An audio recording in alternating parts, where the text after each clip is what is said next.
All right, welcome back from lunch. Joint Appropriations Committee, it's good to see you. We are back online and prepared to start with our 1 o'clock agenda item, which is a review of Governor's Letter number 16, the American Rescue Plan update. Welcome, Mr. McKay. Good to see you. Madam Chairwoman, thank you very much. Rennie McKay, Governor Mark Gordon's Policy Director. Glad to be here to chat with you about the American Rescue Plan Act, and specifically, we're talking about the state and local fiscal recovery funds portion of that very large federal act.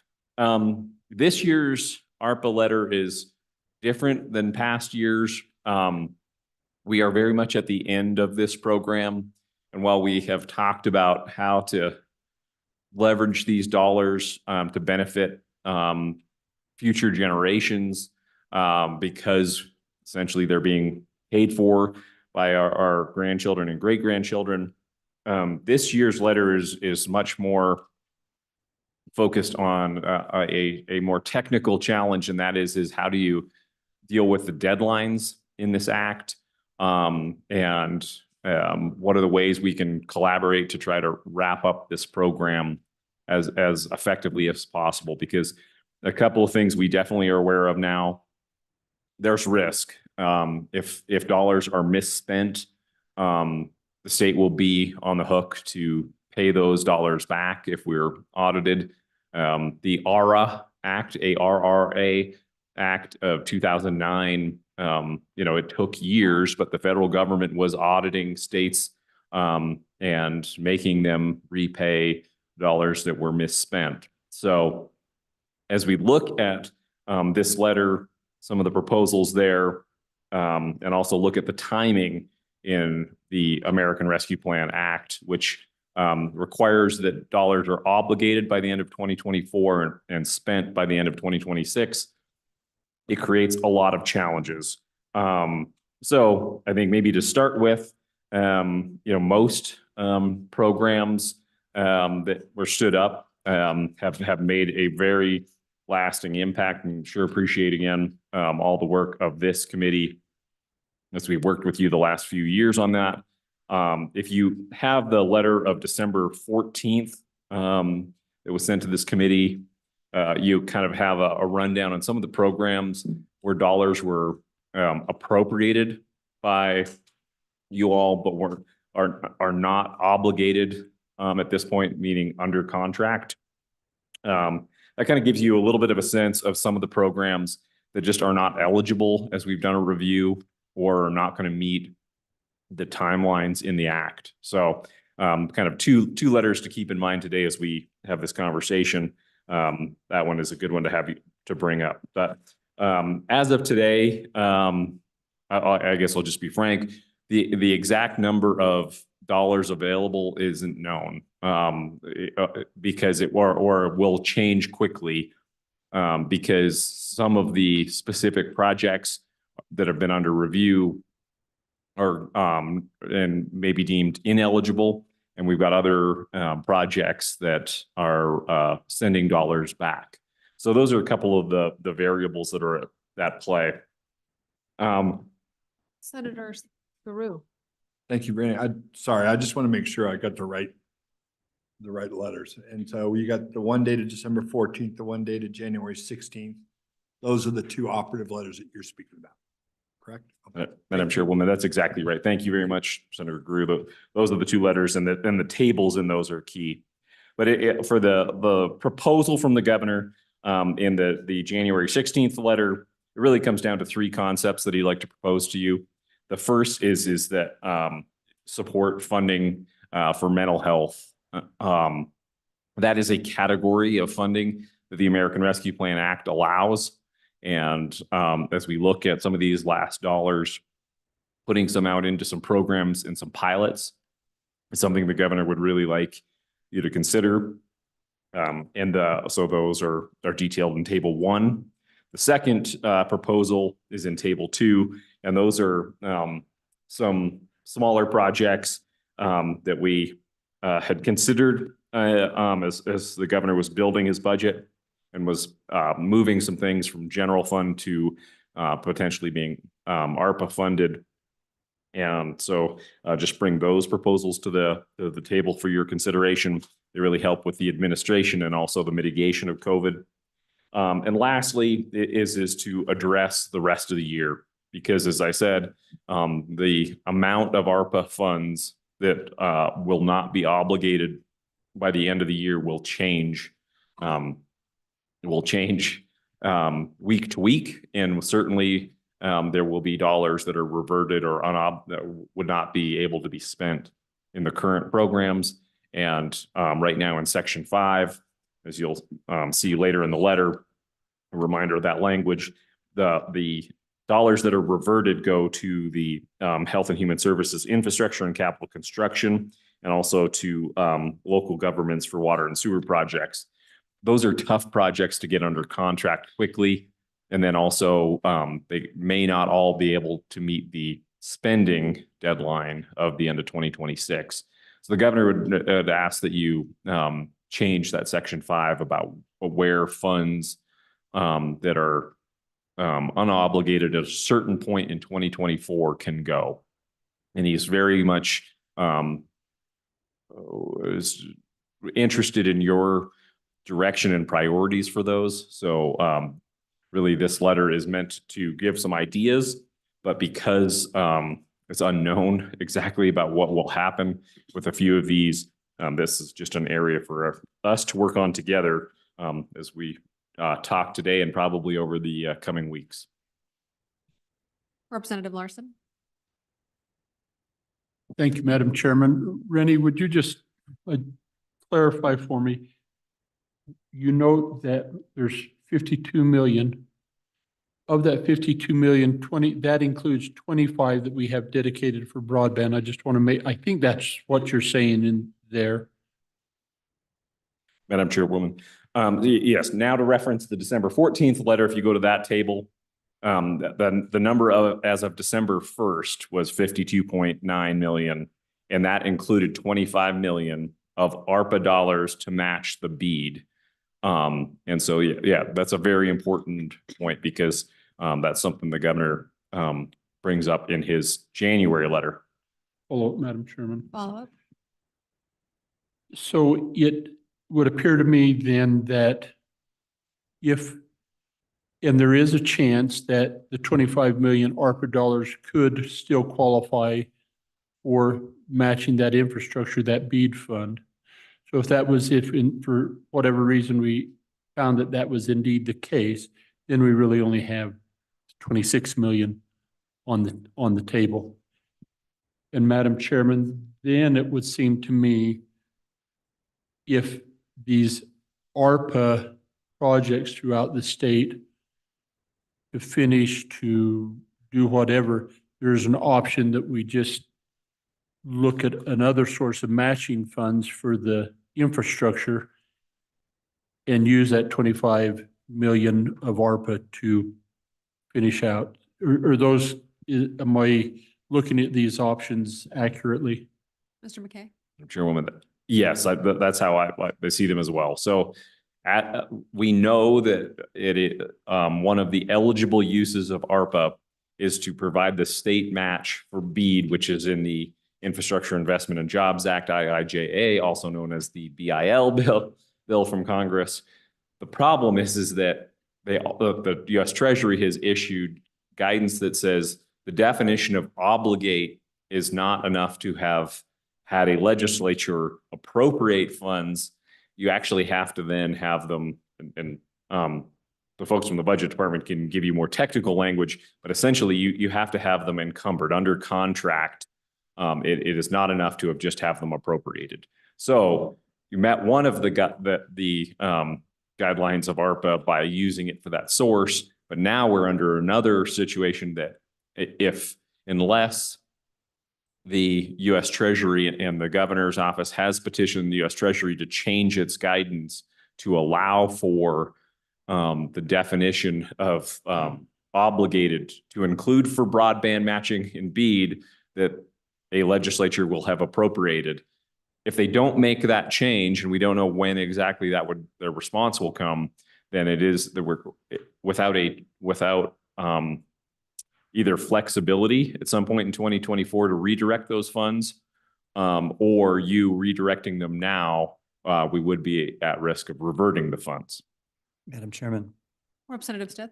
So, Mr. McKay, so the problem with the timing on the broadband money is that the IIJA money may not be available for match until after December 31st of 2024. Is that correct? Madam Chairwoman, they've actually told us that we shouldn't expect the funds until 2025. Okay. So unless they were to speed up or tell us that you all have done qualifies as obligate, we're stuck. We're in a So, catch. Madam Chairman, Follow up. so Mr. McKay, this sounds like, I mean, we're somehow expecting the federal government to change its mind. And it seems like, why would we expect the federal government's going to change its position on its guidance? You know, if they say obligated means awarded under contract, I just, you know, maybe they'll change their mind, but it seems like in the next 6 weeks, it's unlikely they're going to do that. So wouldn't it be more prudent for us to just spend this $25 million that's now designated to broadband, spend it on something else that we know is ARPA eligible? Mr. McKay. Certainly an option. Our position is that they clearly have this as an objective. So we think that it may have been an oversight, and because some states are starting to get their BEAD money already.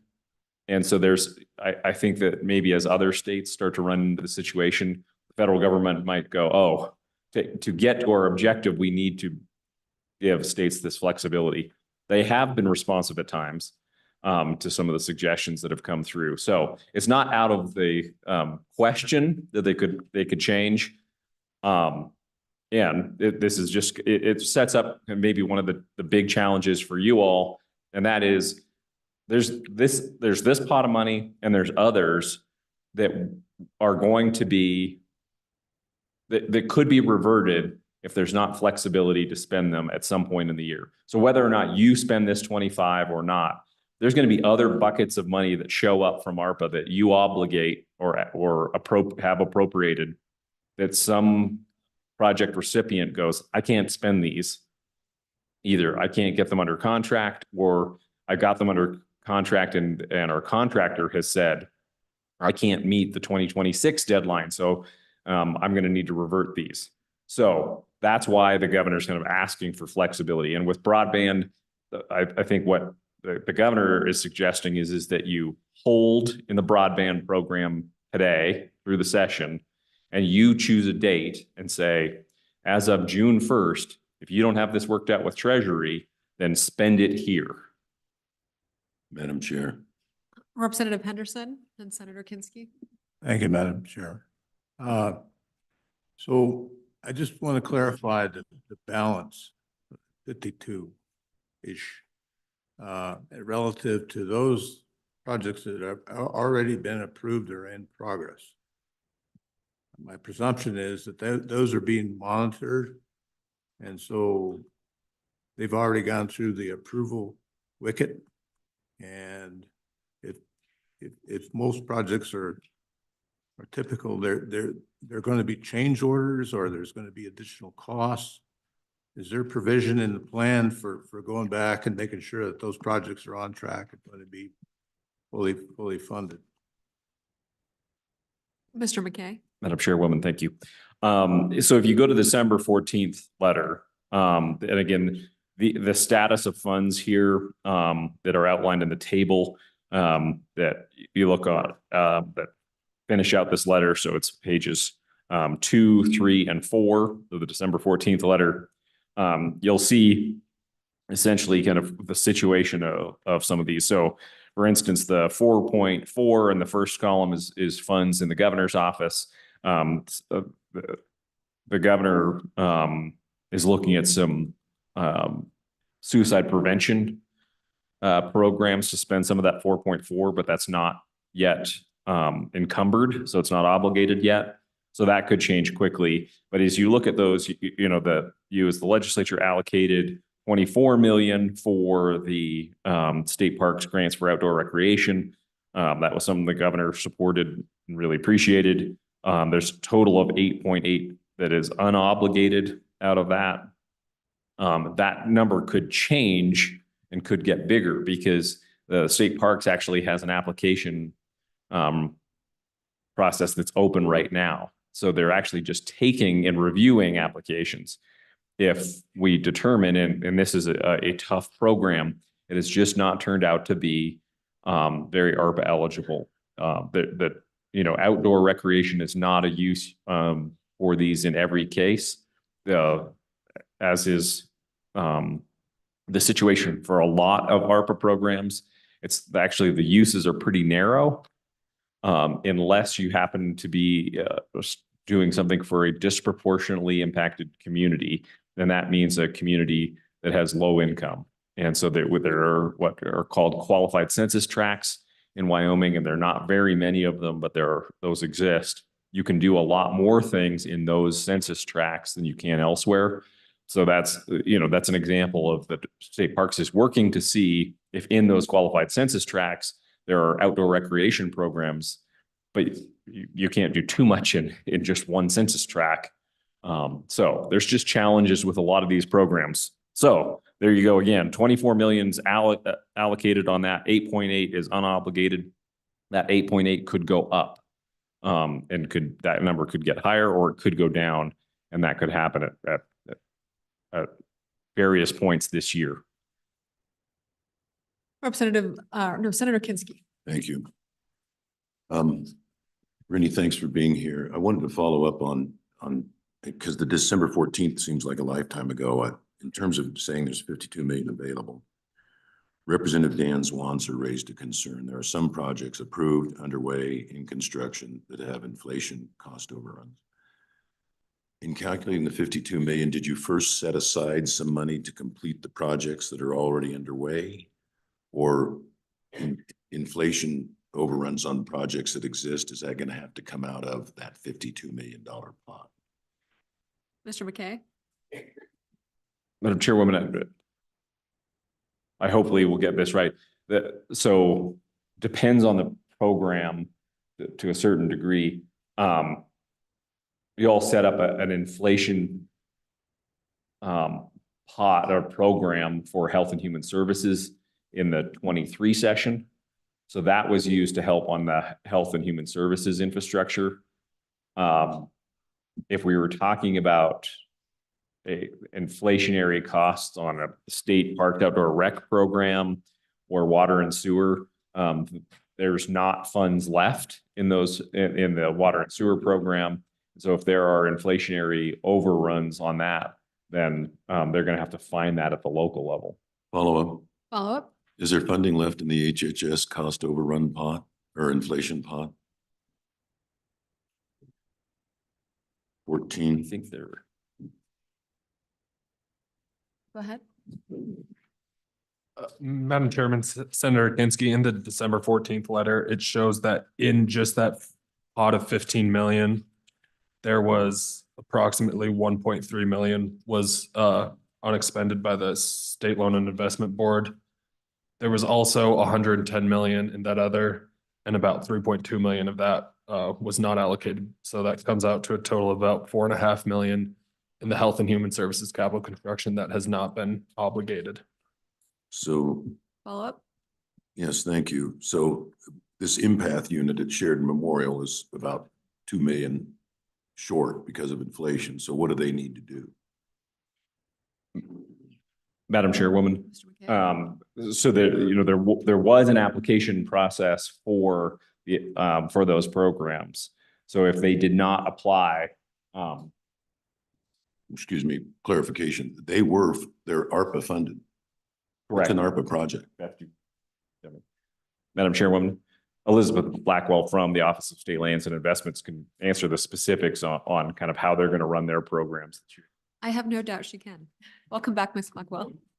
Madam Chairwoman, Senator Kinski, we opened an application period in June of this summer. The application due date was, I believe, August 12th or 11th. We considered the inflationary cost applications at the October 5th SLIB meeting. At that meeting, the requested amount that we received, it totaled less than the $15 million that was appropriated for the inflationary costs.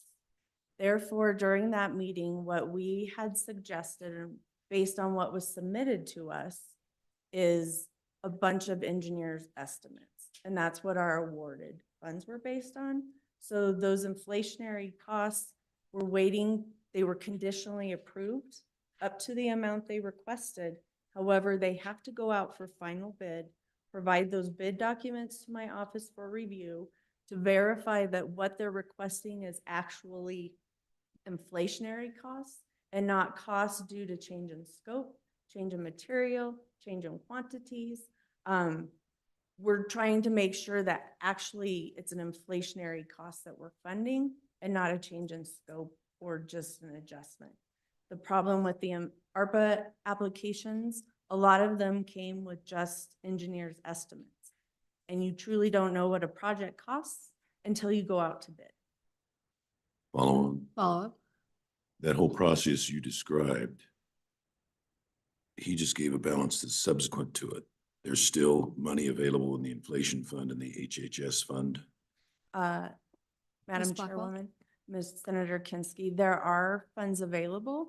However, the amount of funds available for the inflationary costs is very minimal. So if the empath project applied for inflationary costs, they were conditionally awarded those costs and they must submit their bid information to us. However, many projects didn't submit an inflationary cost application. Therefore, we can't consider something we didn't receive. Follow up. Sure, I'm not questioning all that. I just want to know what the balance is that's unappropriated in the HHS fund and the inflationary fund. It's just, that's the question. And I can. A little bit louder. We can fix it here.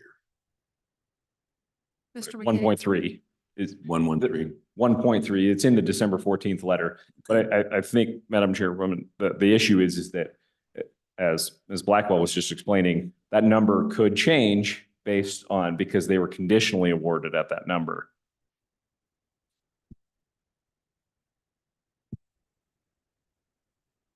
Representative Larson. So as Rennie, as the governor drafted letters and made recommendations, I would assume that it would have been based on that we have a couple of years of experience and know across the field what qualifies and what doesn't. We're getting course emails. There's a lot of interest in this. It would seem to me it'd be difficult to create a new program because you'd have to create rules and, you know, what in an application and evaluation. So that's my first question is we've avoided, or we are trying to avoid any new programs. And even some of those that we did adopt were difficult to comply with Treasury guidance. And so it seems to me that our scope of projects and how we disperse those ARPA dollars really has been refined significantly over the last couple of years. And we have a pretty good feel, regardless of whether it's infrastructure, health and human, or mental health, what will qualify. Is that a fair assessment? Mr. McKay. I think that's very fair. But I will say it is still challenging. You know, there are, we're expecting new guidance out on housing in the next month. So this hasn't been easy. So what I think the governor is trying to say in his letter is mental health, behavioral health is an area where they've been very clear from the U.S. Treasury that states have space to make investments. And so that's an area where we kind of feel the best. And especially if you focus on a programmatic area, it's a little easier to get it under contract and out. So that's why I think on top of mental health being very important to the governor, he feels like that aligns well with what we know about the act. So that's an answer there, but I will just throw the caveat of that they're still learning to be done. Madam Chairman? Representative Stiff. Question, Mr. McKay, you mentioned qualified census tracts. Where do I go to find a list of qualified census tracts in Wyoming? I found one on the internet for Montana. I don't know quite where I go for Wyoming. Mr. McKay? Can I call a friend? Go ahead.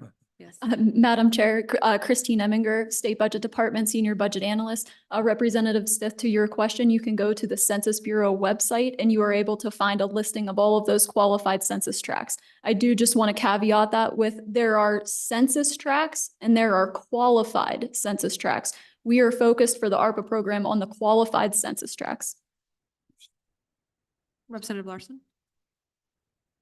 Ms. Eminger, so in Wyoming, we really know those qualified census tracts to be the Wind River Reservation, I think North Rock Springs, a section of Casper, and part of Laramie are really, those. Are there any in addition to that?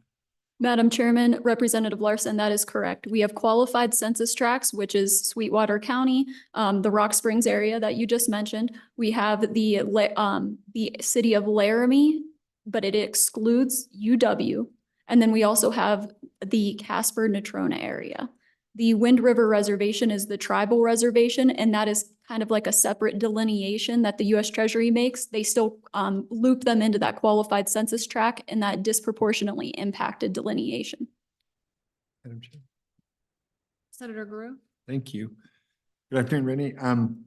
Wanted to ask, I'm reading the letter January 16th, and I see the projects on the health side and understand that. Did you all come up with anything with regards to YDOT? Is there any way, if we were trying to steer any money that way, is there any eligible either money to go to them or places it could go within their budget that would work? Mr. McKay? Madam Chairwoman, yes, in 2023, the U.S. Treasury came out with new guidance that does allow for an eligible use to be surface transportation projects. There are some other limitations on that too. So it is not an easy program to use, but I've spoken with the YDOT and they've looked at it, and we also have a timing issue that makes this challenging. And you definitely, one of the other factors for that program is you cannot supplant money. It has to be supplemental.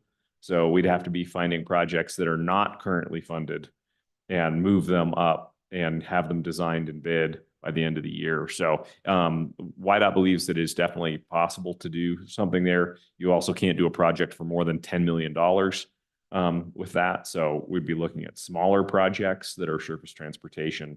But, passing lanes, some resurfacing, they could come up with some dollars to spend there. Follow-up?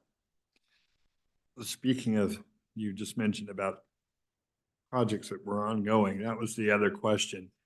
And I'll give you a real world example. Look, we did CWC with Jackson Outreach Center with ARPA dollars.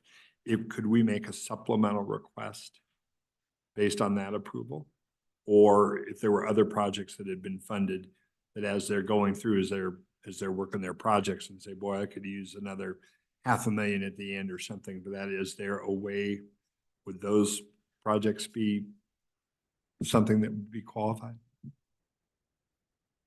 Mr. McKay? Two things. One is that CWC program is actually in a different section of the ARPA Act. It's 604, I believe, and the rest of this is 602. So a little bit different scenario for that project. That was Wyoming received, I believe, $107 million from that section. So we are looking at some factors there. So if that project had more that it required, we may need to move some funds around from the community internet access portion of that. I believe we put some dollars in there that could get reallocated. So a little bit different conversation because it's the other section of the act. All right, kind of final questions for Mr. McKay. Committee recognizing the time. And kind of our overall picture, I think Co-Chairman Nicholas has some ideas about how to approach this issue. Co-Chairman Nicholas, go ahead. Yeah, so Rennie, first question is because we've got a couple lists of things to go down, but number one, at some point we have to punt on the broadband, right? On the broadband, the 25 million. Whether class, we can use it for something else or not. You suggested June 1st or some date like that. So our problem is you're asking us to decide or to help give some of our desires. But for us to do that, we have to punt on ARPA now on that 25 million and reallocate it and redirect it and then have you go through the process of approving those things. So that's a quandary that we find ourselves in. And so I don't think we can do both.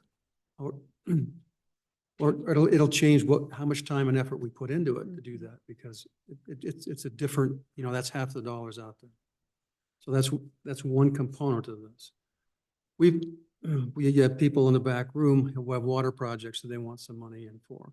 I've got 5 emails alone in the last 3 days of water projects, sewer or water, that want to use the money for those projects. They say they can get it under contract, and can and will by the end of the year. My question is, do those qualify, those type of water projects? And if so, what is necessary in order to go through the process to get each one of those funded? If we say, Upton, we'll give you want $5 million, we'll give you $2 million, boom. And there's 2 ways we can do it, by the way. We can put it in the budget and pass you guys and just allocate it, or we can send it to SLIB and have it go through a priority list. And so just kind of break that down for us, if you would. That's it. Ms. Blackwell. Madam Chairwoman, Representative Nicholas. So with water projects, the key with funding them with ARPA dollars is the projects must be eligible under the the state revolving fund programs. So there's an element to the projects that may or may not be eligible when they apply to this program. Specifically, we had applications for water, sewer, street projects. We can fund the part of a street that covers where you're doing the projects, where you dug up your water and sewer lines. However, we can't fund the other part of the street or the curbs because that's not where you did the work that's eligible for SRF. So we had to vet all the applications, make sure what is funded with the ARPA funds is SRF eligible. So we worked with our SRF partners, DEQ and Water Development, to review each application, which we received, I can tell you real quick. Water and sewer, we received 174 applications for $330 million. So when we went through the applications, we created a priority list. What we ranked priorities on is their amount of match funding. Through the water sewer project, there was a program, there was a requirement for 15% match. You got extra points if the match was coming from your pocket or your ARPA funds versus you're matching a grant with a grant. We felt like it's too hard to compare apples to apples. You had to have a way to look at them. So we prioritized the projects. We then went through the funding of the projects and recommended funding for one project for one community. Many communities put in several applications. They themselves had to prioritize those applications of what project was more important to them. So if they put in 3 applications, they had to tell us what their #1 priority was. We generally only considered their #1 priority. But there are projects that were on that list to be funded that have since come and gotten loan funds. There's also projects on that list that are much larger than what they received funding for. The cap was in water and sewer $7.5 million in funding. One of the projects that is on there is the town of Green River. They currently have over 70 or $47 million out in a clean water loan to address their wastewater treatment plant. They received less funding through the ARPA program than they had requested. So there's projects like that, they rise to the top because they've got a lot of skin in the game. Those are projects you want to help. However, you have communities that just don't have the population to fund a project, because regardless of where you're at, the project's going to cost the same amount. So if you have fewer people, you have less chances of raising revenue. Therefore, you have to fund these projects. So Let me just jump in. So Representative Swanitzer, Dan, sent an email and said, there's these projects that have already been approved. Let's just, to make it simple, let's just fund those projects with additional dollars. So number one, can we do that? I mean, at some point, the priorities are going to go out the door because we want the money to go out the door, right? And number two, so the question is, on that type of request, how much of the $52 million could be used for those, for water and sewer projects or other type of similar categories under your surface transportation component? And then what does it take just to modify the rules where we just say, we're just going to give the money out? And we're not going to, we're going to take a list and spread it out to as far as we can go, but everyone's going to get some on all the projects that were submitted that fit this category. Ms. Blackwell? Madam Chairman, I'll try to hit all your points. So with the projects that we have currently funded that are water and sewer related, which is one of the 4 primary eligibilities of ARPA, we could use every penny that's left over without a question. Then I would prioritize the projects probably the same way we prioritized them before, or you could instruct us to prioritize them a different route. The water projects funded through the local government program, some of those projects didn't require a match. So we could go back to my office and quickly figure out where people's matches came from on the approved projects. My caution of funding new projects that already haven't been started, we have applicants that have been awarded funding that have gone out to bid once or twice and they haven't received any bids. So to go out and put more money out there and prevent them from being able to do projects that have already been funded, that doesn't feel great for me in the sense that we're really trying to help these people. And if you go back and backfill some of these people can take their match funding and either pay for the cost overruns that are happening, or if they're like their ARPA funds and reserve funds, they can put them towards another project. There's a lot of potential, but we could go back to my office and look at what we have approved and figure out where match funding is coming from and total that up for you. Representative Stiff?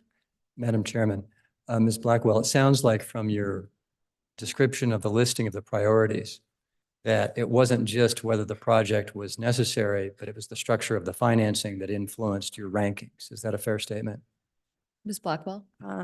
Madam Chair, Representative Stiff, I think every project that is submitted related to water and sewer is necessary. I think it's one of those things that.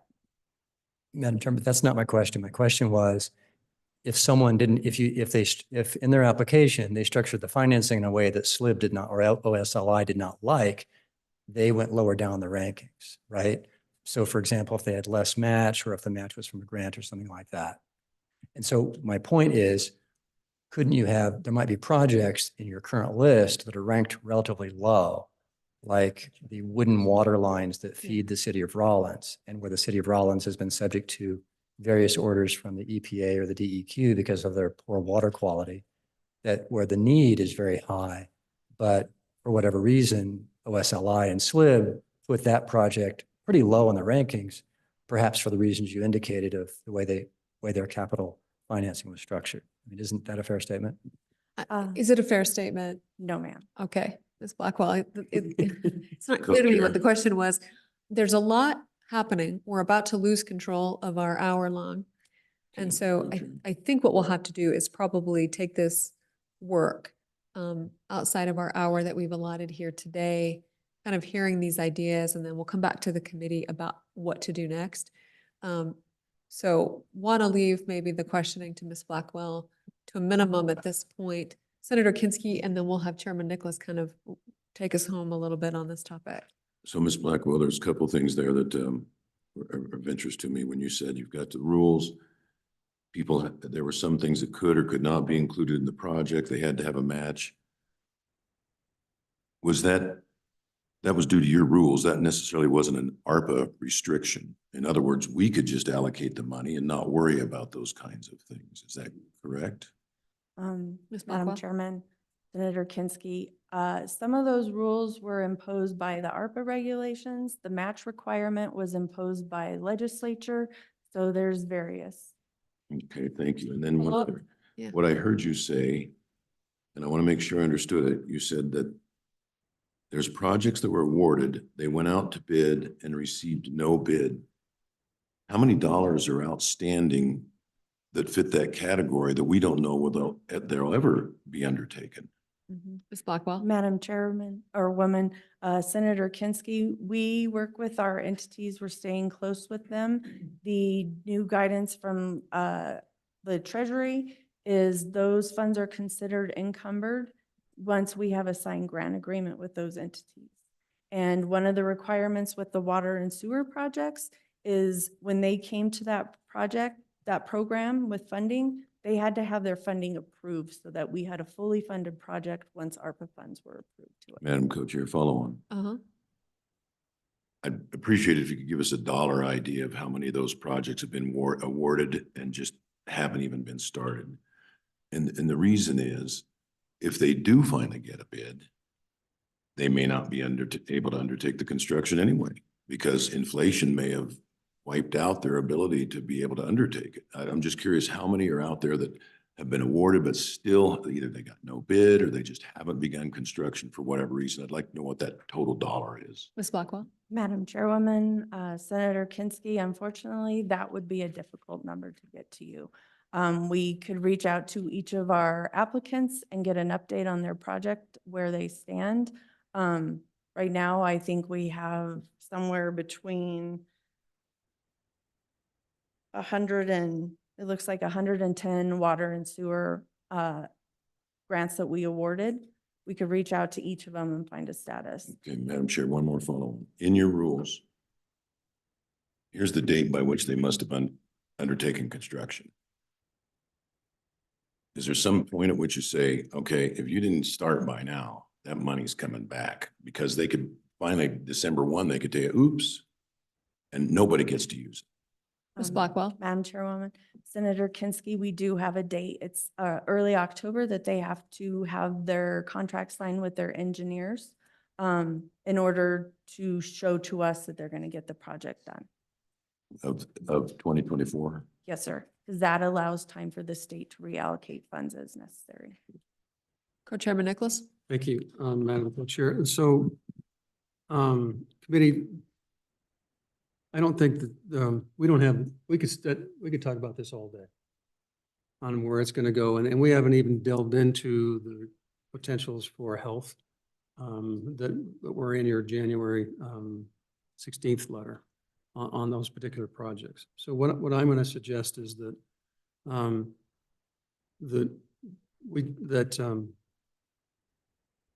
one member of the Senate, if they choose to, but the vice chair and I would suggest that we sit down with Elizabeth, go through the health components, go through the water and sewer provisions, the various requests that we received on the internet for the projects from around the state, and put all these into a basket of what's already been approved and how much time and effort is involved in it.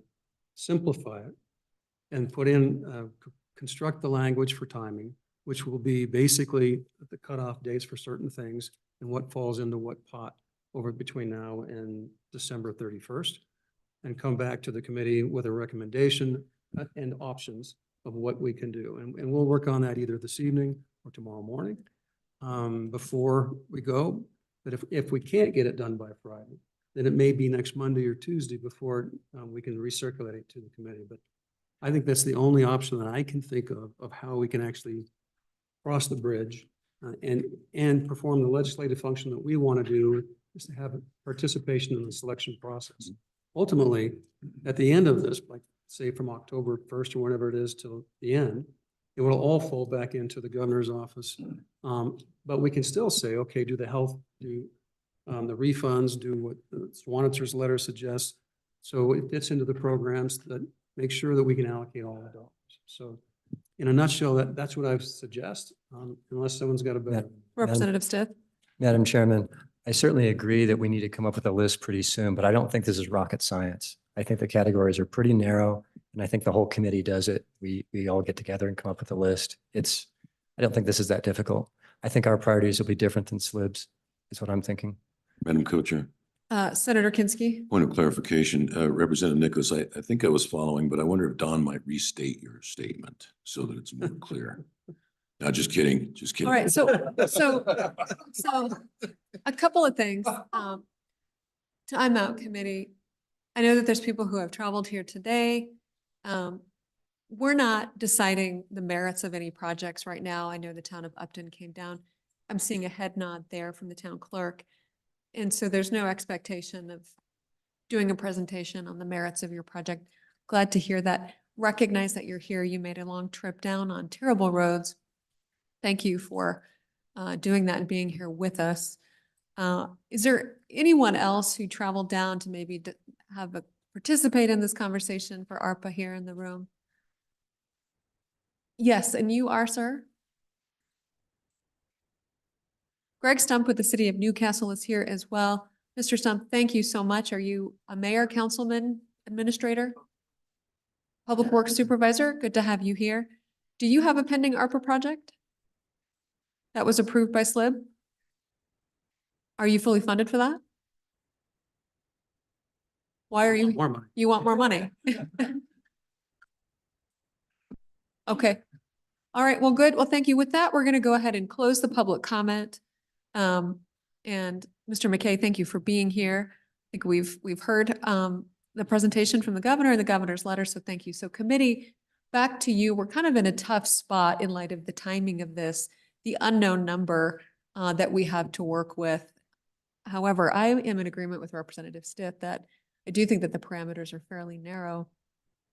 You have a proposal from Co-Chairman Nicholas to create a working group of one or two of us from each side to get it resolved in the next 24 hours or 36 hours, or we can start navigating some of the big picture framework now. I believe Representative Stith can do that. And so it's my proposal that we kind of start hammering this out now. The question is, this will be a separate bill draft for ARPA appropriation of funds.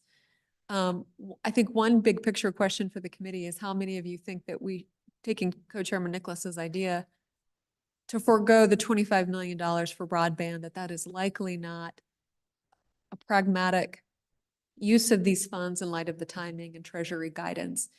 Can I get a motion on that? Can I get a raise of hands of who agrees with that assessment by Co-Chairman Nicholas and myself, quite frankly? All right, so the majority of the committee has determined that the 25 million dedicated to broadband usage of those ARPA funds is no longer. And so that puts that funding estimated back in our hands of about 52 million is my understanding for appropriation. Representative Dan Zwanitzer did provide, I think, a pretty elegant solution in light of the timing, which is addressing current approved projects and projects that are experiencing inflationary pressures of those numbers of which we know. Curious to hear from the committee thoughts about those solutions from Representative Zwanitzer. Representative Stipp. Madam Chairman, as I intimated earlier, I just think our priorities may be different than selected by OSLI, because it sounds like from the description of how they did their priority list, they cared a lot about the capital structure and gave people points if they put in more of their own money. And at this point, we may not have time to. So that's one thing. I do think there's a couple of other, turns out one of the qualified census tracts is in my district. So there may be a suggestion for a project that fits in that basket as well. Madam Chair, Representative Sherwood.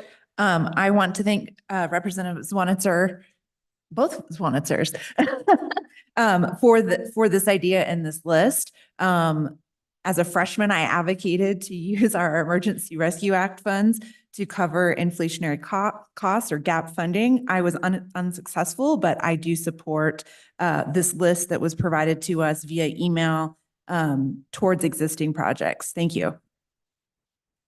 Senator Kinsky. And I like what Representative Zwanitzer has proposed here. The one thing that gives me a little bit pause is that for the inflation adjustments, we send it back to the SLIB board. I'm worried we go through another round of rulemaking. We got to post notice of opportunity to submit. And you know, now you're another 90, 120 days into it, as opposed to it's a finite list. We know what it is.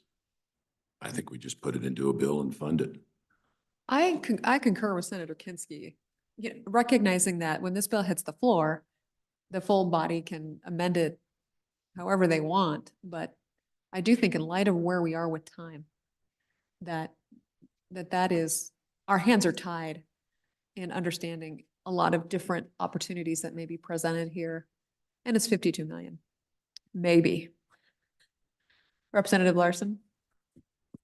Thank you, Madam Chairman. I think there's some, as we consider projects that have an inflation factor to them, though, I think what Ms. Blackwell pointed out on determining what the actual inflation factor is versus cost overrun for whatever thing is really, really important.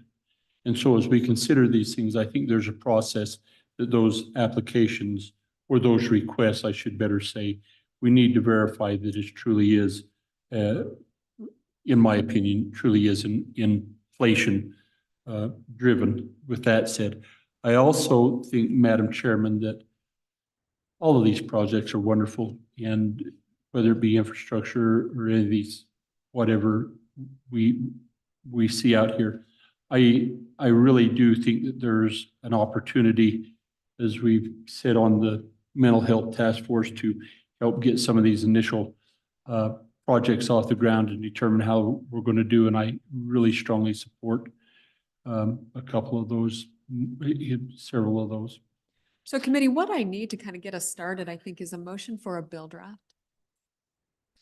So moved. So moved. All right. Second. Moved and seconded. So now we're discussing the contents of the bill draft.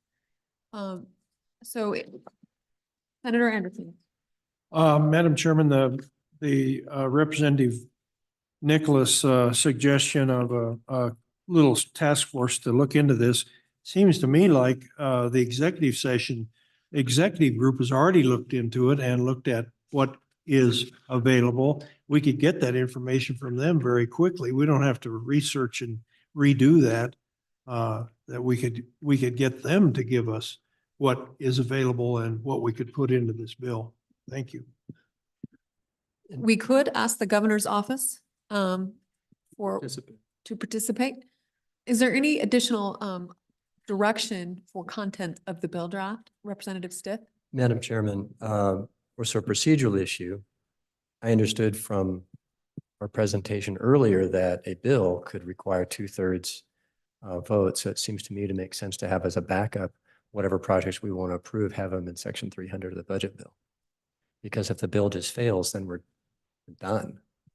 I think that's we can probably add that after we have the bill draft. I mean, it's just a matter of mirroring what's in there. So we're still on the same request of what should be in that bill draft. Representative Sherwood? Madam Chair, I would suggest we set aside 15 million in ARPA funds for the cost of inflation of projects that have already been approved by SLIB, already met their cash match, and now are experiencing gaps in funding due to inflation or cost overruns. Is there a second?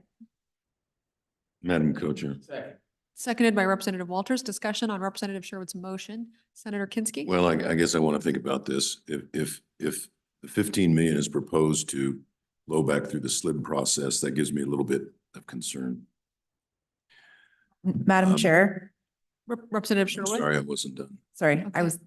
Go ahead. Do you want to clarify your motion? Yes, I'm hearing maybe a friendly amendment, so that this 15 million would not flow through the SLIB process, but instead would go into the state budget department for direct allocation back to these projects. Second. Okay. All right.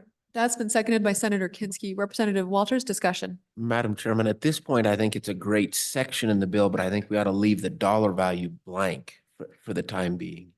But the remainder of the concept, I think, is outstanding. So I would Madam suggest Co-Chair, we as amend the dollar second- value out. As the second, I would accept that as a friendly amendment, as does the sponsor. Representative Sherwood, are you concurring? Okay. So further discussion on the motion? Co-Chairman Nicholas?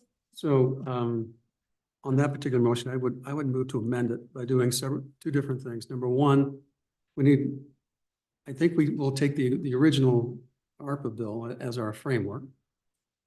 The final section of that needs to address a cutoff date for all allocated funds, that if they're not under contract by a date certain, which we can just put in a temporary date now for, say, October 1st. Is this a second motion potentially? That would be a different section of the bill draft? It's a new section. Yeah, It's a new section of the bill draft. just hang tight, hold that motion. I think we'll approve it. Back to Representative Sherwood's motion. Well, then I have another motion to that one too, then. I would add section 2 that has a blank date to it, but it would fund various Department of Health programs and identify them in a way that we would take what was in Rennie's letter and they would fit into that category. Sounds like a third motion and I like it. Representative Sherwood's motion on the inflation. I just made amendment to her motion. So Representative I'd Sherwood. like the amendment to be heard on the floor. Okay. There was amendment to the amendment. Do you find that friendly, which we're drafting the bill in Madam modified? Co-Chair, I just, some clarification. Is he talking about the letter of the most recent letter of the 16th? And so what you would do is the next priority after overruns would be this list of projects the governor would like to see undertaken for mental health, new projects? That's correct. Representative Sherwood, who brought the motion. Senator Kinsky is the second. Madam, Representative Sherwood, do you find the amendment to your motion friendly? Either the second or third amendments to your motion presented by Representative Nicholas. All I'm trying to do is break it down in a manner that is easily understood and everyone understands what they're voting on. Madam Chair, I do apologize that I have lost track and would need help restating the motion as amended. Madam Co-Chair, on and against I don't know, Chairman, Co-Chair Nicholas has got a second. Is there a second? We are back on Representative Sherwood's motion to address inflationary costs to the state building department. Question. Question having been called, all those in favor, please say aye. Aye. Any opposed? Co-Chairman Nicholas, would you like to put a date certain in the bill draft associated with when those funds have to be allocated and out the door? I think, yes, I would. Okay, could you state your motion? So I would like to create a section which has that if the funds are not allocated as defined, meaning under a contract, that the funds would revert back. And those funds that are reverted back would then this is the more of a conceptual amendment, so that the executive branch, basically through Kevin, could then, based on a priority that we need to establish, fund those funds to ensure that all the ARPA dollars are expended and allocated by December 31st, 2020. Second. That's been moved and seconded. Mr. Richards, do you understand that conceptual amendment? Madam Chairman, I believe I do. It would essentially strike the current section of the bill, which designates all excess funds going to water, and would replace it with a new section with a date certain. We'll leave X's on that, that the governor then has the discretion and to be filled in by certain priorities. And then Director Hibbard. Madam Chairman, thank you. Could I make a suggestion that rather say under contract, meeting the U.S. Treasury's guidance for obligation? That's fine. All right, Madam- discussion Madam on, Co-Chair, question for Representative Nicholas. The further concern, so we can do our best to list some priorities. We may not know, I mean, maybe by that date, they've already undertaken, found the money somewhere else, or maybe they abandoned it because they have cost overruns.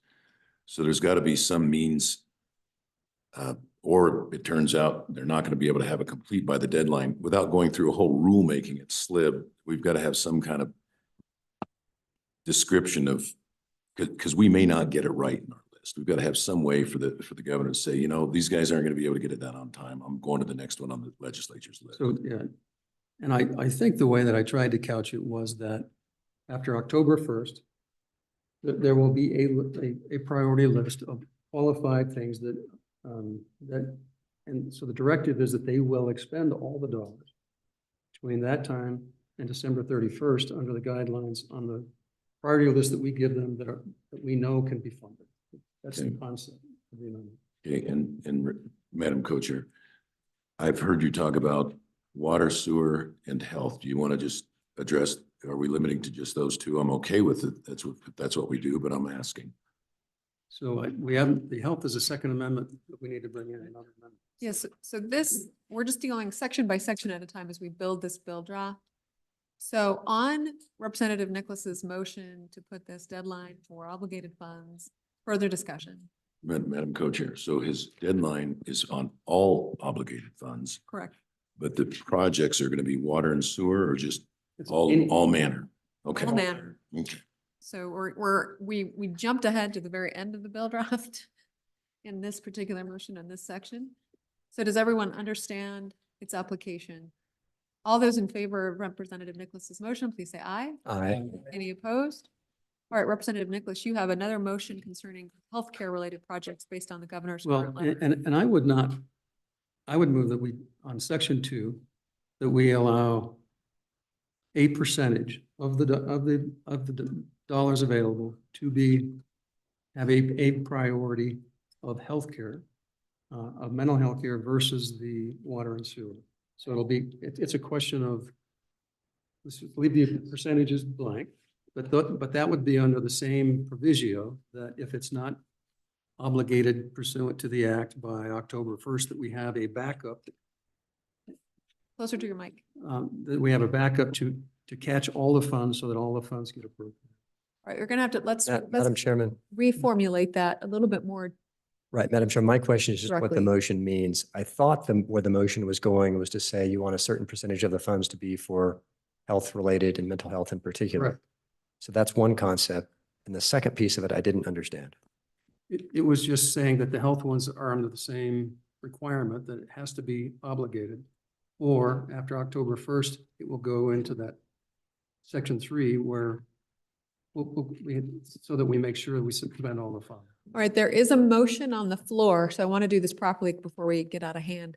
Question or second? Seconded by Representative Larson. Representative Larson, discussion. So, Madam Chairman, if you could just clarify for me to prevent further, I thought on the last motion on the timeline was going to cover all sections we talk about in the future. Right? Yeah, I think there's some Okay. confusion about Okay. this healthcare component. What I understand is we want a healthcare section. Can I get a raise of hands of how many of you would like to see in the ARPA bill, the subject of healthcare related funding in it? I know that's ambiguous and open for discussion. Okay, Generally, I'm all good. I'm just not understanding the motion. right. Well, I think it's- there's some I was- confusion there. So Don, I think it might help. I Go think ahead. it You gonna still, clarify? Representative Larson? thank you. So my suggestion, Madam Chairman, or that we'd contemplate in this is not figure a percentage, but just say we're going to have a mental health category. It, like we're going to do on the other, and let's start filling that in and see how it is. For the purpose of this discussion, I think you could go down through the first letter, the December letter, and look at the funds left available in the various programs that was designated to the Department of Health and come up with a pretty reasonable number that could then be funneled over to the mental health. But that's just one idea of doing that. That's why I would just suggest that we have the mental health and not worry about, I'm not in favor of saying it has to be a percentage. Madam Co-Chair. Senator Kinsky. I just want to make one point. We've gone from health to mental health. So I want to make sure there's consensus about mental health. If you could raise your hand about mental health focus as opposed to general health. Madam Chairman, I'm not sure I'm understanding what you mean. In other words, I'm in favor of having mental health included in this, right? And my guess is the projects we approve will mostly be those. But are you asking us to prioritize as between mental health and other health? No, I think what we're only talking about is mental health. That's my understanding of the discussion. I just want to put that fine point on it to avoid any miscommunications or misunderstandings for the committee. Okay, Madam Co-Chair, Senator Kinsky? to me, mental health and health run under the same rubric. I guess I'm going to have to go back and take a look at what we've done, but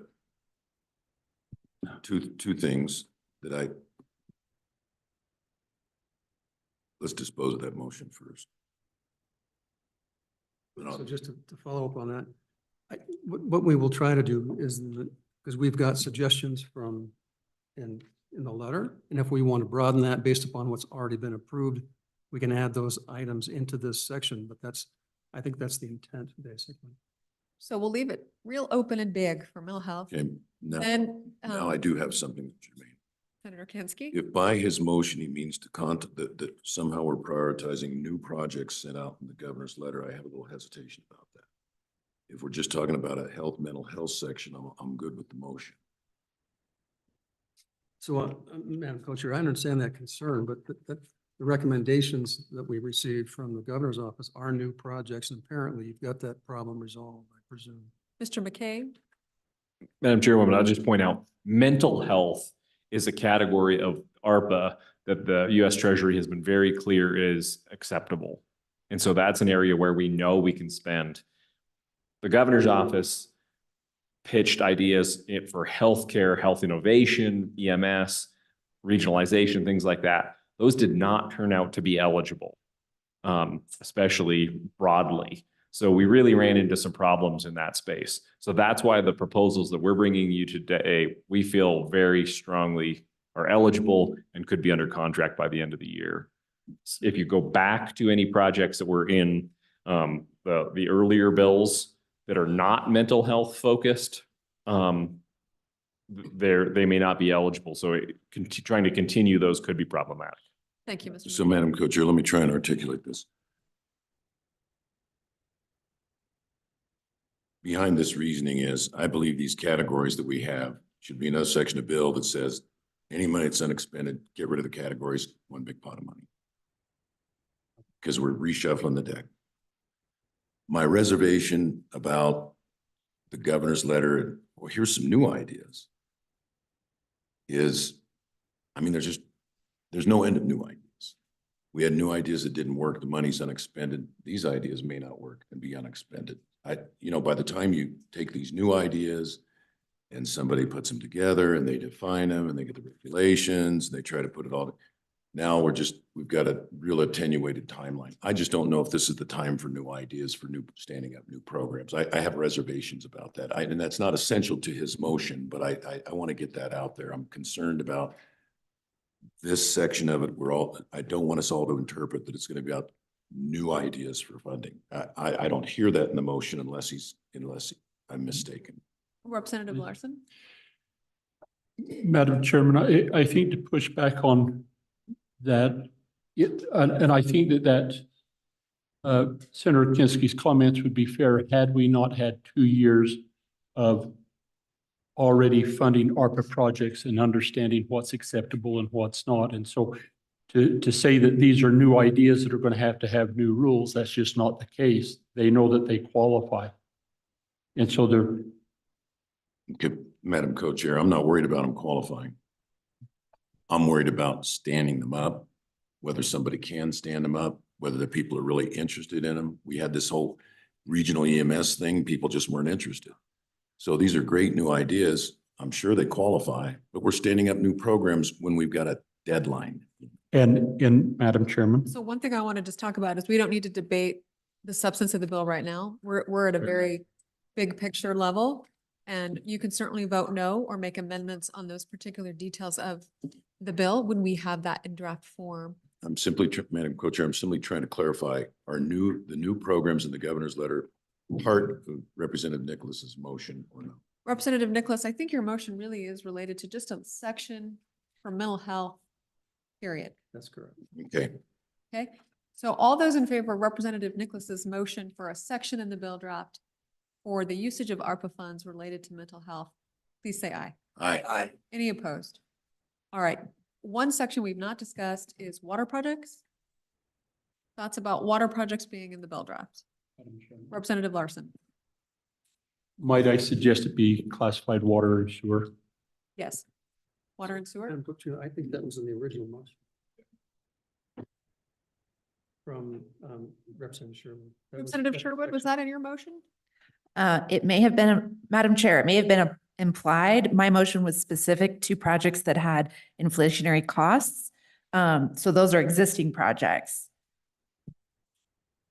I Madam think it'd be Chairman. important to have a section devoted to water. Madam and Chairman, sewer. I would make a Representative- motion that there be a section of the bill that allocates blank dollars for water and sewer projects that are ARPA eligible.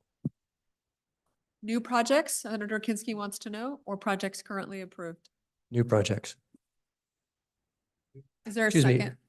Madam ahead. Chairman, not specifying whether it's new or not, we'll make the decision what projects get in this list or not. And my guess is it'll be a mix, right? That there will be some that show up on SLIB's list and there might be one or two that doesn't. I think that's all open for debate. My motion is generic blank dollars for water and sewer projects that are ARPA eligible. That's Is there a second? Second, Madam Seconded by Co-Chair. Larson, Representative Larson, discussion. So, Madam Chairman, I do, and I think you made an important point here. So Representative Sherwood is talking about inflation on existing projects being, in your motion is a different section to cover water and sewer projects and just leave it as that. Correct. So I do have a question because, Madam Co-Chair, we already put an inflationary component into the ARPA funding. And so how do you reassess inflation again from that point in time and what qualifies for it? I'm not sure that that works very well, but unless you're spreading them out all over the place and how much. Representative Larson? But Madam Chairman, I think to that point, that's a conversation further as we get into the bill. I think that's a fair question. In my mind, I'm seeing it for projects that have inflation that occurred after they done these applications. They may not have had the chance, but I think we can ferret that out a little bit as we get into the bill. Madam Co-Chair. Senator Kinski? So for Representative Stiff's amendment, which I like, I'm concerned about specifying a dollar amount because when that October date comes around, there may be quite a bit of money. And it may exceed our expectations, and it may be the way to really get through it quickly is with water and sewer projects. I hate to cap the amount going to water and sewer projects, if that makes any sense. And Madam Chairman, just to clarify, the word I used was a blank dollar amount. I mean, for the draft bill for the moment, just to have no dollars attached to it, and then we would decide that over the next. Yeah, these few dollar amounts days. will be really flexible, and it may be that I think Co-Chairman Nicholas's idea of percentages may probably be the way that we'll have to go at some level. That's how you do estate planning anyway. You never know what somebody's going to end up with at the end of the day. So it's possible that we have to revert to percentages in addition to specific dollar amounts. So I think we're on water and sewer projects, Representative Stiff's motion. It's been seconded by Representative Larson. Further discussion? Question. Question being called. All those in favor, please say aye. Aye. Any opposed? Any other big topics? that Madam we want to Co-Chair. draft? Senator Kinski. This is a conceptual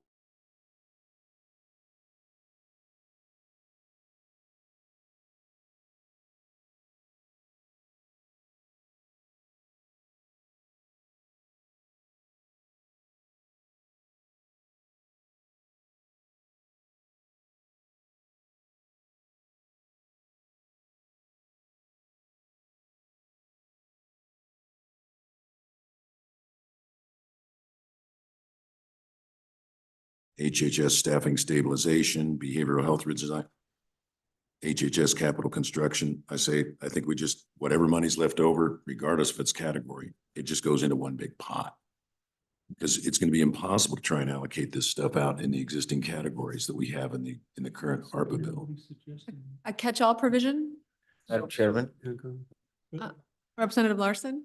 Madam Chairman, that's not being implied at all. We're saying all of those leftover amounts, all of those go away and it's part of the 52 million, whether it's the 25 million for matching and whether it's the 895. We're taking all of these leftover unappropriated, unobligated funds, and we're now trying to decide which categories we're going to put those funds into. And Madam Co-Chair, and obligated but not under contract by October 1 funds, which will add to the 52 million, an unknown amount.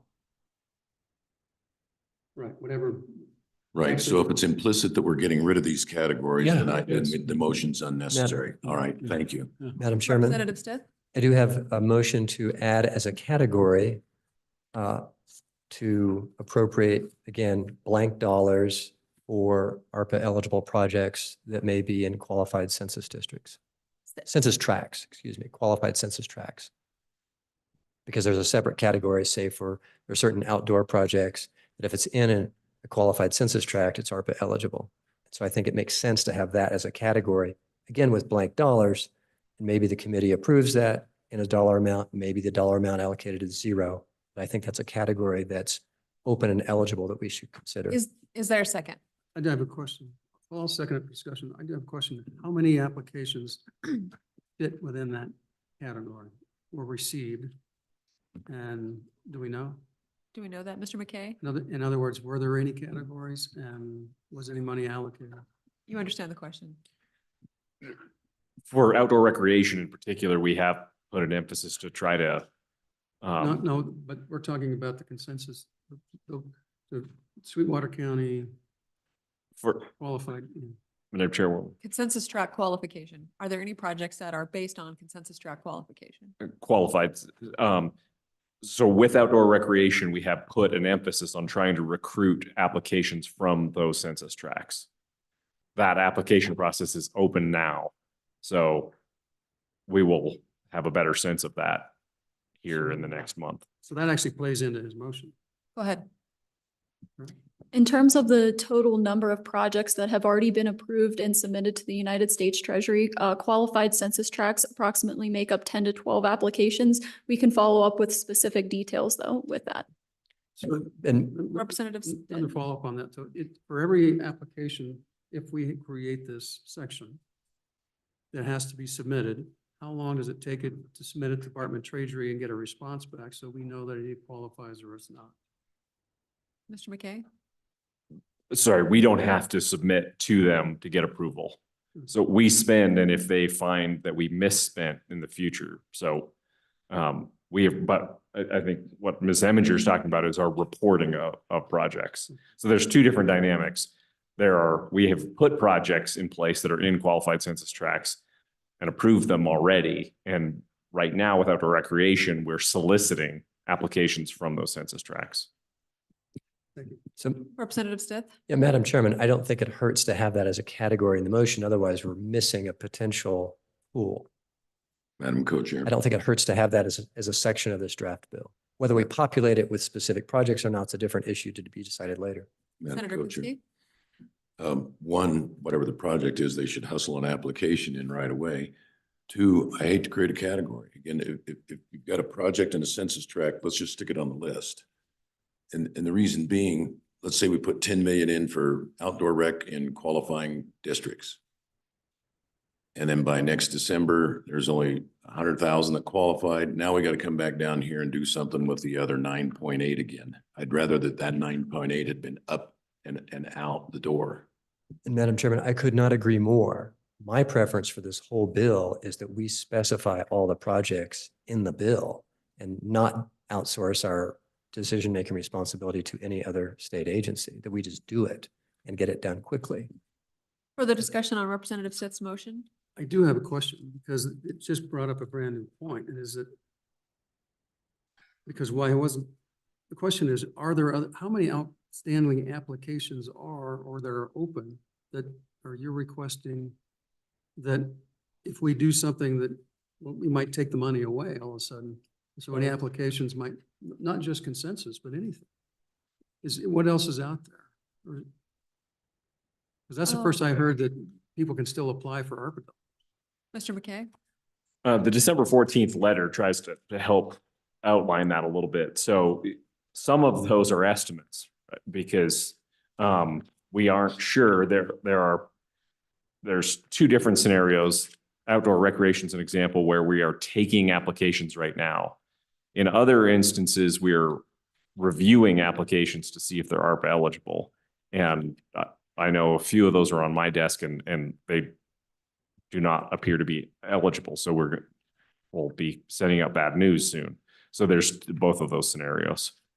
So, Madam Co-Chair, I just want to know how much is out there. So if we want to allocate a certain amount of this, the 52 million or whatever that number is.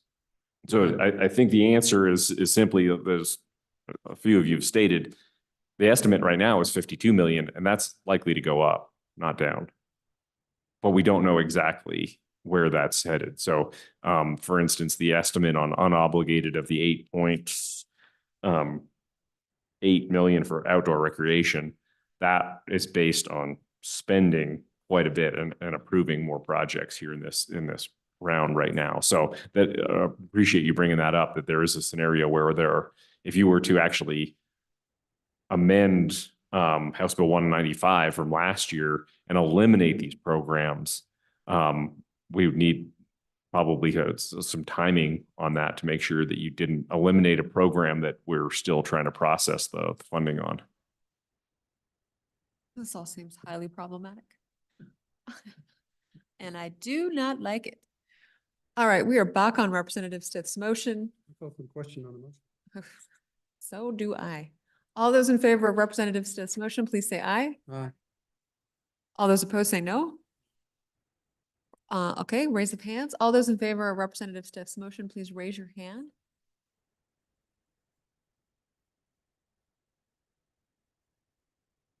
All right, all those opposed, please raise your hand.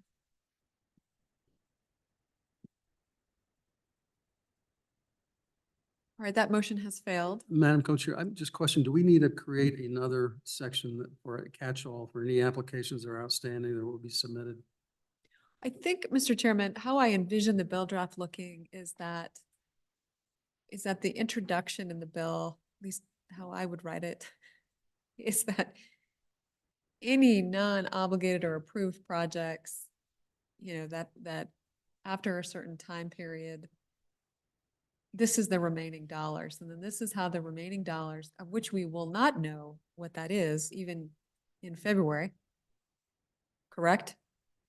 So we'll be mid-session and have no idea how many opera dollars are available, which is why the percentages is probably the only way to go. So I would make that motion with what you just said, because that language catches those. But also that the 52 million, I think we should leave blank. We don't know what that number is either. It should be the maximum dollars available. Yeah, right. So we've all said throughout this bill draft, there'll be no specific dollar amount. The reason is we don't know what that dollar amount is. And so it's going to have to be prioritized based on either real ambiguous language of whatever is there is, right? Whatever the dollar amount is by that known date of approved, non-reverted ARPA projects and available monies, which will constantly be changing. And so it has to be kind of that flexible number based on reality.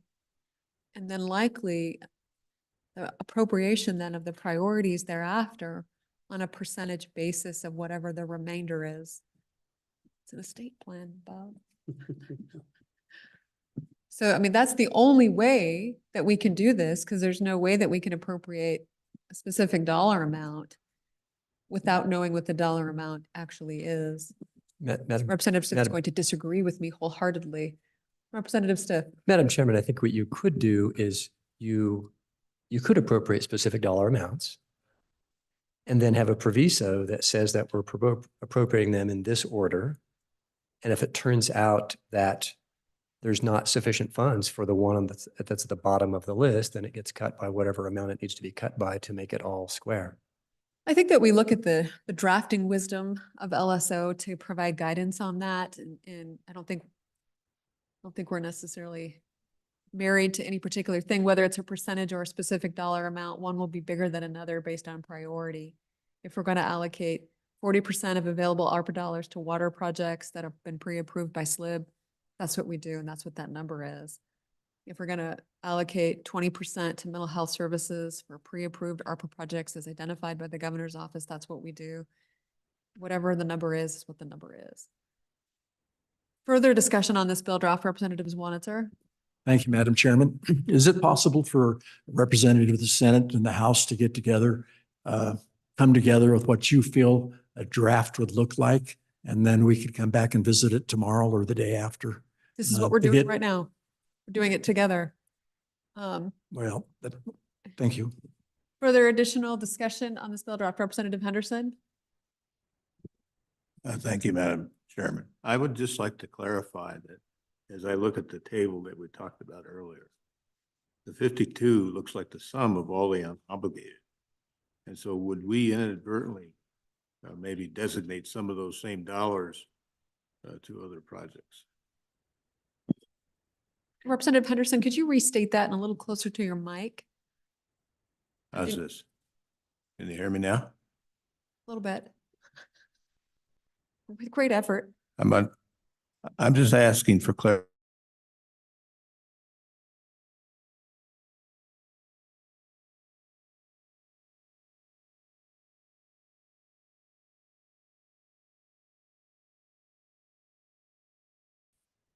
Is there a risk of double obligations, Mr. McKay?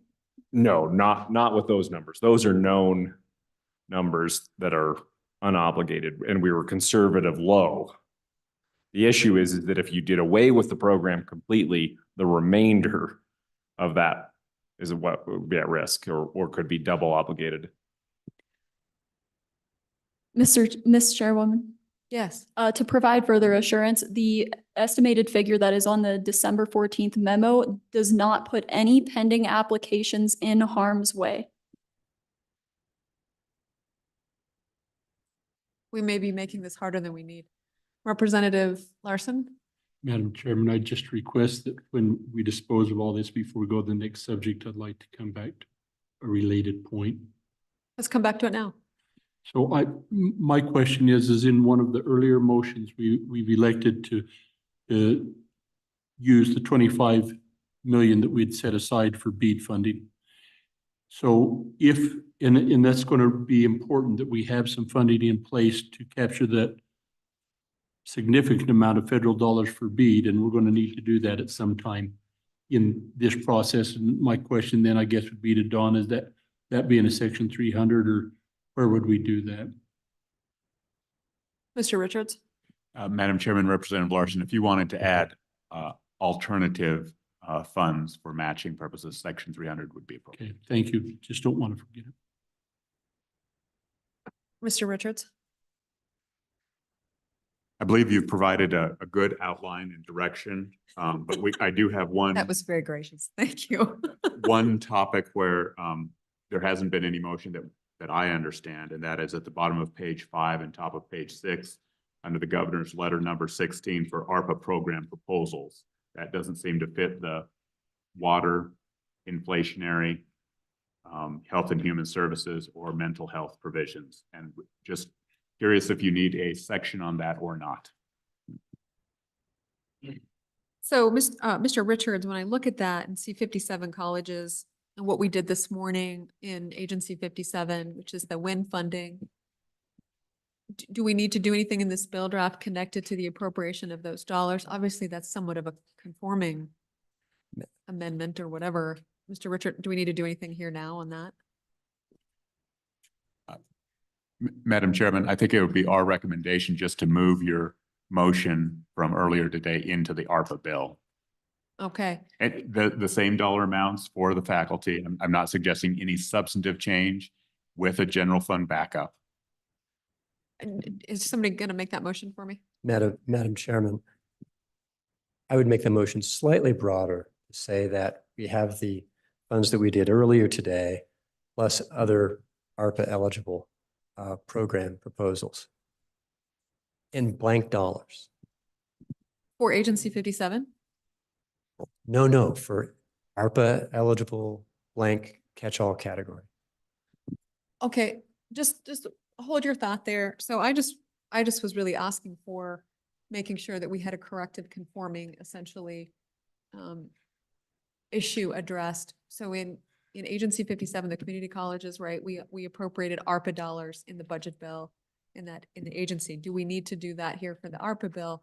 Mr. Richards says yes. And Madam Chairman, my motion is to do that with the Agency 57 ARPA dollars that we appropriated earlier today, to put that in this section of the bill, but put it in a section of the bill titled Other ARPA Program Proposals.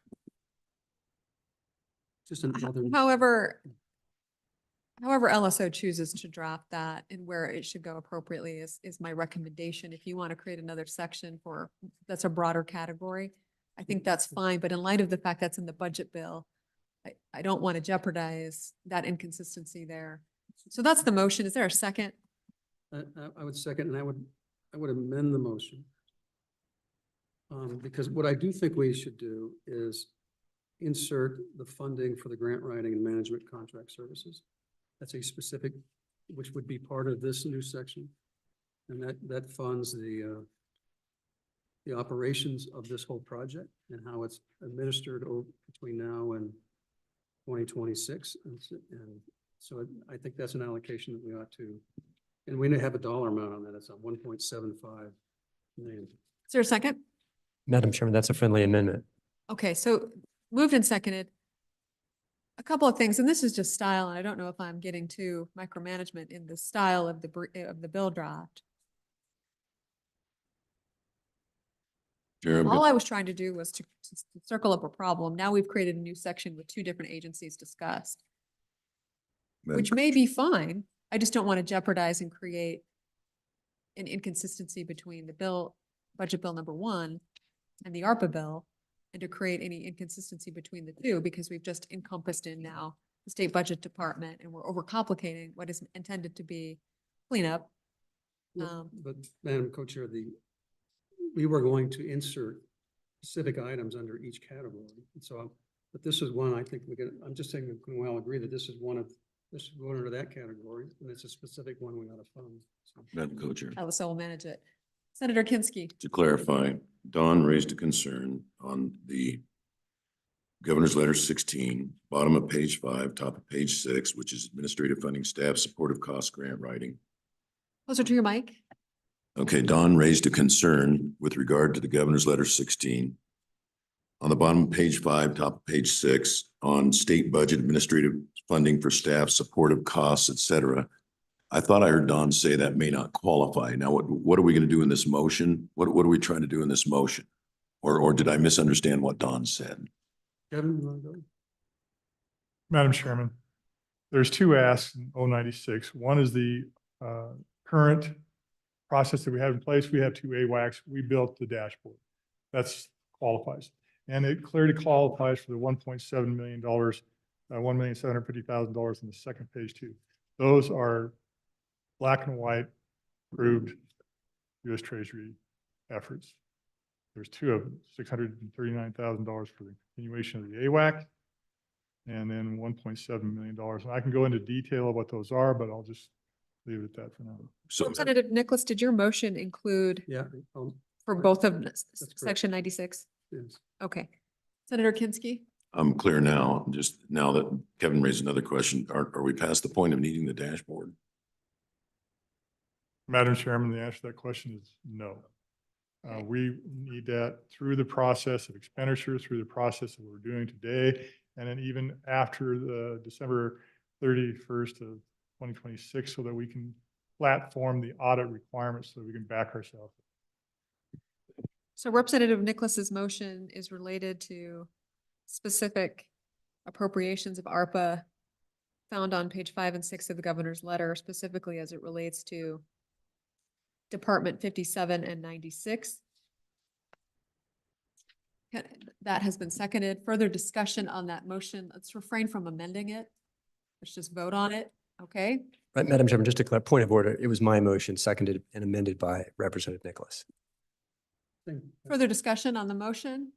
All those in favor, please say aye. Aye. Any opposed?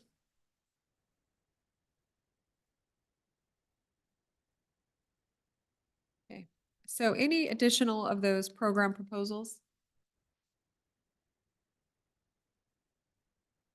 All right, with that, we are completed with this topic. Thank you so much for being here. We'll take a quick 4-minute break as we allow UW to come in.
I recognize the numbers in the room.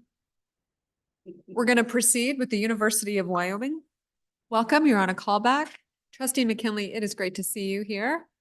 Would you like to introduce yourself to the committee?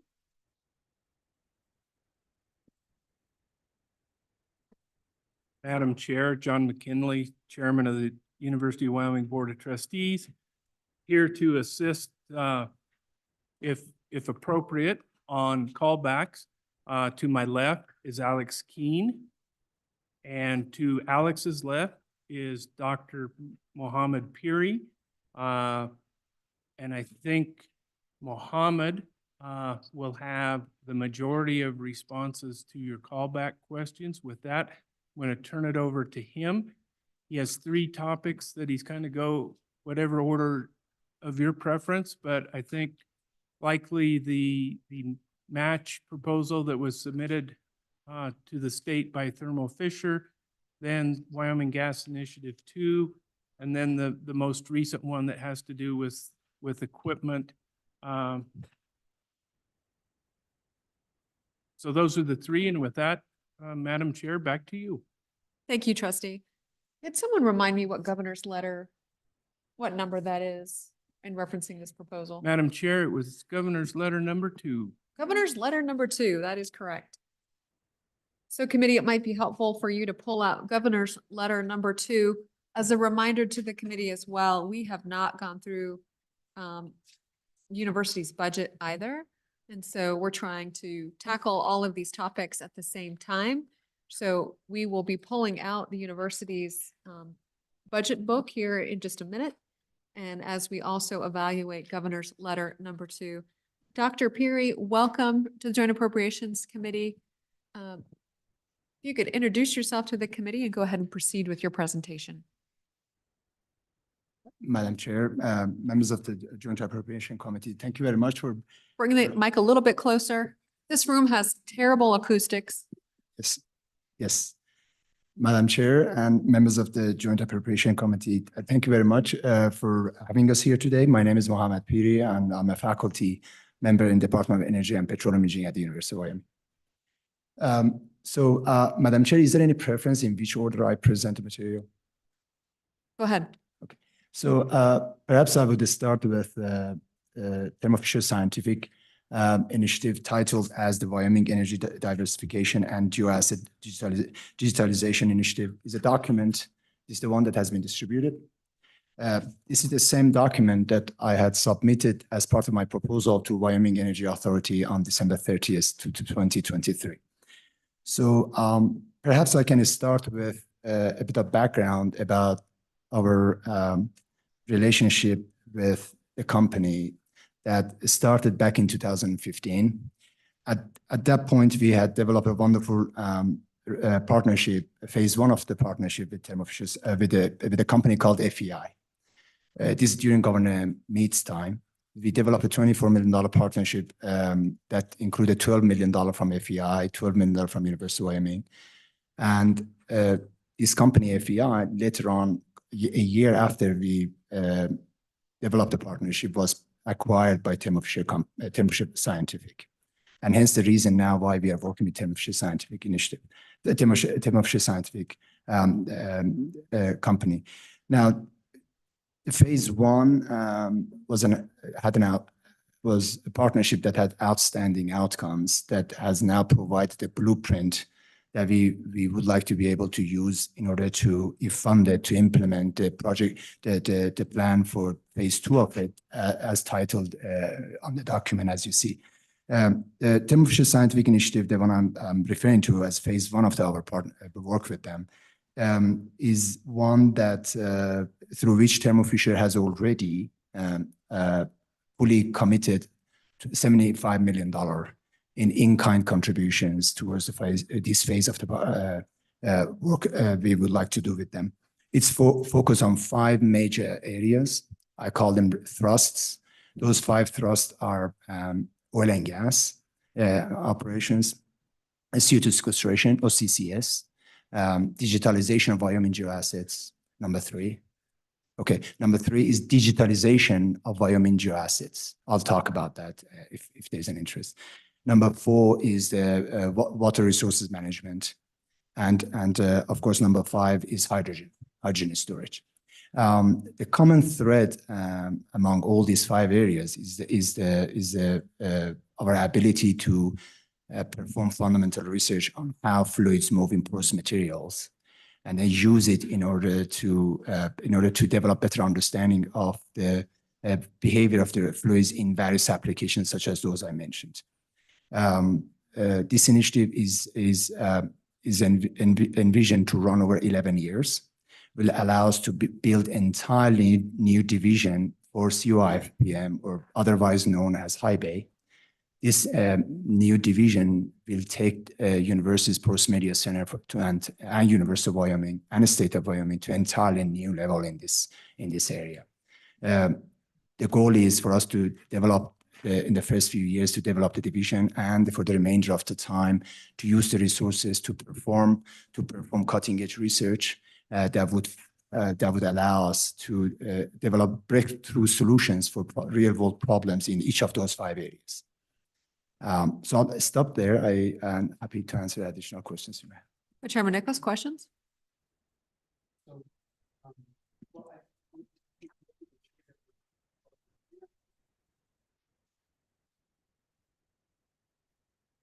One of our primary concerns, for example, Turn your mic on. on the in-kind contributions for Thermo Fisher, how do we know what that means? How do we know it's not a retail price, a wholesale price, or a per hour contribution? How do you measure, and how would UW measure that contribution? Right. Madam Chair, Representative Nicholas, for some of the key elements of it, such as major instruments, we will be able to rely on third parties to help us to determine whether the price is a fair price for the equipment. And there are a number of ways to do that. And I had just had a conversation with the UW team about some of this. So, but there are some other items in it, like, for instance, software licenses. We will be able to find out, for instance, how much the same software licenses are perhaps provided to other entities in the country and abroad. So there are ways for us to determine that. So then the question is,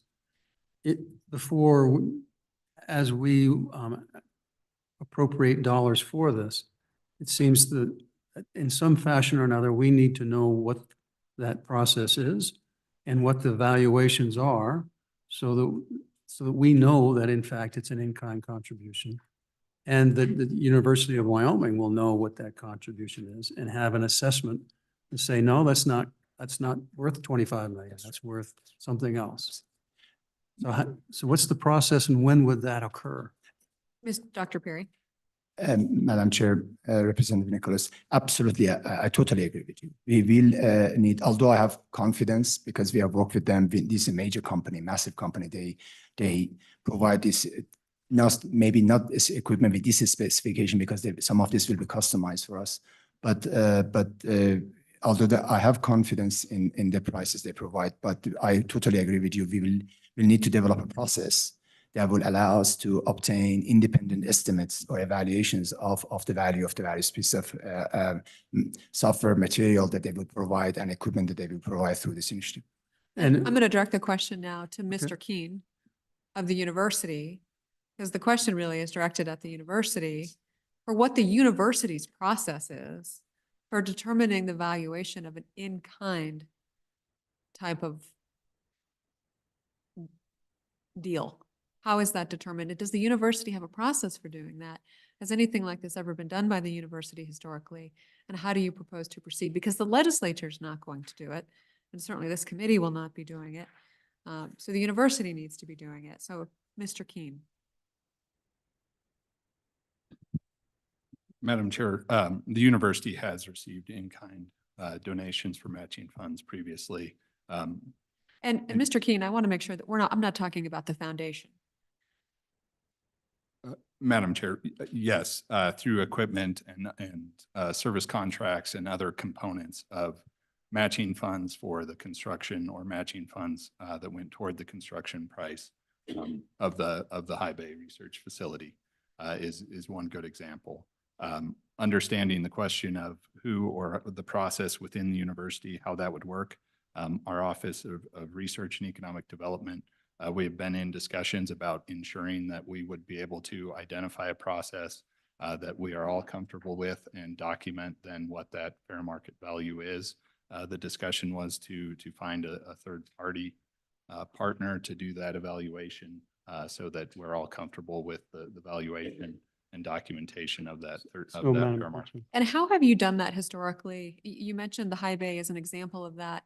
Can you give me a very specific piece of equipment that was valued and what it was determined to be valued at, and how that was done? Madam Chair, fair question. I was not at the university when that process took place. I would be happy to provide an explanation of the process that went on, but I believe, and Dr. Perry can certainly comment on this, that understanding the professional capacities and the companies that are providing this service, that there's an understanding that the value of the equipment or the service contract that they were providing, we negotiate, the university would negotiate to get the best benefit possible out of the equipment to match those dollars so that they go as far as possible and fully. Other than funded. High Bay, has the university ever accepted an in-kind contribution in exchange for research? Do you know? Madam Chair, I don't have a specific example at the top of my mind, but I'd be happy to provide a full explanation to the committee of all of those. I would hope that there are many. Madam Chair, I would expect that there would be many as well, that this is a fairly common practice, that the equipment and matching, in-kind matching is a part of the matching program. Questions on the in-kind? Representative Larson? Thank you, Madam Chairman. Alex, can you just help me, as you referred to service contracts, it just explain what those look like? What does that mean in the in-kind contribution? And when you refer to equipment, and we've heard that it would be the equipment that would be the in-kind match, perhaps on the Thermo Fisher. What type of equipment are we talking about? Existing equipment, equipment that's being developed? Can you just define that a little bit more for us? Dr. Perry? Madam Chair, Representative Larson. The type of equipment, I think this may be really also of interest to the committee. This initiative is funded. Not only will allow us, within that response, I'm going to specifically address type of equipment also. Not only is it going to allow us to build an entirely new division that will be best of its kind in the world in many ways, but also is going to upgrade and update the existing center in which some of the equipment, obviously, as you may have heard, are not up to standards, today's standards, right? So the type of instruments we're talking about are robotic X-ray tomography systems. These are robotic systems that allow us, some of them, they can do job of many medical CT scanners. It's incredible capacity they provide. We have two examples at High Bay. Some of the leaders in the state have visited. It's just unbelievably powerful. So X-ray CT scanners, macro CT scanners, micro CT scanners. Again, micro CT scanners are also X-ray systems that allow us to map in 3D with vivid details, the pore space of rocks in Wyoming and from other places. Electron microscopes and so and other types of instrumentation that allow us to study, for instance, hydrogen storage in nanoporous materials. So X-ray CT scanners and electron microscopes are big two examples. Follow-up, Representative? Thank you, Madam Chairman. And then could you explain the service contracts? Dr. Perry? Madam Chair, Representative Larson. Yes. So one of the things I'm assuming about service contracts, you're referring to maintenance contracts for the instrumentation. Representative? Chairman, so then I'm not understanding why that would be an in-kind, have an in-kind value, is what I'm trying to get my head around. And where are you finding that in the materials, Representative Larson? I'm just, Madam Chairman, I'm just getting it from the presentation that they give us here just now as they've talked. They've referenced service contracts a couple of times as well as equipment. Are And service contracts part of the in-kind donation? Dr. Perry? Madam Chair, Representative Larson, yes. These are, if I imagine, maybe I can provide a quick example that helps the discussion here. Regardless of Thermo Fisher, if I go buy a piece of instrument, usually comes with 1 year of warranty. And after that 1 year, you have to go and purchase maintenance contracts so you can actually get the instrument, continue working and use it.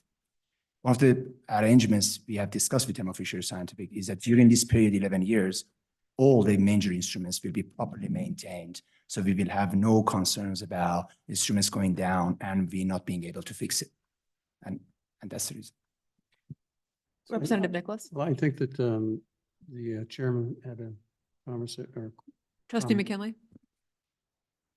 Madam Chair, going back to your focus on the in-kind, I think it would be fair for this committee to kind of better understand there's a difference between the in-kind contributions on equipment that may be off the shelf versus this equipment. A lot of it is one of a kind, made for specific purpose. And so you can't go out on the open market to determine the value. A potentially better method to determine the fair market value of that piece of equipment, other than from the donor's list price, would be to have the university determine that value through a third party and certify that value to this body for purposes of the match. That may be a process. It's a little different than going and buying. I know what a V8 engine for my 2022 pickup's gonna cost. We do understand that this is one of a kind, highly specialized, highly mechanized and customized equipment, really for purposes of this very specific types of research, which is our challenge of understanding, are we getting $75 million worth of specialized equipment? And so we appreciate how unique it is, but how do we determine that that's an appropriate match? And so, Madam Chair, you don't want me determine the value, or the donor, or Mohammed Piri or Alex, but there are some entities, third parties out there that specialize in valuing equipment and obtaining equipment. That would be the best third-party valuation mechanism for the university to get a handle on the value. And Trustee McKinley, I don't want to go down a rabbit hole here, but from my perspective, that verification needs to be made to the university as part of the negotiation of this deal. It should not be coming to me to approve the qualifications and of that third party determining the value. I need the university to have the skill set to represent to us that it is what it is, not me making that determination. So that the responsibility of this entire deal needs to be with you. We're just approving an appropriation. Unfortunately, we're having to do both. Madam Chair, I did not want to imply that it was your obligation to determine the fair market value, or that we would submit.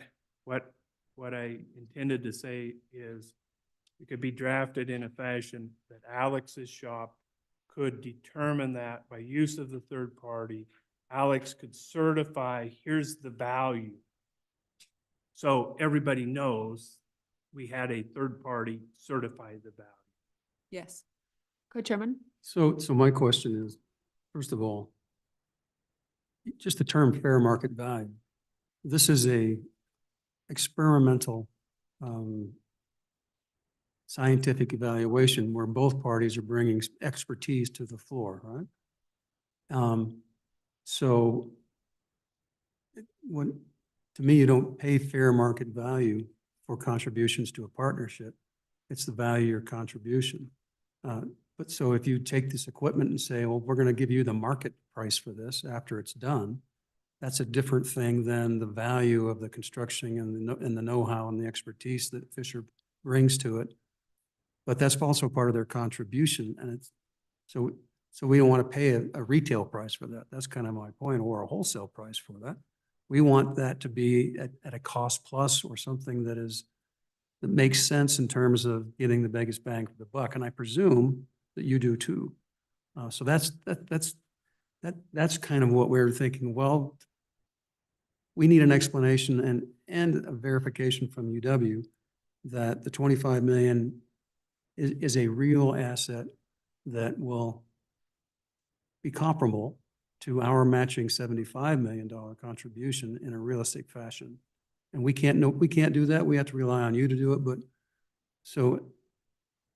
what we need an assurance that that's what you want, and that's what we're paying for. Dr. Perry? Madam Chair, Representative and Nicholas, also delighted you mentioned that we bring capabilities that, or technologies, UW does bring technologies that have been integrated with the IPs of Thermo Fisher Scientific. The combined value or efficacy of those two technologies when combined is far better than those technologies individually. And indeed, that is taken into account in negotiations with Thermo Fisher and will continue to be part of the case. I have, with humility, I have quite a bit of experience how I can use that to our benefit. Why? Because over the years, by doing exactly that, we have benefited tremendously, tremendously. I have done this with so many different companies because I've said them very openly that I don't want our relationship be a customer buying instruments. And that very statement has been discussed with them. And the idea is that we will combine our technologies for their benefit and our benefit. And in doing so, of course, we will be in a very powerful position to further advance our benefits by asking for reduced prices on each of the instruments, perhaps even well below the market fair value. Madam Co-Chair, Senator Kinski. I like where Representative Nicholas is going. It's Thermo Fisher gives equipment to this leading research center. And he says, I want it to be able to do this. They make it do that.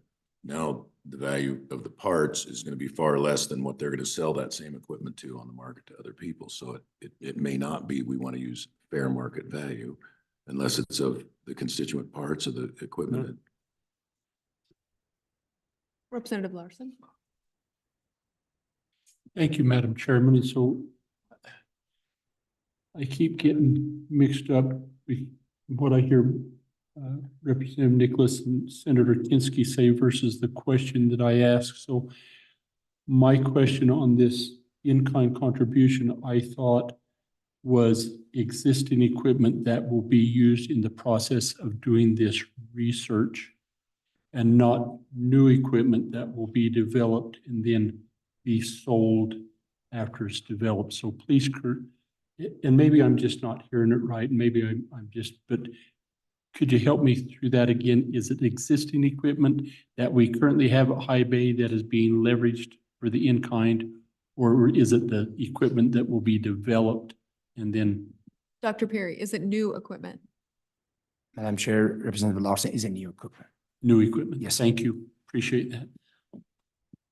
And this is I don't know that this is relevant, but do we then return the equipment at some point in time? Madam Chair, no.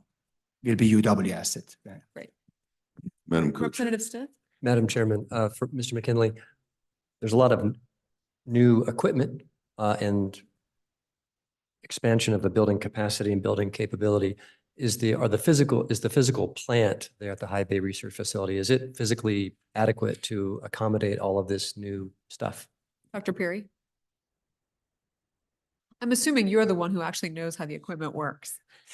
Madam Chair, on this particular, if I may, please, I asked Trustee McKinney to address this because the space matters. Trustee McKinney is better positioned. Absolutely. Please.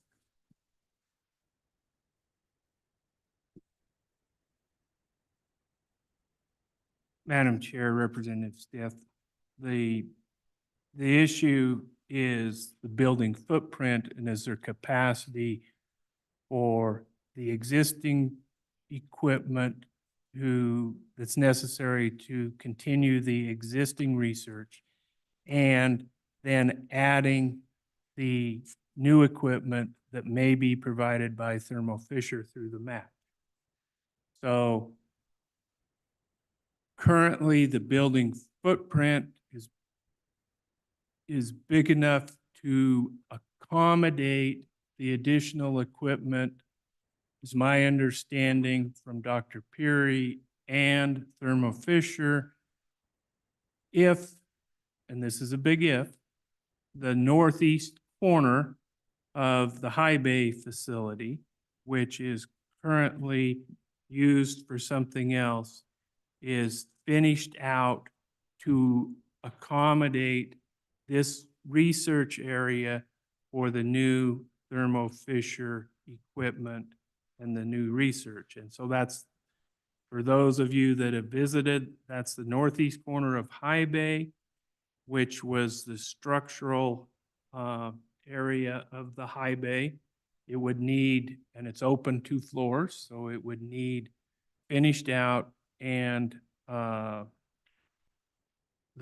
two separate floors constructed in there. That has not gone through the UW facilities process for new construction yet, because we're just kind of on the front end. We don't even know where we are on the equipment. But that would be something that the university would need to do to accommodate the equipment and the new research.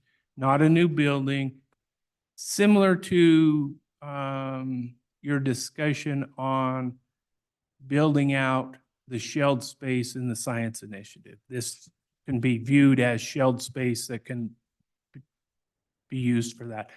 I don't know what the estimated cost is, but it's all internal. That's not the roughly 15.8. Madam Chair, Mr. Co-Chair, building costs are not on that list. That list that you just showed is equipment only, not internal building costs. Representative Stitt. Madam Chairman, Mr. McKinley, if I recall correctly, the build out on the science building was about 12 million or so. Is that the order of magnitude you're thinking of, or would it be expected less, or do you know? Madam Chair, Representative Stith, I could guess. It would do none of us any good. I have no idea. Madam Chair, the real question is, are you intending to come back and ask us for that when you do know, on top of the 75 million? Trustee McKinley. Madam Chair, Mr. Co-Chair, as I'm sitting here right now, I recall the capital construction bill that was passed last year and the footnote that we are not to come back for additional requests for capital construction until current facilities are finished, which includes the pool. With that caveat, I would strongly suggest we would not be back, because it's all internal construction, not a new building. That footnote ends in a few weeks. Senator Anderson. Pretty quick. Madam Chairman, a question for the university. Has anyone explored with the supplier what he's going to write off on his taxes for this in-kind? Usually that's a little higher than the value maybe that they write off their taxes, but that might be a starting point of valuing this equipment. And they surely have something in mind of how they're going to write this off if they're actually going to make an in-kind contribution in full, which I think they are. Has anybody explored that with the supplier? Trustee McKinley. Madam Chair, Senator Anderson, I have not. You did not ask to see their taxes. No. Madam Chairman, Representative Stitt. Mr. McKinley, I take it that part of the university's goal here will be to negotiate the agreement with Thermo Fisher Scientific, if that agreement happens, so that the university will participate in the upside risk of intellectual property development. I assume that there's someone thinking about that inside the university. Dr. Perry. Madam Chair, Representative Steve, absolutely. I have had the privilege of being involved in a lot of IP discussions with various sponsors, and indeed here we will do that. I have brought it up in my negotiations with them already, and we will be very, very strongly protecting our IP rights. And usually, to that end, usually we end up owning the IP, unless the sponsoring entity have some sort of business model to which that particular piece of IP would be very critical. Then we have done in the past, we have used models in the past how we would negotiate the ownership or exclusive licensing to them. That would benefit the university also. Madam Chairman, just a short follow-up. Dr. Perry, thank you so much. And I appreciate you paying attention to that. Do you then coordinate with the Office of Transfer Technology or whatever it's called within the university to get that done? Madam Chair, Representative Steve, absolutely. If I may mention this, is a bit self-serving here, but your COIFPM does have perhaps the largest IP portfolio on campus. So we work very closely with Tech Transfer Office and Office of General Counsel on protection, capturing IP, protecting it, and licensing. Absolutely. Senator Kinsky. So as I go back to the 2012 document preceding the creation of the center, they talked about macro looks at reservoirs, micro looks at reservoirs. And I've tried to read the information this grant app as to what this next phase looks like. And it's hard for me to get my head around it, but somebody suggested to me that you may go down as far as the molecular level in terms of looking at the fluid dynamics with this new equipment. Is that accurate? Dr. Perry. Madam Chair, Senator Kinsky, absolutely. If I may say, COIFPM, or Center of Innovation for Flow Through Porous Media, is, to my knowledge, the only center in the world that not only can look at porous materials or solids at atomic scale, but also all the way to we investigate porous materials all the way to the meter scale, atomic scale, nanometer, micrometer, and macro in one facility. And a lot of the investigation at these scales are done at pressure and temperature, also relevant to the applications. So the short answer is yes. And Madam Co-Chair, follow on then. So it's been suggested to me that while your space has been now the fluid dynamics of oil, gas, so forth through rock, this new equipment can be generalized to more areas of research than just oil and gas. It is fluid dynamics of materials in the body and so forth, correct?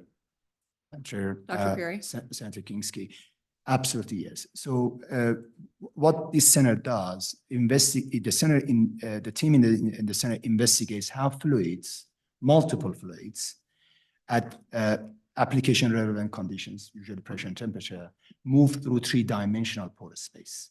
And you can find that in a lot of different things in our lives, that there's oil and gas on the ground at high pressure temperature, or is a movement of blood through various organs of the body, or is the moisture in the food we eat, or is the type of polymers or porous materials used to separate CO2 from the streams. So a wide range of porous media applications in which fluids move and interact with each other, interact with that porous medium, can be investigated under application relevant conditions at center. And now with this initiative is funded, we can do not just more of it, but also we can look in more of the stuff we are doing already, such as oil and gas, but also start branching out to other strategically critical areas, such as hydrogen geostorage, hydrogen batteries, storage of CO2 in deep saline aquifers, and so on and so forth. And what makes this extra powerful, if I may say so, is that this is closely integrated with very powerful computational platforms that also use AI in order to numerically predict how those fluids move in that 3D porous space. Imagine if you have a given porous medium in your hand, is a piece of rock, you can actually map the porous space in 3D and then compute how the fluids move through that porous space and compare with experiments. Thereby, a given oil company can trust those predictions, and there you will be able to more easily commercialize the IP and make a difference in the real world. And Madam Co-Chair, just to follow on, and then it's also been suggested to me, and I'm trying to understand that whereas just oil and gas, fluid dynamics is pretty narrow space, that's your playground. With this equipment and this grant, there's opportunity for greater collaboration across the university than there's been previously. Doctor? Madam Chair, Senator Kinsky, absolutely. This term of share initiative is funded. There will be enormous amount of collaboration that we will be able to trigger across campus. Because when we study movement of fluids in porous materials, for various applications, we need to understand the chemistry of the fluids. We need to understand the chemistry of the porous medium. We need to understand the physics of the problem. We need to understand all sorts of details that require collaboration with Department of Chemistry, Department of Mathematics, School of Computing, with faculty under the School of Energy Resources, many of them I know. And I really look forward to that. How do we accomplish that is by perhaps an example of the mechanism would make this possible is that we would fund PhD students that would then that would be co-supervised by faculty from various departments, such as chemistry, School of Computing, School of Energy Resources, that could make that possible. It's extremely important to have multidisciplinary research and convergence research that, to advance the key objectives outlined in that document. Senator Anderson? Madam Chairman, can you give us an example of how this research, our $75 million investment, would be helpful to Wyoming companies, Wyoming industries? I see your injection initiative has some Wyoming contract guys in it, but I'm not sure what the research would be with this micro telescope and stuff. Dr. Perry? Madam Chair, Senator Anderson, thank you very much for that question. So first, as you highlighted, quite correctly highlighted, this initiative is going to provide the bandwidth necessary to support the gas injection initiative, not just phase 1, phase 2, if supported, and maybe even a further expansion of that program in the future. So that's key objective and is outlined there. But there are other very important areas of technology relevant to, for instance, hydrogen or CO2 that you, Wyoming, state of Wyoming, now are extremely good position to take advantage of. Why is that the case? Over the last 19 years that I've been at the University of Wyoming, I joined University of Wyoming from Princeton in 2005. During these 19 years, you have quite, you had the vision to invest in this program. And now this program has matured and reached to the position that does have an array, a large array of technologies that makes it possible for us to develop, have a great chance of developing solutions for some of these big problems. An example of which I mentioned is hydrogen batteries. Another example of it is having technology that will allow Wyoming to predict how much CO2 you can safely sequester in deep saline aquifers, for instance. And I say that because this is my area, and I tell Wyoming, because of that 20 years of investment has reached to this position. Now you have a chance to take advantage of it with this investment and start making a difference in those areas in addition to expanding the oil and gas.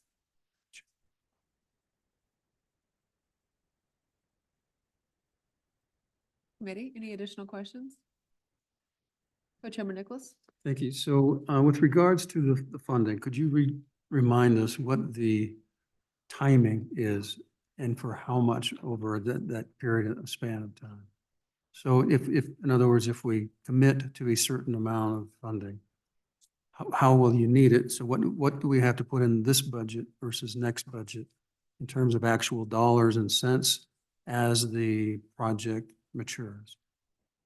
Dr. Perry? Madam Chair, Representative Nicholas, I would like to highlight two things in responding to that question. One is that we are going to need to build entirely new division, of course, subject to the comment that Trustee Mackey mentioned about this space. That needs to happen in the first couple of years. So we need significant amounts of the funding to be able to build the division, the capabilities and capacities. And then subsequent to that, we will, for perhaps the next 9 years of it, we will be performing the research using that division. So Representative? Thank you. Yeah. Just walk me through the time. Yes. When do you anticipate signing the contract? When do you anticipate doing the construction on the building? When do you anticipate funding these component pieces as they arrive? I mean, do you have a calendar of events that we?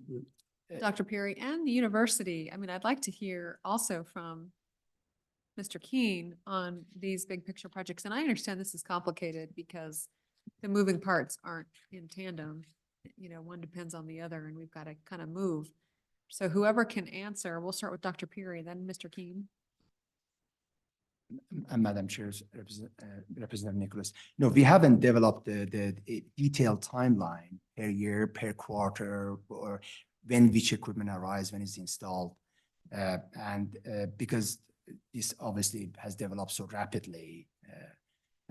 But one thing is clear, that in discussions with Thermo Fisher, that they too are quite anxious in the first couple of years. I believe that was also, at least part of this was mentioned in the meeting with Governor on December 22nd, that in the first couple of years we will be. So let me, Madam Chair, let me rephrase the question. In terms of what you and Thermo Fisher need, I mean, because we can say, yes, we will fund this with $75 million of Wyoming dollars, but we will make it available at this point in time, so we can allocate it now. But when do we have to appropriate it?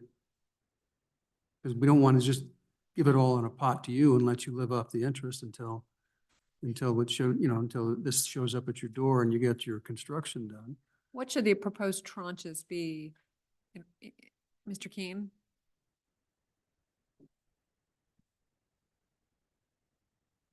Madam Chair, as I've understood, and to the point that it hasn't been scripted out per year, 3 tranches of 30, 20, 20 seems to make the most sense over the course of the full plan.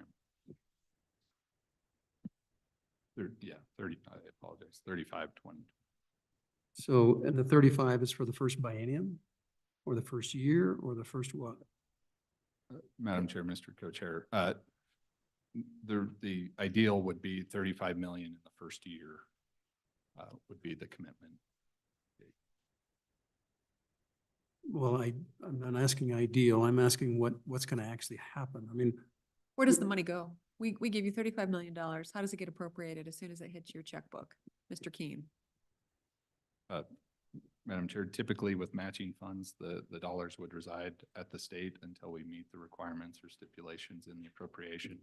When we meet those requirements, then we would set up a draw schedule with the state to draw those funds down to pay for the cost of whatever is being spent. What are the costs? Madam Chair, so this is where it gets into identifying the equipment, the specific equipment pieces, the added capacity, the added capability, and then going through and replacing equipment. The dollars would be utilized. We have identified a lot of the equipment needs, some of the personnel needs, how the dollars would be spent in sort of those pockets of money.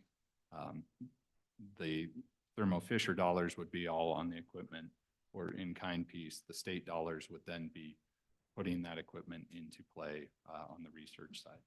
Help me understand why this amount of money is needed for putting the equipment in place.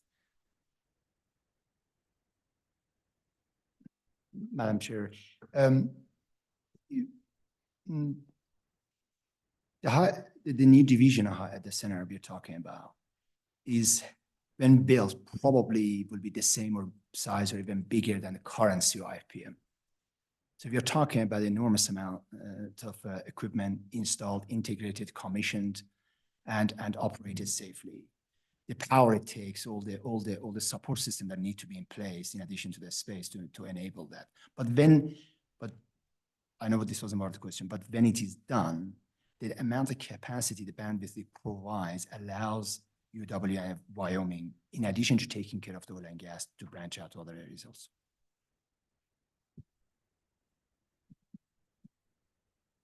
Senator Kinsky. I've got a question for Mr. Keen. The original documentation I have on the creation of the center from staff indicates that going back to the very beginning, the total project costs $68 million, including the high bay. And the initial equipment was $11 million too. And there's been a lot of equipment acquisitions since then. What is the aggregate value of without depreciation, what's the aggregate value of all the equipment that's in the center now? Do you know? Mr. Keen? Madam Chair, Senator Kinsky, I ran an asset list. I can total it up. I believe it is north of $100 million of total over the life of it. But I'm happy to sum up the asset list of all the equipment that has gone. Madam Co-Chair, I don't need it. You don't need to run a tape. I'm good just knowing it's north of $100 million. It gives me an idea of what we're trying to do in terms of replacement and upgrade. Representative Stitt? Madam Chairman, and for Mr. Keen, Mr. McKinley, whoever wants to answer, I think this gets also to the chairwoman's question about the $75 million. When I look at this handout, I look at the column that talks about the cost of things with Thermo Fisher Scientific's involvement, and I add up all the numbers, it comes out to about $14–15 million, okay? And so $14 or $15 million, that's less than $75 million. So the question is, what do you need the rest of $60 million for? Dr. Perry, whoever can answer. Yeah. Thank you very much. That excellent. So what distinguishes the budget request, the one you refer to from Thermo Fisher, is that budget is there to help us to take care of the current center, replace equipment, have proper staff to support the research, and also perhaps have some resources to work on some other fundamental science in this area. But what Thermo Fisher does, Thermo Fisher Scientific Initiative, is proposed to build an entirely new division, in addition to upgrading the existing center. So that's what distinguishes the two. Follow-up, Representative? Yes, Madam Chairman. So let's imagine you've got $75 million, $35 million is your first piece of this that you get. What are you writing the checks for? Is it for people to show up to go to work? Is it like an army of graduate students? You're going to have, where's the money going, generally speaking? Dr. Perry? Madam Chair, Representative Steve, all of that. It will be, yeah, that's perhaps too trivial answer, but it's true. We'll be installing a lot of instruments, getting a space ready, working with university leadership, we're getting a space ready and installing instrumentation. In parallel to that, actually hire an army.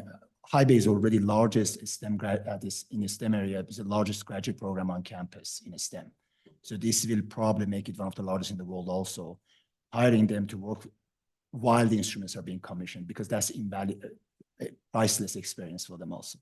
And you may think this is a bit premature, but I'm already in the process of looking into graduate students because that takes time and I would like to be proactive.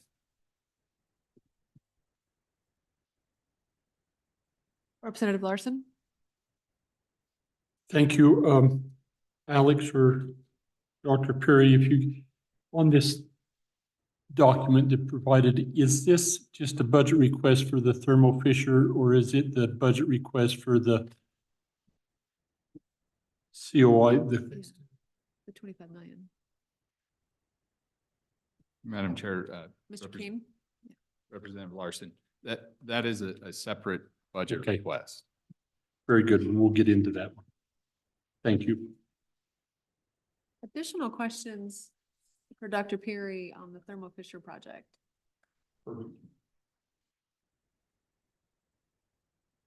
We've had a lot of conversation. So one last question. So speaking to the university, is the university completely comfortable with this project and the ability to fund and support the project as presented to us? Trustee McKinley? And one last question to that, willing to oversee it and assure that our investment is properly used? Trustee McKinley? Madam Chair, Co-Chair Nicholas, answer your last question first. The university always strives to make sure that the investment by the state and others in the university is maximized to the greatest extent possible. So we will continue to make that representation to this body. With regard to your first question on whether the university fully supports this project, I know that there is support at High Bay, there is support at the administration level, there's support at VP research level for this opportunity on this cutting edge research. There's been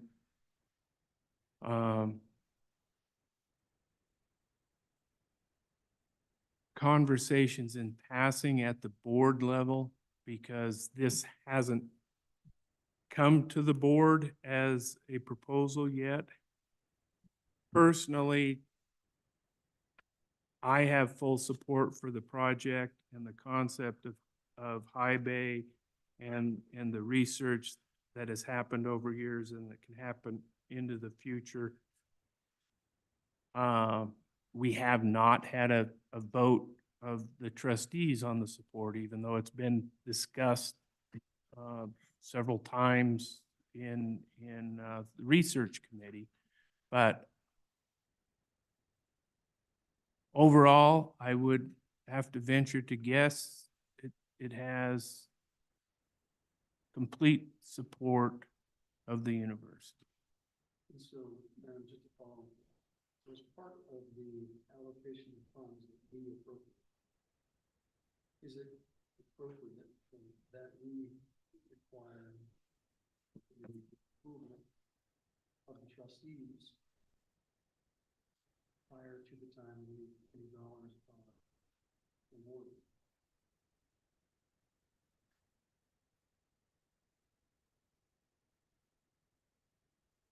Trustee McKinley. Madam Co-Chair, Chairman Nicholas, I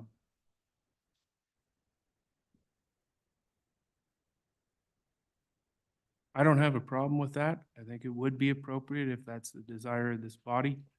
It would be similar to the process that the university uses for all major construction projects. They go through a facility committee, then they come to the full board with a recommendation from UW's facility committee for approval by the full board. This is of the magnitude that could be an appropriate step. No, Mr. Co-Chairman, I see where you're driving at. I don't necessarily agree with it in total, but because I don't ever want to delegate the power that we have. But the university would be agreeing to accept the 75 million of an in-kind contribution. And by default, the university itself is agreeing, and the trustees would be blessing that receipt of the 75 million of an in-kind donation. Isn't that correct? Madam Chair, no. It depends on the agreement, and I think at any moment in time during the term of that agreement, if Dr. Peary makes a determination that the equipment is not of a certain value or use, he would have the ability to say that does not constitute the 75, and so a part of the 75. No, certainly there's an ability to back out if the agreement isn't good, right? If they don't come in good faith and it's not worth 75 million and Dr. Peary makes that determination and the third party, whomever that might be. But generally speaking, if you're on the process of accepting $75 million of in-kind equipment in exchange for a deal, the university is agreeing to the terms of the deal and therefore blesses the research project that's going on. And we have full buy-in from the university to support the project. Madam Co-Chair.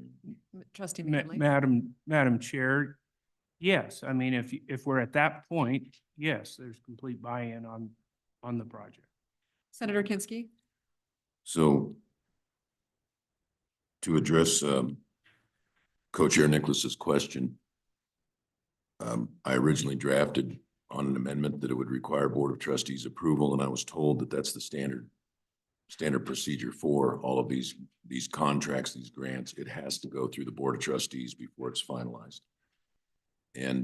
But so far what we have is a concept of equipment, but the deal has not yet been negotiated. And I think the broad outlines of putting the deal together are still yet to be, and the specifics of it and the agreements have yet to be negotiated. I think the first step is they've got a concept of trying to see if we can commit the funding, and then they're going to put the deal together. Am I correct there? That's my Trustee understanding of where McKinley. we are. There's no deal negotiated. There's no contract to show us. And of course, you're waiting on approval, 75 million. We'll let Trustee McKinley kind of field this and then we'll go to Representative Walters.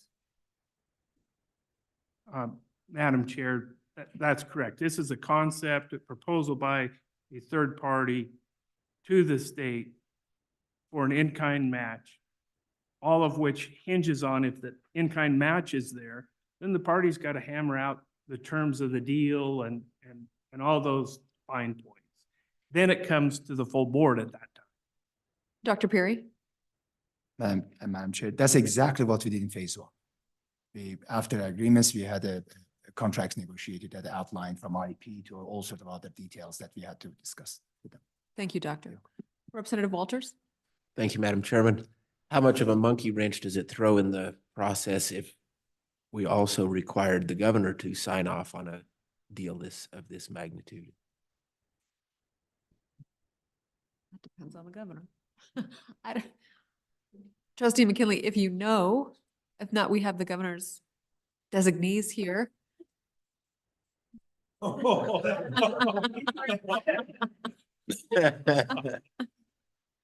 So not knowing exactly what Senator Walter or Representative Walters characterizes as a monkey wrench, I'm going to lob this one to Randall Luthi.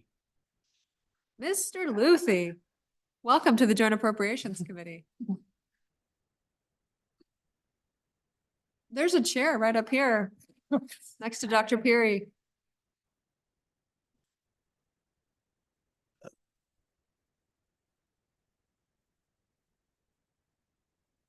Mr. Luthi, it's good to see you. We're glad you're here. Welcome to the Joint Madam Appropriations. Chairman, I may regret this dash up the stairs. as I- We are an enjoyable time, rest assured. So you heard the question from Representative Walters, and Mr. Luthi, if you would introduce yourself for the public who is watching on YouTube, your name and your role within the governor's office, and then if you could respond to Representative Walters' question. Thank you, Madam Chairman. My name is Randall Luthi. I'm the Chief Energy Advisor for Governor Gordon. We are very familiar with this proposal. Thermo Fisher sent us a letter and have met with the governor. I believe the question was, how much of a monkey wrench would it throw into the process if we required the governor's approval as well? It's not a monkey wrench, and I leave it. I mean, this now is in your hands and determine what type of conditions you can put on this approval. We certainly would be advisable to either way. You know, again, let's see, how am I trying? I'm not trying to avoid the question. It's just that either way will work with us. Thank you. Stay close, Mr. Luthi. Our additional questions for the governor's office, for the university, for Dr. Peary. We have all three here, which I think is a good omen. Senator Guru.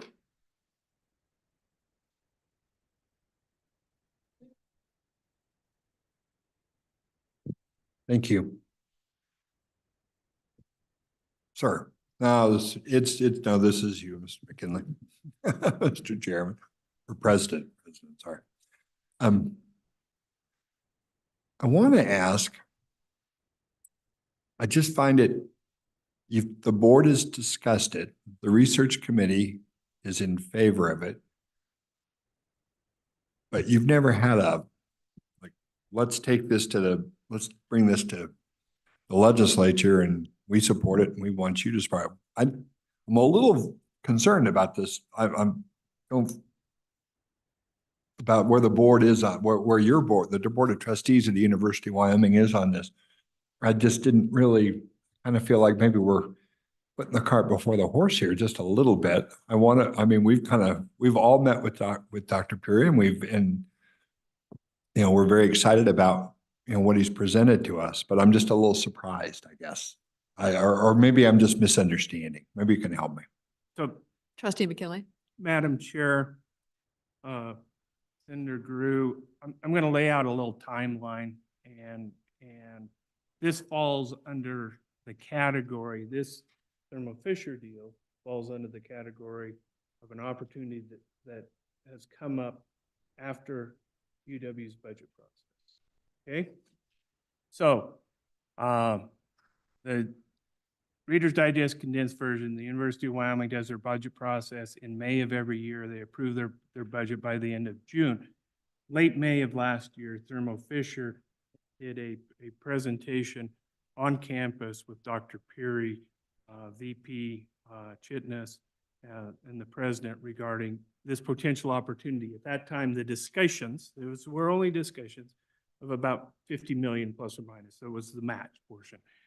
Thermo Fisher and Dr. Puri then had discussions with the governor and the executive branch regarding this concept.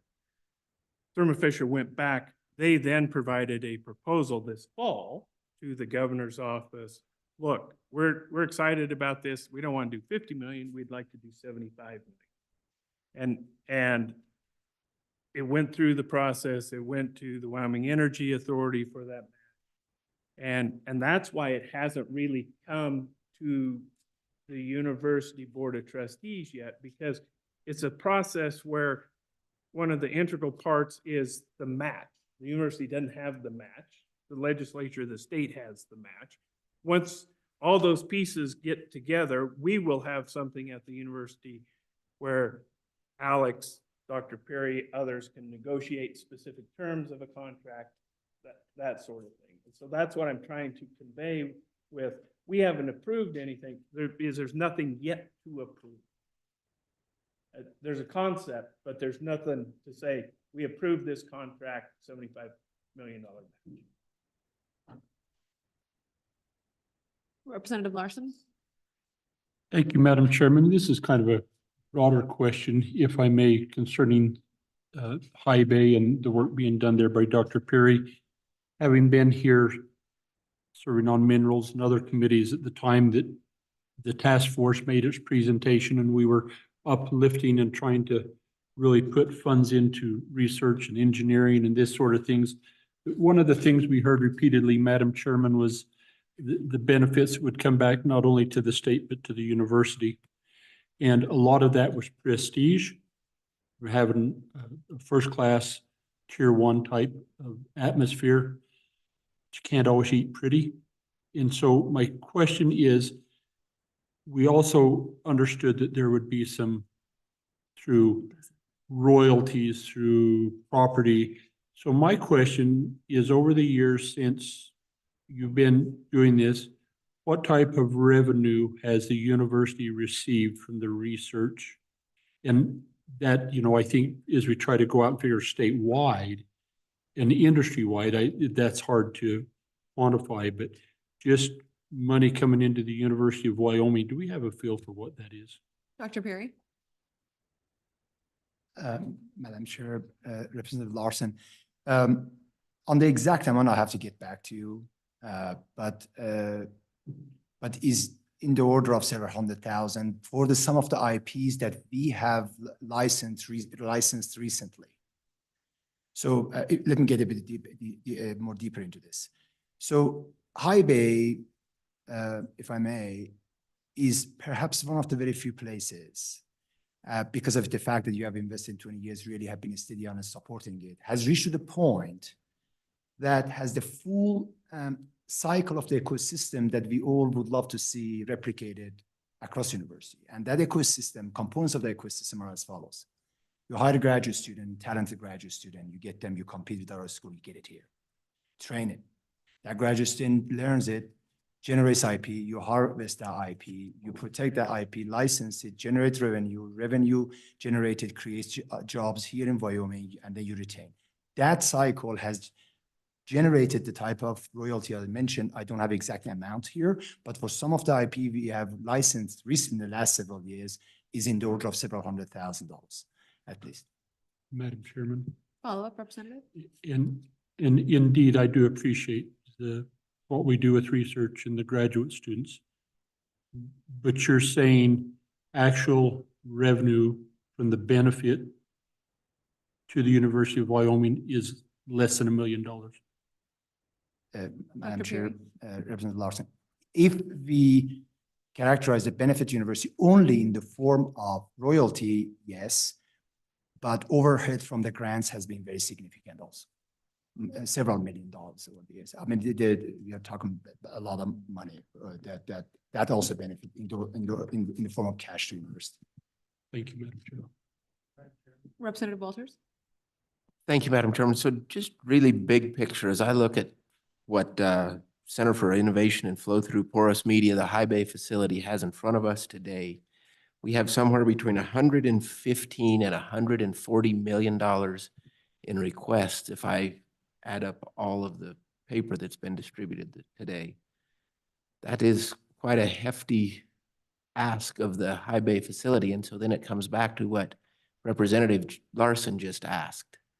How is the state of Wyoming going to reap at least a one-to-one benefit from the research that's taking place with $115 to $140 million ask today, and being mindful of what has already been appropriated to this facility? Dr. Perry? Madam Chair, Representative Walters, if I may,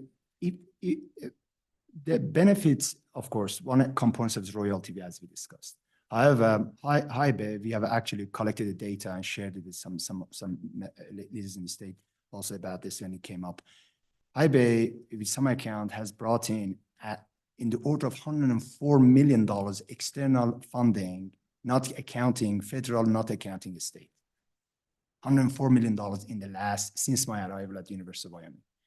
And that, yes, goes to research, goes to graduate students, generates IP, produces type of high caliber graduates that we all would like to hire and retain in University of Wyoming.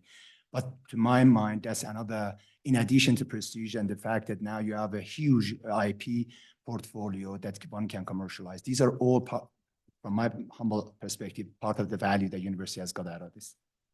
So following that up, Madam Chairman, if I may. So then the IP value question, when will we ever be able to capitalize on that IP value to start to get some of our funding back? Because the 104 you reference is nowhere close to what's already been invested in this facility before we ever start to talk about today's discussion. So the IP value is really where I see maybe getting some of this back. And when will Wyoming ever get to capitalize on that? Trustee McKinley? Madam Co-Chair, Representative Walters, the IP is one element, the revenue from the IP is one element of the revenue stream. Another one, and this body isn't to this issue yet, is the Wyoming Gas Injection Initiative. And that initiative that Dr. Perry is doing now focuses on oil and gas companies doing enhanced recovery in the state of Wyoming, which, if successful, those concepts have been proven in reservoirs outside the state of Wyoming. This focuses, the current one under works right now, focuses on enhancing that productivity in reservoirs in Wyoming, which that benefit increases the production. Theoretically, commodity prices are good, benefits the state as a whole. So that is another element of a return on investment that the state as a whole receives from this, both the basic research that happens and the IP that goes into it for these specific reservoirs. Senator Salazar? Thank you, Madam Chair. I guess not so much a question, but a comment. I need to feel more comfortable with regard to the UW's involvement in this. If we're going to appropriate this size appropriation, and I understand the timetable that you just mentioned, Chairman Kinley, about the Board of Trustees, but I would like to see the Board of Trustees give the legislature a formal approval and acceptance of this project, that you will oversee it, that you're involved with it. I think that is what members of the legislature would want to see, and certainly the taxpayers of this state would want of a expenditure or an appropriation of this size that's coming to your university, that the Board of Trustees would sign off and say, we approve it, we're going to oversee it, and you have the assurance that we are going to look after these funds. That was a comment. You don't need to respond if you don't want to. Representative Larson? Thank you, Madam Chairman. And then if I could go back to a response you made to Representative Walters, where you noted in about $140 million.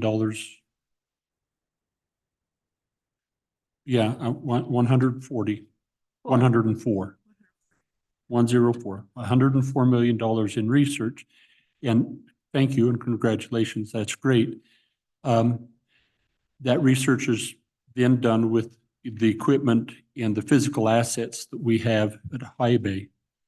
So it seems to me that there would be an accommodation in using those research dollars to then address some of the ongoing maintenance and replacement of stuff with those research dollars. And maybe that is, so if you could clarify, do you actually do that? Because there's quite a request here. Dr. Peary, and then I just want to make this comment of, I think, what is a dangerous paradigm being created. And I want to challenge it, which is that investing in research and development projects like we're seeing here must have a financial return on investment at some level, because that's not how we invest in education or research and development and develop our students and industries, right? That's not the outcome. And I understand that that's not exactly what we're saying. It is not. But we are developing that paradigm, I think, with this line of questioning of what is the return on investment, and it has to be enough to at least maintain some of the ongoing operations. And that's a fair question. I think it's worth inquiry, but I do want to just avoid, at least for the committee, and to signal my own analysis of what a return on investment means isn't necessarily a dollar for dollar match along those lines. And Madam Chairman, I'd agree with you. And that's why I think we've been pretty selective in the questioning, because we realize that investment is back to industry and back to the state and back to that. But as we get down to understand all of this, there's also that component of that we don't know, and just curious on how all of this works. And so I appreciate the caution, and it's noted, and appreciate allowing us to have this conversation. So thank you. Dr. Peary? Madam Chair, Representative Larson, the answer is absolutely yes. I don't know how much you personally or the rest of the members of the committee may be aware, but High Bay hasn't had a sizable budget. My current budget in the University General Fund is approximately average of the last 3 years, about $860,000. That is our average over the last 3 years. And that's not even remotely close what it takes to run and maintain this enormous, truly unique facility that we are so proud of. So what I have done, I'll admit with a lot of stress and a lot of sleepless nights, is that with the grants I have been attracting, I've used them in a very judicious manner to support key instruments, and these have been business decisions I've been making. And we have come so far. We opened High Bay Research Facility in August 2017. Now in 2024, facility is full. We have reached a point that needs to be upgraded, and I've come this far mostly using this fund, as I mentioned. Thank you, Dr. Peary. Representative Sherwood? Thank you, Madam Chair. I've been fairly quiet, just listening, soaking it all in. It's a lot to consider. And it's a lot of money. I think I want to mirror some of the comments we've heard from the senators about timeline and process. And while I know that innovation does not align itself with a legislative timeline, it is, for me, disappointing to not see that you've not gone through the process to have your requests in the University of Wyoming's budget, with an opportunity for them to rank exception requests and for us to see it in this document so we can get a whole picture, a holistic picture of the funding that we're providing to the university. So I think my question is, what are the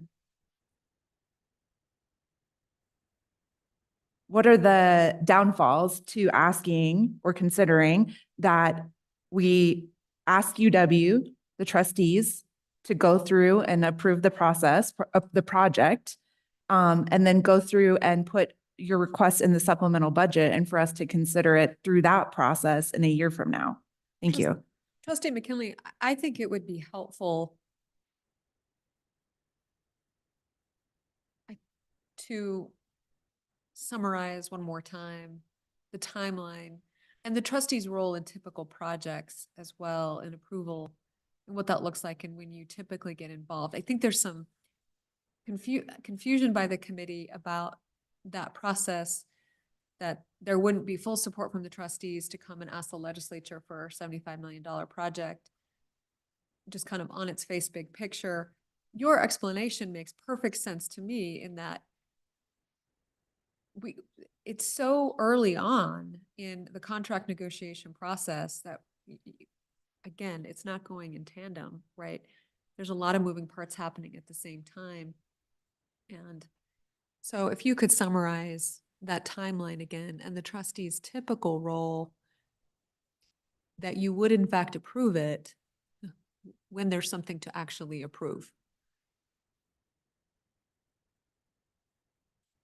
So, Madam Chair, I will start with, currently, there's nothing that is fully baked for the trustees to approve. You have a third party that's made a proposal to the executive branch regarding a potential match. So I'm starting with that.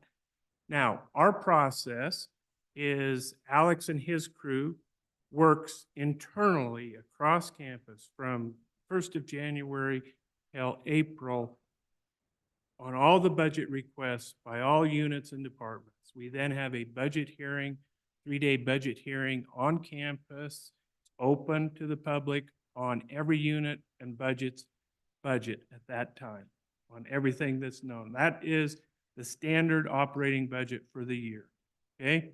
That would be the $880,000 that Dr. Peary mentioned that was part of his operating budget that comes out of the state block grant. That's approved in that May process. You meet once we finish those hearings, there are follow-up questions. Alex and his crew gather those. The full budget is then presented to the Board of Trustees at their June meeting, approximately mid-June. So we approve our next year's operating budget mid-June for the next fiscal year. As soon as we finish that process, the Board of Trustees Budget Committee has been working from May through July on requests or exception requests that would go to the governor that have to be submitted in August. We discuss those at the Budget Committee of the board discusses those at the July meeting. They refine those. Those are approved by the full board either at the July meeting or the August meeting. That then is the budget recommendations that go from the university to the governor. And so you have that whole process. Once that process was finished this year, then on or about October 1-ish, there was a proposal from Thermo Fisher regarding the $75 million match. So that came after our process. Now, there's nothing that says that we can't address it separately, but that came to the executive branch. That was then sent to Wyoming Energy Authority for evaluation. It's also being discussed by JAC as what's the best method to address the 75 million match if it's something that the state wants to do. So that's kind of where we're at and why the board hasn't taken formal action, because there's nothing really to take formal action on. And you hit the nail on the head, Trustee McKinley, which is what I think, I hope I'm not speaking for the committee, but what I'm hearing from the requests for trustees signing off and the governor signing off is due to the unusual timing of this and the need to commit some type of fashion in order to keep the ball rolling. Is the university and is the governor on board with this deal before we jump in and appropriate money to it? We want to know if we've got true buy-in from the university and from the governor's office. Because I don't want this to be a legislative project, right? This is a university project. Madam Chair, the Board of Trustees meets in person on January 24th, I think. That's next Wednesday. I have my dates wrong, but if this body wants some action out of the trustees, we could address it at that meeting. There would be several conditions on that. It would be, you know, if we fully support this, if these other pieces come in, you know, funding and this, that, and the other. That makes sense, Trustee McKinley, and I understand the caution because it is preliminary. Mr. Luthi? You knew it was coming. I gave you buy-in with Trustee McKinley first. Thank you, Madam Chairman. Let me say this, the governor has reserved his options. He has certainly looked at this project carefully. And in the December meeting with Thermo Fisher, he had several questions, you know, dealing with, is it possibility to spread this out over a few years? What would be the IP arrangements that would be available? What would be the use of the equipment to other factions of the university? These were all questions that he had. So I think those are preparatory before he makes a final decision. It was mentioned that this was sent to the WEA for them to look at as well. And that process in also means the governor doesn't make a decision until after their recommendation. So I can safely say the governor has not made a decision negatively or positively, but he is very interested in this project. Thank you. Madam Chairman. Senator Kinsky? I guess I'd ask the university if we commit this money, how many months out before, what's the life cycle of a deal? How many months out before you know, go, no go, and the money would be released? So by way of background on the question, we've appropriated over $300 million for this very kind of research. This is not new money. The purposes on that money were research in oil and gas, CCUS, hydrogen, that's all the very things that this is going to enable. So it's not new money. We could say it's committed, you know, pending knowing whether the deal is a deal or not. Are we talking about, and it relates to Representative Sherwood, I assume that within 90 days, you'll have enough of the broad parameters of the deal to know whether the university is interested in it or not, enough to endorse it or to release the money. How long would the money be tied up before it could go back to the WEA, which is not the right vehicle for this because it's not in kind. We'd have to rewrite the WEA statute, and it should be through a university process. what's the life cycle of these deals? By what time, what we know, go, no go? Trustee McKinley.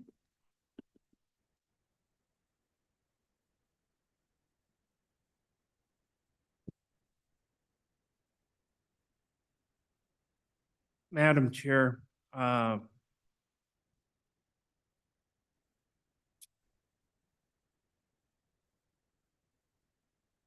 never been involved with this type of project at the university where we have a meeting of the minds of a third party on a match and the university on the match, where the parties did not fairly rapidly, within 30 to 60 days, have a contract in place.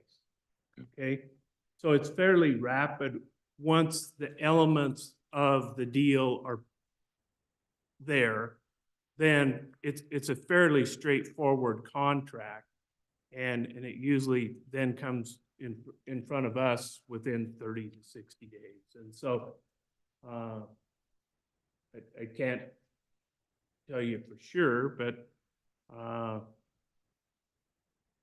that would be approval of the contract stage, which is after the money would be, okay, we've appropriated money for the match, get a contract.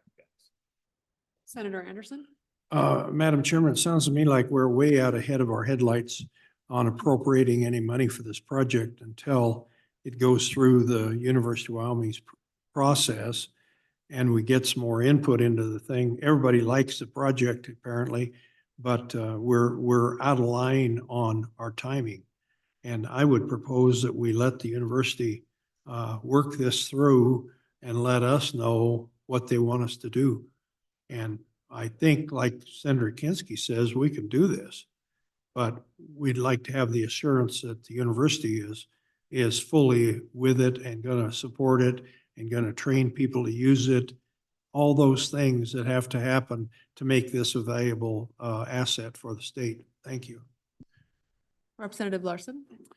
But I think we've heard that it's difficult for the trustees to make a decision if they don't know the kind of the will of the funding.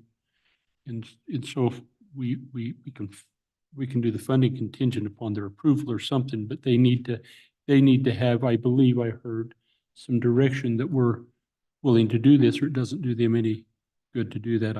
Maybe I misunderstood that. Representative Nichols. Thank you, Madam Co-Chair. Yeah, so Senator Anderson, I think just the opposite is the case.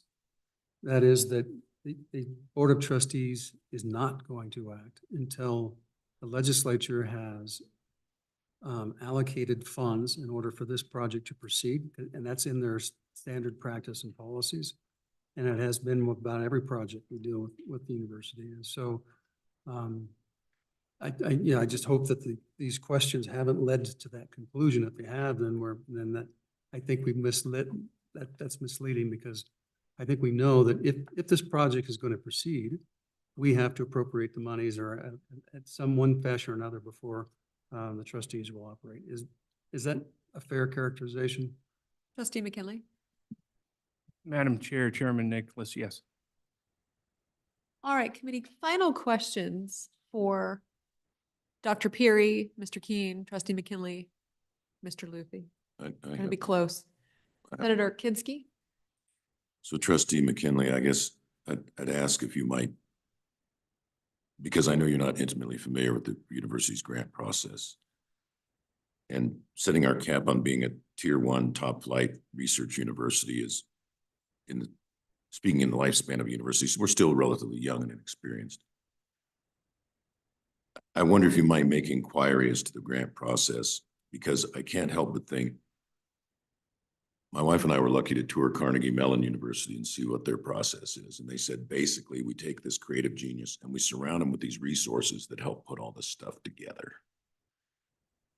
I would think that if I were someone in the upper hierarchy of the university and these people just walked out the door in May I would have said you and you, I want you to follow up. I want to try and get as much detail on this as we can. I want to give him all the support we can, and let's try and put this deal together, learn everything we can, run it up in it just a conceptual, keep the university trustees in the loop. It sounds like that's not the process, but I wonder if you might make inquiry if there's any interest within the university of implementing a process like that, because I wouldn't let this deal get away if it were me, if I were in charge. I would not have waited. I would not have waited this long to try to fully develop and exploit this opportunity. I would have surrounded him with the resources necessary to help put it together sooner than this. I agree with Representative Sherwood. It should have happened sooner. As it is, this is where it is, but I'm just asking if you might ask the questions I would ask if I were a trustee. Why is this not being brought to the table earlier with the resources the university has to offer to help make this happen?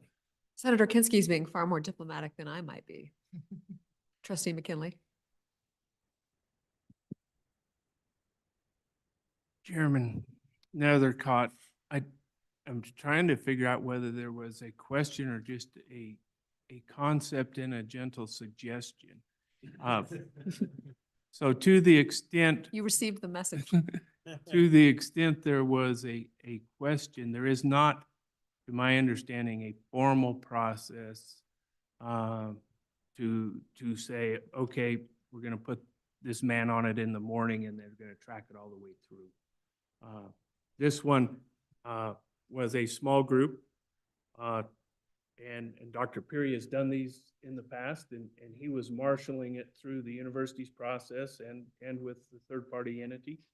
And I think there's probably lessons learned in this process where things fell through the cracks on the university side, that we can do a better job on having maybe a more formal process at the administration level to make sure we take full advantage of opportunities when they arise. I would agree with your statement that this is a kind of a very large opportunity that we should not pass up. Dr. Peary. Madam Chair, it is likely that I will get in trouble for this, but I'm going to take the risk and say it because I think it's judicious for this body to know. I think it's somewhat of a miracle that Thermo Fisher has stayed committed this long. They have options. This is a massive company. They could pick it up and go somewhere else. So I just want you to know that, and various people involved in this have been told this. And I'm so grateful to them that they have stayed committed this long, but I don't know for sure, honestly, how much longer they will stay committed to this. Thank you, Dr. Peary. I think we do sense that. Representative Walters. Thank you, Madam Chairman. We have a handout in front of us. 214 is what it's called to us. Not that it makes any difference to you, but this is a budget request for some equipment and related materials, et cetera. For my clarification, is this Can you hold that up? Oh, that. Thank is you. this being distributed to us as a supplement to the University of Wyoming budget request?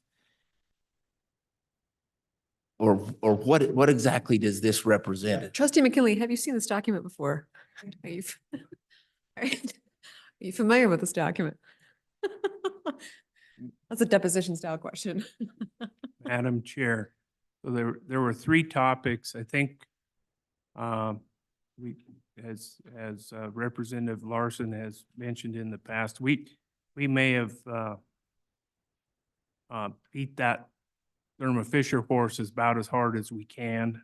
But there were two other topics. One was the Wyoming Gas Injection Initiative 2. And then the third topic was a budget request summary document. And that is my understanding that came through requests from members of this committee to Dr. Peary and Alex to address equipment replacement. And so there's three different topics that Representative Walters, the one that you held up, also is impacted in the event that the Thermo Fisher matter is funded, because some of those equipment replacement goes away if Thermo Fisher's project is funded. Madam, So you have to kind of address them separately. And Alex is here to address the budget items. That has not gone through the UW's Board of Trustees budget process. It's not on the priority list. I'm going to say exactly what I say every time here. What is on our priority list and in the order that they're on that priority list is what was approved by the trustees in the recommendations to the governor. Madam Chair. Madam Co-Chair, I can help. We'll go to Representative Walters and then Senator Kinski.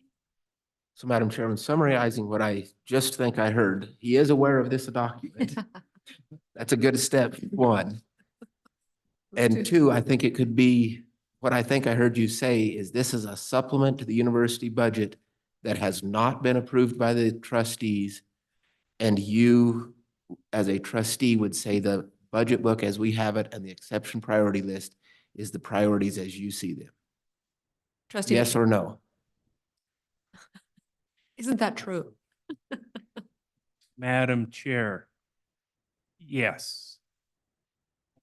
Madam Chairman. Representative Smith or Senator Kinski? So I think I can help. I toured the center. I've been over there a couple of times. And most recently, I think 3 or 4 months ago, I lose track of time, as were you, Senator Anderson, Senator Guru, and President Driscoll.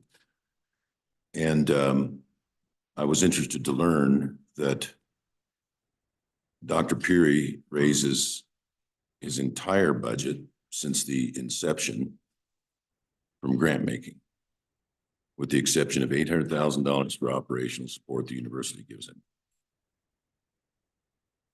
He did submit through the university process that he'd like to have a budget for equipment replacement. He has no budget for equipment replacement. Sinking fund for as equipment gets obsolete or outdated, he doesn't have that. And some operational budget to support the fact he's dealing with 40 postdocs. And up until recently, they didn't even have a financial guy assigned to the center. So I encouraged him to what had been submitted to the university and denied, to work with Mr. Keene to get his request into a format that the university has. It still has more work to do. And I thought that this committee would like to see it as I wanted to see it, because it's interesting to me that one of the top research departments in the university, he has to raise all the money. And my understanding from the university is there may be some other research departments that get as little university support as this one does, but there are others that receive far more support from the university. In fact, the amendment that Don drafted, the first line is, there is hereby created a budget line for the University Center for the Innovation of Flow Through Porous Media. So what's happened is the center is just, since its creation, it was state of the art, has just fallen behind. There's not there hasn't been consistent budgetary support from the university. Dr. Peary's had to do it all. And what he's asking for, and he can speak for himself, it's just some additional support. It doesn't have to be the whole thing. It doesn't have to be the whole thing now. And it could be a discussion for a later date. But I think since it's the creation of the center and SER and protection of engineering and agriculture very often has to be directed by the legislature, this might be one of those instances where we have to put our foot down. I do not like it. Senator Kinski, thank you. Thank you for this. Thank you for doing that work. This is helpful information.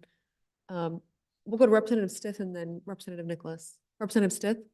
Madam Chairman, thank you. So just to clarify and follow up on Representative Walters' question, Mr. McKinley, let's imagine that the legislature says we like the Thermo Fisher project and we somehow find $75 million to appropriate for that. And let's imagine that Thermo Fisher says we like that too, and everything works out and everything works perfectly. Do you still need an additional $14 million on top of that for equipment, or is that 14 million inside the 75? That's my question. Mr. Keen, Trustee McKinley? Madam Chair, you lost me on the 14. If you go to, Representative Stitt does his own math. Now Well, the four of us lawyers are going to try to do I math. went to school in Sublette County. He went in Sweetwater. He lives in Sweetwater. So I understand the math issue. Madam Chairman, my 14 as a short, I'm sure that number is not perfectly accurate, but all I'm doing is adding up all of the numbers in this document in the column that says with TMS, which I assume TFS, which I assume stands for Thermo Fisher Scientific. That's my assumption. So, and it comes out to roughly $15 million. Madam Chair, the total is 15.24 million. That's accurate math. That was non-lawyer math. Mr. Keen? Madam Chair, so the list of equipment that was prepared and provided has different components to it, some of which would be offset if a agreement with Thermo Fisher were to go through. Not all of it would be, however. And so there are components within the equipment replacement, some within the capacity component and some within the capability component, as well as then infrastructure replacement that regardless of any agreement with Thermo Fisher would still be viewed as necessary through the course of the next biennium to keep the center up to the. Madam Chairman, Follow so to follow up, I'm looking for a number. Let's imagine we like the Thermo Fisher Scientific, we find $75 million for that. The real number then is 90 million because you have to take the 75 and add 15. Is that what you're saying? Mr. Keen? Do you want to, I think the three of you should talk to each other. Take a minute. Take a minute. Take a minute. I saw different shakes of the head.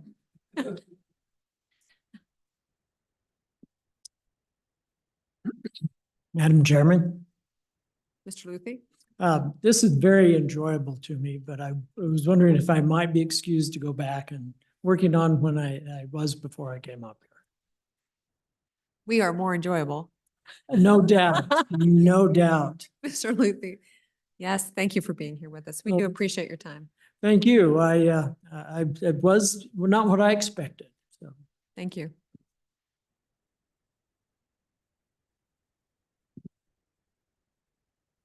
Trustee McKinley, his light is green.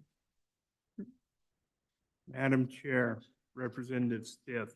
So if the Thermo Fisher project is funded, the equipment replacement of 3 million and change goes to zero. Okay? Because that gets funded in that. The rest of the numbers that you're seeing are values for equipment if money wasn't an object to stay the cutting edge of that piece of equipment. It's not equipment that has to be replaced today. There is a schedule of that Dr. Perry and Alex Keene are putting together. But to Senator Kinski's point of staying at the cutting edge, then you get to the 15 million. So you have to weigh that as a body, whether you want the high bay facility to stay at the cutting edge versus replace equipment as funds are available to replace that necessary equipment. And I want to correct a misstatement that may have been made, or at least I heard it. It could be bouncing around in my head. The trustees have funded equipment replacement at this facility in the past and have funded it as recently as 2022. So it's not like we ignore the equipment replacement and the needs of high bay. It is something that gets addressed. To our fault, we have not instituted an equipment replacement schedule campus-wide for our high-dollar research equipment. We haven't. We got in the habit of coming to this body over the years to help us replace that equipment. Alex and his crew is working on that, but we're not at the point where we can take 10 million, 15 million out of our block grant after it's been cut a couple times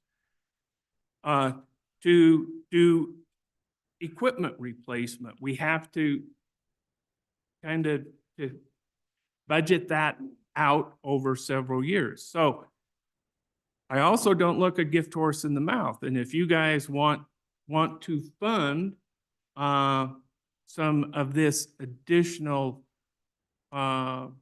equipment, it would keep the university and the high bay facility on the cutting edge of research.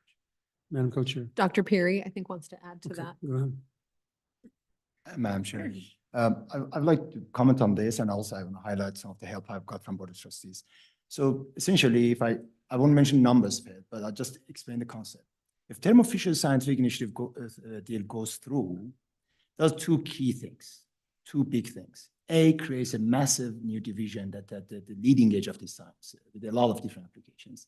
And B, updates some big, that sum is quite a big portion of the existing center. Not everything, big portions. And hence the reason why on this document, we still see some residual $50 million that we are asking for to do the remainder of the upgrades that Thermo Fisher deal wouldn't do, right? So that's the first point I want to make. The second thing I want to acknowledge, and I'm sure how grateful I am, the Board of Trustees did provide indeed $5 million to me a couple of years ago to upgrade some of the urgent needs I have. I want to highlight it and say that I have been very grateful for that. Thank you, Dr. Peary. Okay, with that committee, I'm just going to signal the plan. We're going to go to Co-Chairman Nicholas. He'll be the final question. What I intend to do is we'll take a quick break and then we'll work Agency 67, which is the University of Wyoming. So then we'll do that budget and get through that after our quick break. Representative Larson, question? So, Madam Chairman, just a question, because we also had the Dow Chemical, or we're going to skip that conversation. The 20 million, 25. Yeah, the 25 million. We can do We that. can do it. We can do it kind of briefly. Do you have big questions about that? Just wanting to know what this next one's for. All right, so we're going to take a 5-minute break. I know LSO staff needs a break. So it's 4:33. We will come back at 4:40. We'll be on time. We will be starting at 4:40 in 7 minutes. Otherwise, we'll be here till 10 o'clock, right? 4:40.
All right.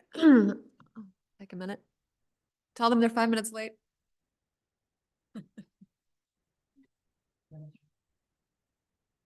For tonight. We're gonna go back and get some more agency budgets done. We're gonna do the university's budget. And then we'll see what time it is at that point. It'll be a late night. It'll be late.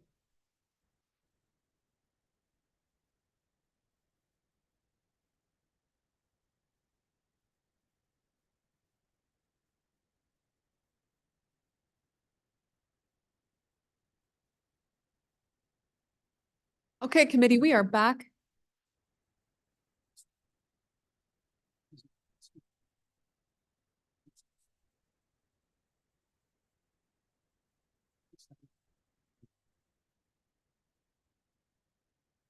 That's my understanding. I told you I'm doing this questions that I'm kind of like albatross.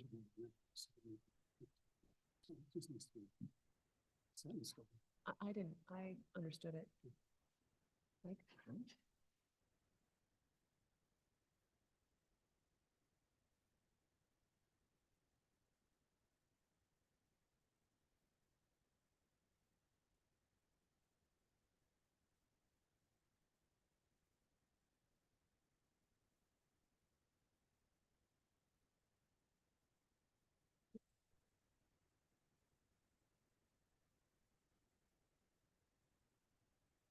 Trustee McKinley is somewhere.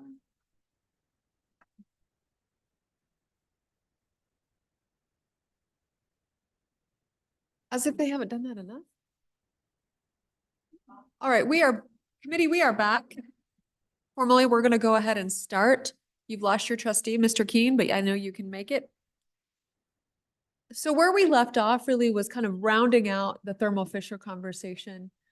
Chairman Nicholas had some thoughts and some final questions. I want to keep this pretty short for time on Thermo Fisher, and really this will be the end on this topic, and then we'll go to the other projects as part of the presentation. So Co-Chairman Nicholas. Project, and we'll finish up. Excellent. So the next project committee is dealing with our Wyoming Gas Injection Initiative. So Dr. Peary, are you prepared to discuss that? Madam Chair, yes, I'm prepared. Please proceed. Okay, thank you.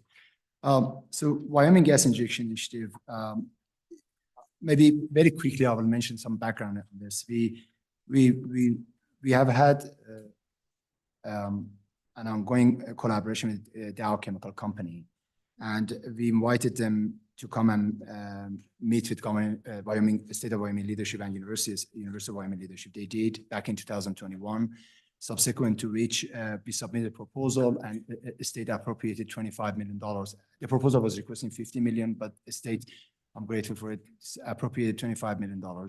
I would, if I may, in the interest of time, without going through too much details, if I invite you please to look at the page 3 of this document. Page 3 of that document. So this shows the timeline of the initiative that we have been working on. We submitted a proposal in December 21. Funding was made available July 2022. June 15, 2023, we released an RFP inviting oil and gas companies in Wyoming, operators in Wyoming to submit proposals.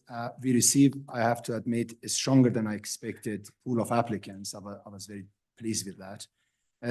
We extended the deadline. Initial deadline was at end of September 2023 for operators to submit proposals. We extended that by 2 weeks because some of the companies asked for extension. And then by December of 15, as promised in the RFP, we completed our review process, and it was a very careful one. I invited external reviewers with a very strong experience in this area. We completed that review and we notified 4 winning applications, namely, I'm going to just read namely Continental Resources, Devon Energy Corporation, Oxy USA Inc., and Ballard Petroleum Holdings. We have notified them on December 15, and we have notified them that we would like, hopefully by mid-May, for us to complete contract negotiations. And then subsequent, if those contract negotiations are successful, we hoping that in the next 5 years, we will be implementing these pilot projects in Wyoming. They are all in Wyoming. I would like to emphasize that. And depending on how the negotiations are done and the scope of the work, is highly likely that entire $25 million will be encumbered through those negotiations. Madam Chair. Thank you, Dr. Perry. Questions, for Dr. Perry, on this timeline, the Wyoming companies? All right. Representative Walters? Madam Chairman, not a question so much on the, and maybe this is better for the budget, but the governor only approves half of the $25 million phase 2 funding. And so as we're on this project right now, I think it's a good time to visit about it. If only half of the second phase of the 25 million, so you only 12.5 gets approved, how does that adjust the timeline that you have in this? And what effects does it have on the overall project? Dr. Perry? Madam Chair, Representative Walters, the appropriation you mentioned is primarily for phase 2 of it. Phase 1, the one I just discussed, and the 25 million for that phase 1 has already been appropriated back in 2020. So we have that. What you see, for phase 2, we are hoping the 12.5 million you mentioned is the money being appropriated or discussed for phase 2 of it that I would love to see to proceed with. Although if I take an example of a pilot we are involved in, that this particular one is also gas injection, but it's in North Dakota, funded by DOE. That one is $8 million from DOE. So $12 million, if we go with that model, wouldn't go more than 1.5 pilots, if there is a half pilot, you see. Representative Larson? Thank you, Madam Chairman. And Dr. Perry, could you tell me, excuse me, the selected operators, could you tell me what sectors of the state or what quadrants of the state each of those projects will be in? Just kind of curious. Madam Chair, Representative Larson, I actually brought large maps to show, but there's no time. But I have the counties that I'm going to mention them. It will be Ballard Petroleum would be in Campbell County. That was Ballard? Yes, Ballard Petroleum. If you look, please look at page 4, excuse me, the very last page of the handout, page 5. You see the name of the companies. I'm referring to company number 4 on that list, Ballard Petroleum Holdings. That one is going to be in Campbell County. Then Continental Resources has named 3 counties, and during the negotiations, we will narrow that down. The 3 they have mentioned is Canvas County, Johnson County, and Campbell County. Devon Energy is going to be in Canvas County, and Oxy is going to be in Canvas County also. So, Madam Chairman, follow up. It's interesting as we talked about that, because so that's really centralized to an existing play. And we had heard originally that this would possibly be very helpful for getting some of those older antiquated fields like we see up in Bighorn County, maybe some in Fremont County. Were there no proposals for those parts of the world? Is helping me understand why this is so geographically located in the same place? Madam Chair, Representative Larson, even though we had a stronger than expected pool of applicants, but they were primarily focused in the area in the northeast of Wyoming. And although I have had companies approaching me, either they didn't, I mean, they started preparing their proposal late and they didn't have time to submit. They asked me for additional extensions, or there were companies whose process, at least for phase 1 of it, wasn't something that we were prepared to fund. But initially, most of the applicants in Northeast Corner, I did have applicants, additional applicants for that. It's the same area that we didn't have funding to fund, but their process was merited support. Thank you, Madam Co-Chair. Co-Chairman Nicholas? So I'm going to ask Chairman, so 15 million, just because I think there's a little bit of disconnect in the communication, the 12.5, which is approved by the government. Are you content with that to finish this project? Or where is that landing? So, Trustee McKinley? Madam Chair, Chairman Nicholas, on phase 2, Wyoming Gas Initiative, phase 2, I think the appropriate way to do it would be to appropriate the full 25 million, but recognize that all of it's not necessary on a cash flow basis till sometime in the future. And the reason for that is very difficult for Dr. Perry to go out for phase 2 if he doesn't have the full commitment for the full 25. And so if it's appropriated now, and then as that phase 2 comes to fruition, we know it's going to come in maybe 2 tranches. Likely, I think our budget request, the formal one from the university, had it coming, the first one coming in July 25. It's my recollection. The first? Yes. Additional questions? Madam Chairman. Senator Anderson? Madam Chairman, one of the problems we've had in the state is that there is no CO2 pipelines to flood these wells with these fields with, and especially these ones that we've got listed here. Where are we going to get the CO2 to do this? Dr. Perry? Madam Chair, Senator Anderson, thank you for that question. 4 companies that they submitted winning proposals, they are going to do this with the associated gas of the oil they produce to begin with. And in fact, one of the reasons why I'm so happy you asked this, because this was indeed one of the key metrics we used to evaluate the proposal, whether they indeed have access to enough gas. It may not be CO2, but you can do the enhanced recovery using the associated gas. And that's what we have ensured they have available. Yes. Go ahead. Madam Chair, Senator Anderson, although I will also would highlight that Devon, in addition to confirming that they have associated gas, plenty of associated gas to use, they also mentioned that in the future phases, they might be able to have also use CO2. That came up in the interaction with Devon. So, Madam Chairman, we are thinking that these 4 producers are going to produce enough CO2 in their fields to flood their fields? Dr. Perry? Madam Chair, Senator Anderson, when associated gas is a term we use, I'm sorry, I should have explained that, is a term we use to refer to the gas that comes out as a dissolved phase in the oil. So when you produce the oil, it comes with a significant amount of gas dissolved in it. So when you reduce the pressure, that gas gets released. That's called associated gas that you can recycle back and inject to do enhanced recovery, which is wonderful. Yes. The studies I've looked at, that isn't near enough gas to flood a field. Is this just going to be an experiment to see if we can do it?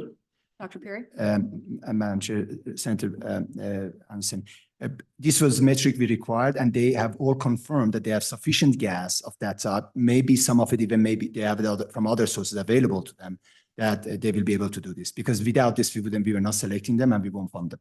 Because obviously without the gas, you won't be able to do gas injection. Yes. And Go ahead. also the pilot we are currently working on in North Dakota, funded by DOE, does use associated gas. Madam Co-Chair, I think. Trustee McKinley? Mr. Cummings.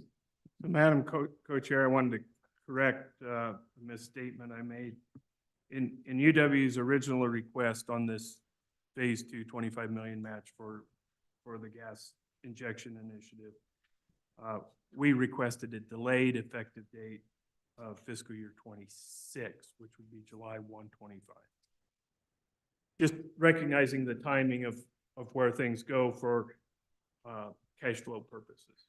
And then, Follow up, Representative Larson? so trustee McKinley, so then the 12.5 we could put in this biennium's budget, the following 12.5 we could put in the next biennium, or in the supplemental.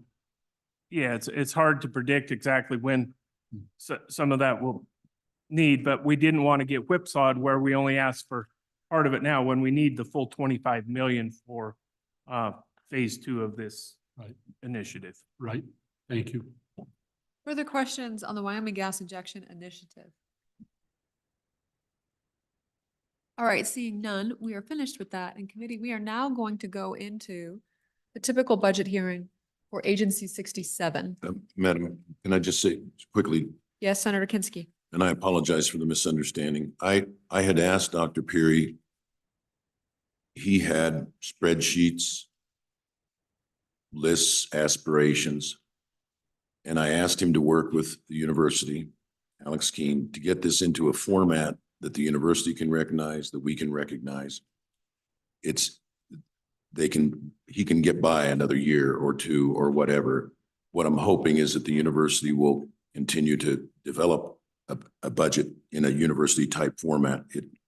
It was probably a mistake for me to distribute the whole thing. I should have waited until after we got through the two big ones, the 25 million and the 75 million.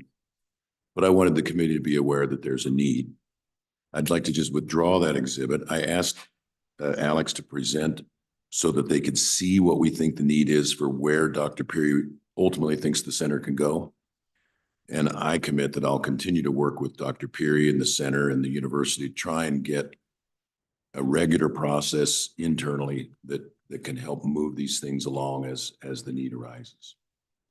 Madam Chair. Trustee McKinley. On behalf of the Board of Trustees, I'd make the same commitment to work with Senator Kinsky, JAC, and commit Alex and Dr. Peary to do the same, to work through these hard issues on equipment replacement and proper funding of a cutting edge research facility.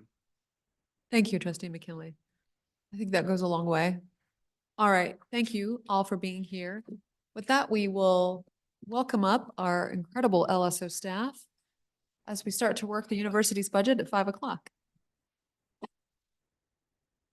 So committee, we are now going into our budget books. Remember to keep your governor's letter number 2 handy, and of course the materials that we've reviewed the last couple hours.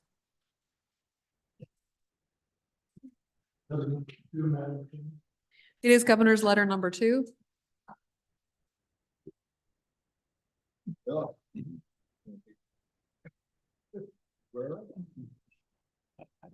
It's on YouTube, so.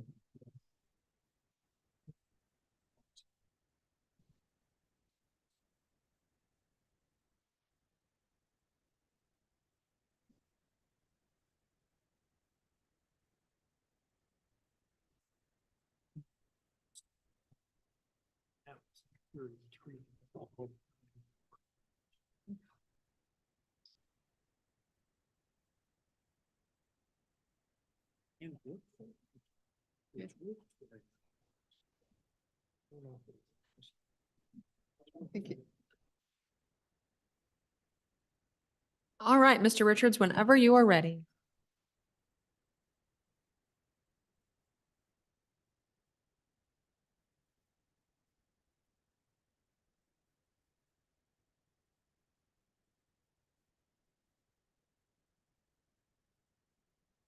Good afternoon, members of the committee. The next agency for your consideration is Agency 67, University of Wyoming. The first unit for your consideration appears on page 47, Unit 6701, Base Funding State Aid.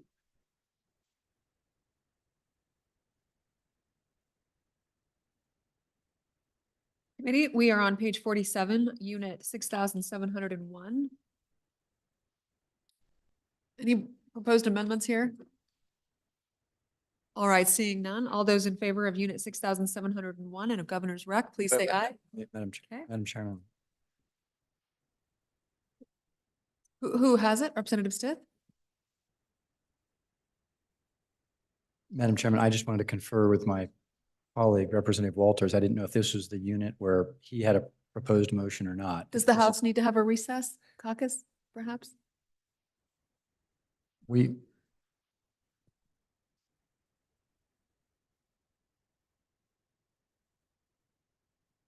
Madam Chairman, it's my understanding in this unit 6701 is right now there's $358 million in this unit. So there's a lot going on in this unit. Thank you for that observation, Representative Stiff. Do you have a motion? Well, Madam Chairman, I'll just on the. I'm just giving you a hard time. Senator Garou?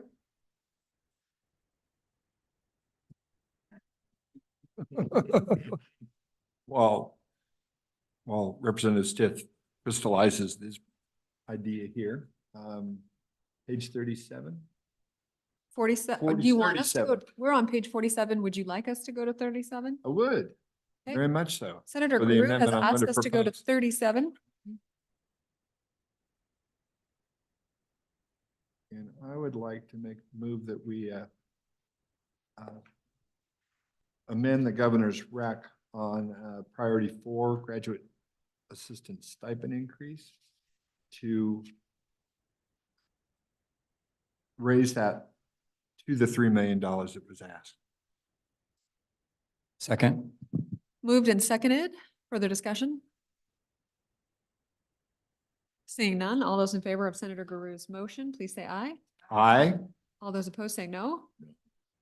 That motion has passed. Are you ready? Madam Chairman, I do not have a motion. Senator Garou took care of that. Thank you. Mr. Maybe I Richards? do. Don't realize. On priority number 9, the AI, or this is artificial intelligence, it was raised during the agency testimony and the committee's consideration. By adopting the table, you will also adopting the governor's recommendation of the $2.5 million with the requirement that the funds be used in fields such as agriculture, energy, water, engineering, and related areas important to Wyoming's economy and the creation of new jobs for the state. Which page are we on? This is 44. We are on page 44. That's where the governor's recommendation language is that we are going to tweak. Representative Larson? Thank you, Madam Chairman. I would make a motion that we remove that part of the governor's recommendation or that language that specifies the fields such as all of those, because we've heard from the governor's office as well as everybody else about how we're trying to expand our economy and bring in the different types of industries, businesses, and I don't know why this wouldn't apply to across the board. It seems like we're being restrictive and trying to be exclusionary, so I would suggest we remove that. So Representative Larson, I just say we leave the language approved 2.5 million one time, 2.5 ongoing funding, period. period. Okay. Further discussion on Representative Larson's motion? All those in favor, please say aye. Aye. Any opposed, say no. No. That motion has passed. Madam Chairman. Representative Walters? Thank you, Madam Chairman. We're staying on page 44 with the same unit on the AI. I would move to approve 2.5 million one-time general fund and 2.5 million university sources. Second. For explanation. Thank you, Madam Chairman, for the explanation. What this would do would be to say that if this is a high enough priority to the university, they would match the state general funds with their own dollars to get this program up and going.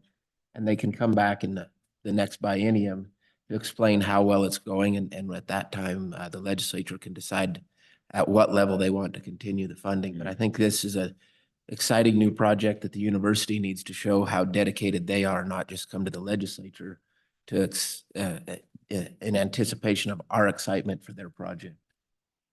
All right. Further discussion on the motion? All those in favor, please say aye. Aye. All those opposed, say no. That motion has passed. Chairman. Representative Walters? Thank you, Madam Chairman. Moving to the bottom of page 44, priority number 11, the NELG Center for Excellence in Creative Arts. I would move to remove $1 million from that request, which will essentially zero that request. Or it, not essentially, it will zero that request. Second. All right, moved and seconded. Does everyone understand the motion? Madam Chairman, Representative I Stitt? have a clarifying question. The motion is to reduce it by 1 million. Oh, I see. The governor's approved 1 million, so it reduces it to 0. Okay. I understand. Thank you. Madam Chair, could we get a little discussion from the representative on his rationale, his thinking? Why do you want to defund the center, Representative Walters? Thank you, Madam Chairman. This is a situation where somebody had a great idea. They've supported it with their own dollars. And now the university is being expected to step up and support someone else's idea. I'm not completely convinced that this is a UW priority. And if it is, they can still spend their own dollars. I just don't see a need for us to increase the amount of general fund dollars going to their state aid base funding for this particular purpose. Again, that doesn't say they can't spend what's in the original 300 and some million dollars we give them. I'm just saying we don't need to increase that huge dollar value by another million in support of this project. Again, just because somebody has a great idea and wants to donate that great liability to the university doesn't mean it's in the university's best interest. And so I just don't think it's the right time to put another million towards it. Madam Chair, Senator Kinski? I guess I'd want to be careful that we're not breaking faith with the late Nelchie and leaving a substantial portion of her estate to the university.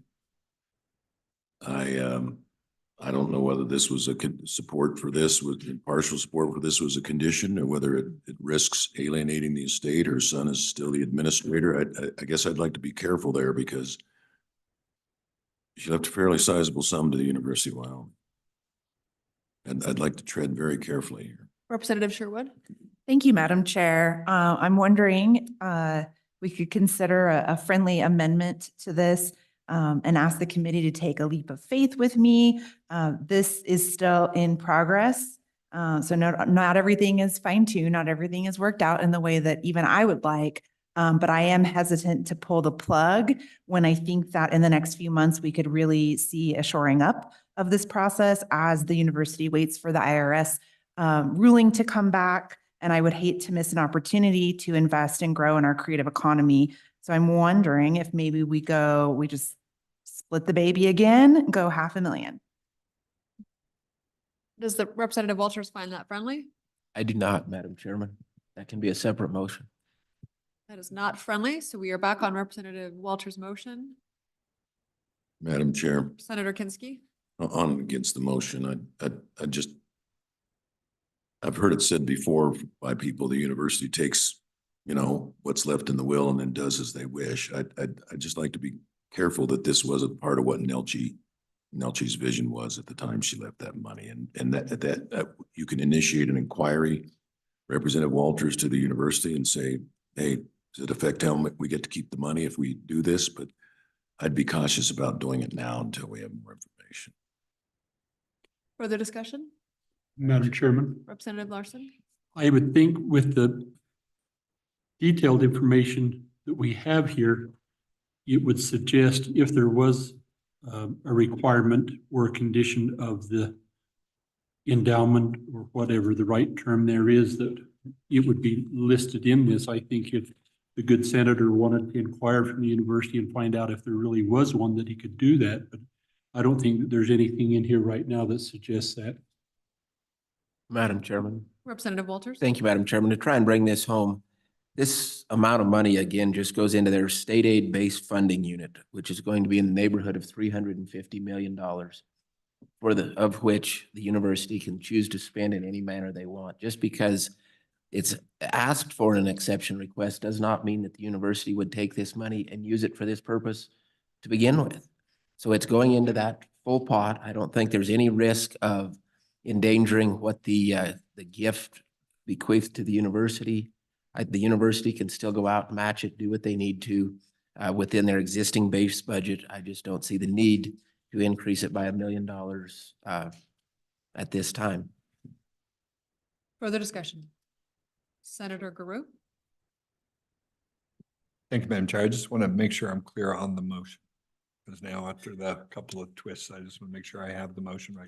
Could I hear it again? Representative Walters, the motion is to provide no appropriation, None. none. That's the motion. Thank you. Just want to make sure.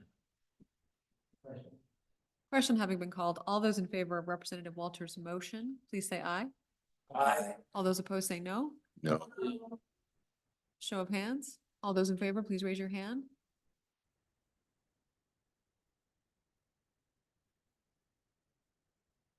All those opposed, please raise your hand.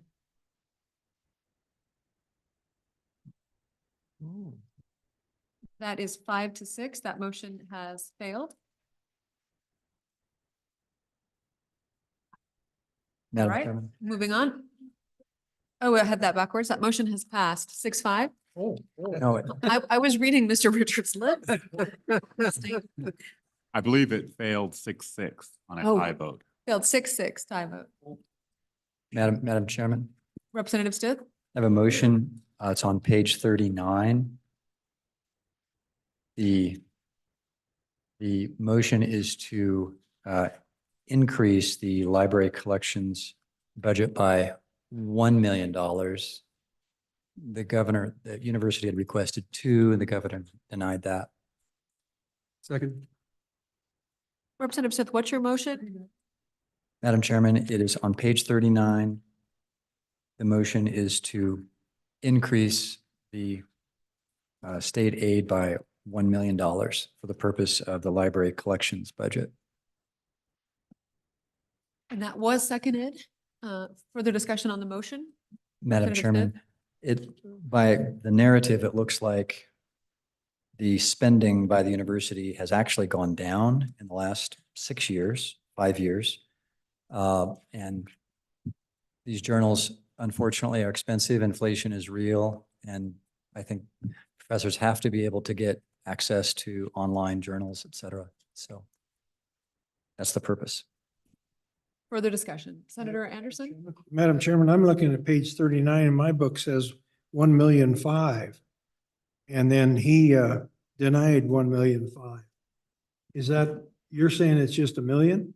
Madam Chairman, I'm maybe direct your attention to priority number 8 at the bottom half of the page of page 39. And then the denial is on page 40. Oh, excuse me.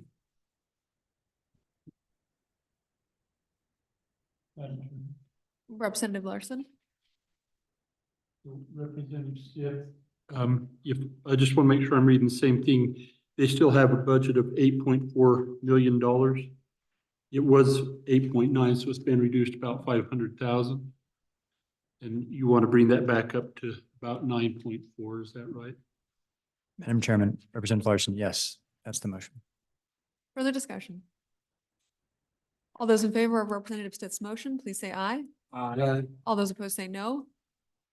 That motion has passed. Further amendment? We are on unit 6,701.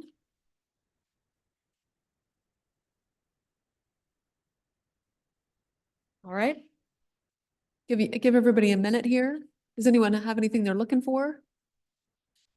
All right, all those in favor of unit 6,701 with the governor's rec and as amended, please say aye. Aye. All those opposed? Mr. Richards? The next unit for your consideration appears on page 50, unit 6704, State Matching Fund Athletic Competitiveness. As noted, if you choose to support this either at this time or when we go through the footnotes and section 300s, there is typically a footnote associated with this matching. All those in favor of unit 6,704 with governor's rec, please say aye. Aye. All those opposed? Madam Chairman. Representative Walters? Thank you, Madam Chairman. At this point, I would move the footnote that we have seen, looked at yesterday with the language about the athletic competitive match grant, to have that footnote included. Is there a second? Seconded by Senator Garou. Discussion on the motion? Seeing none, all those in favor, please say aye. Aye. Any opposed? It's getting late. I'm a little slower. All right, Mr. Richards? The next unit for your consideration appears on page 52, unit 6708, brucellosis testing research. All those in favor of Unit 6708 with Governor's Rec, please say aye. Any opposed? The next unit for your consideration appears on page 61, Unit 6711, UW Family Medical Residency Practice. All those in favor of Unit 6711 with Governor's Rec, please say aye. Any opposed? One moment, it went too fast. Representative Walters? Thank you, Madam Chairman. At this time, I would move to increase that from the 585 to the 1.17 that was originally requested. And if I get a second, I'll explain. Second, Are we back on 6711? we're on, yeah, unit 6721. 6721, is that not, did I? No, you're not there yet. We just completed 6711.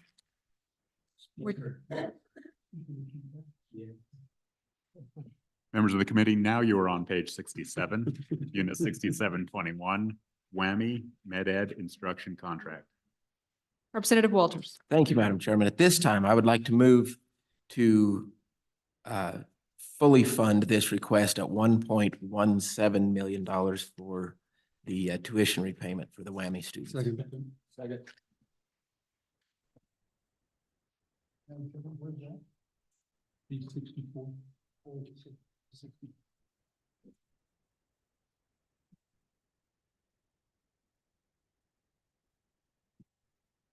All right. All those in favor of Representative Walters' motion, please say aye. Aye. All those opposed? That motion has passed. All those in favor of Unit 6721 with Governor's Rec and as amended, please say aye. Aye. Any opposed? The next unit for the committee's consideration appears on page 68, Unit 6722, Dental Contracts. All those in favor of Unit 6722 with Governor's Rec, please say aye. Aye. Any opposed? The next unit for your consideration appears on page 71, Unit 6723. This is the Accelerated Nursing Degree Program. All those in favor of Unit 6723 with Governor's Rec, please say aye. Aye. Any opposed? The next unit for your consideration appears on page 77, Unit 6801, School of Energy Resources. And I believe we have two footnotes only if you adopt all of the governor's recs. First is priority number 3, which appears on page 75. It includes a minimum of 1-to-1 matching funds. Also, if you approve the governor's rec, there will be another footnote, priority number 7 on page 86. Oops, I'm sorry, priority number 2 on page 74, indicating that the energy matching pool, if not used, if they do not secure their federal grant from the US DOT, it would revert to the governor's energy matching funds.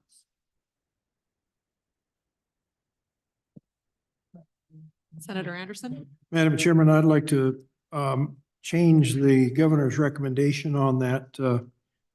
Which priority? Let's see, priority 2, matching funds for a coal solvent extraction demonstration project. This is the coal to asphalt project that we've got going and been working on for about 5 years. We're about to get that to a commercial project where somebody will take it over.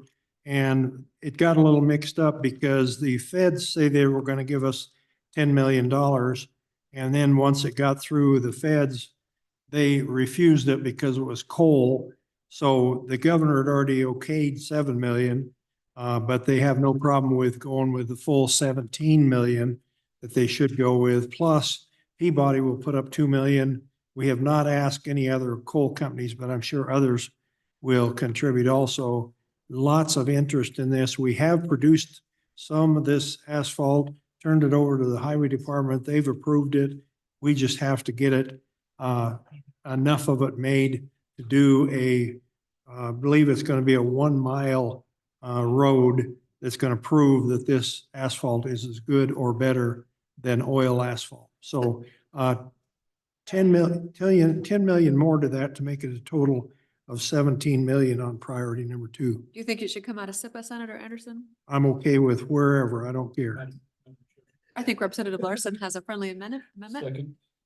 I don't care Seconded where by it comes Representative Larson. Representative Larson, discussion? So, Madam Chairman, I would ask the good presenter of this amendment I would propose a friendly amendment and that we away with the language after S13 on the footnote that says to be used for the project if selected for funding, have the total 17 million all be from SIPA, with that being the top SIPA priority.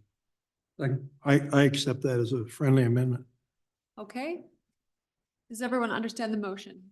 All right, all those in favor, please say aye. Aye. Any opposed? Right, that motion is passed. Further amendments on unit 6,801. Madam Chairman. Representative Walters. Thank you, Madam Chairman. I would move the funding, and I've got to find the page now. Just had it to be the one-to-one funding that we were just discussing. I'll find the page here if I. And priority number 3, we would have the footnote requiring that $2 million to be in a one-to-one matching form.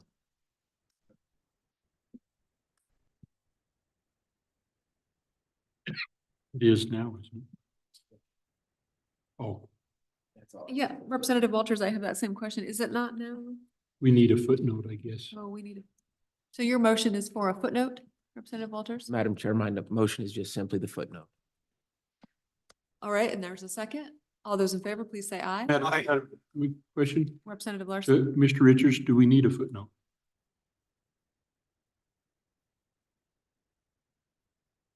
I think it would be helpful. Never mind. Aye. I pay close attention to what he I do does. too.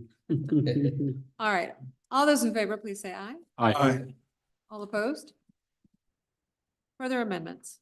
Madam Chairman, on priority number 4, the nuclear energy capacity, I would like to restore that funding of $2 million. We are just now getting Everyone? our teeth in getting the university involved in uranium. And this would help us get some people in that and some teachers and some experience. And so we can bust that uranium business with good education. So add $2 million to priority number 4. That was moved and seconded. Further discussion? Seeing none, all those in favor, please say aye. Aye. Any opposed? Motion has passed. Further amendments on unit 6,801. Seeing none, all those in favor of unit 6,801 with governor's rec and as amended, please say aye. Aye. Any opposed?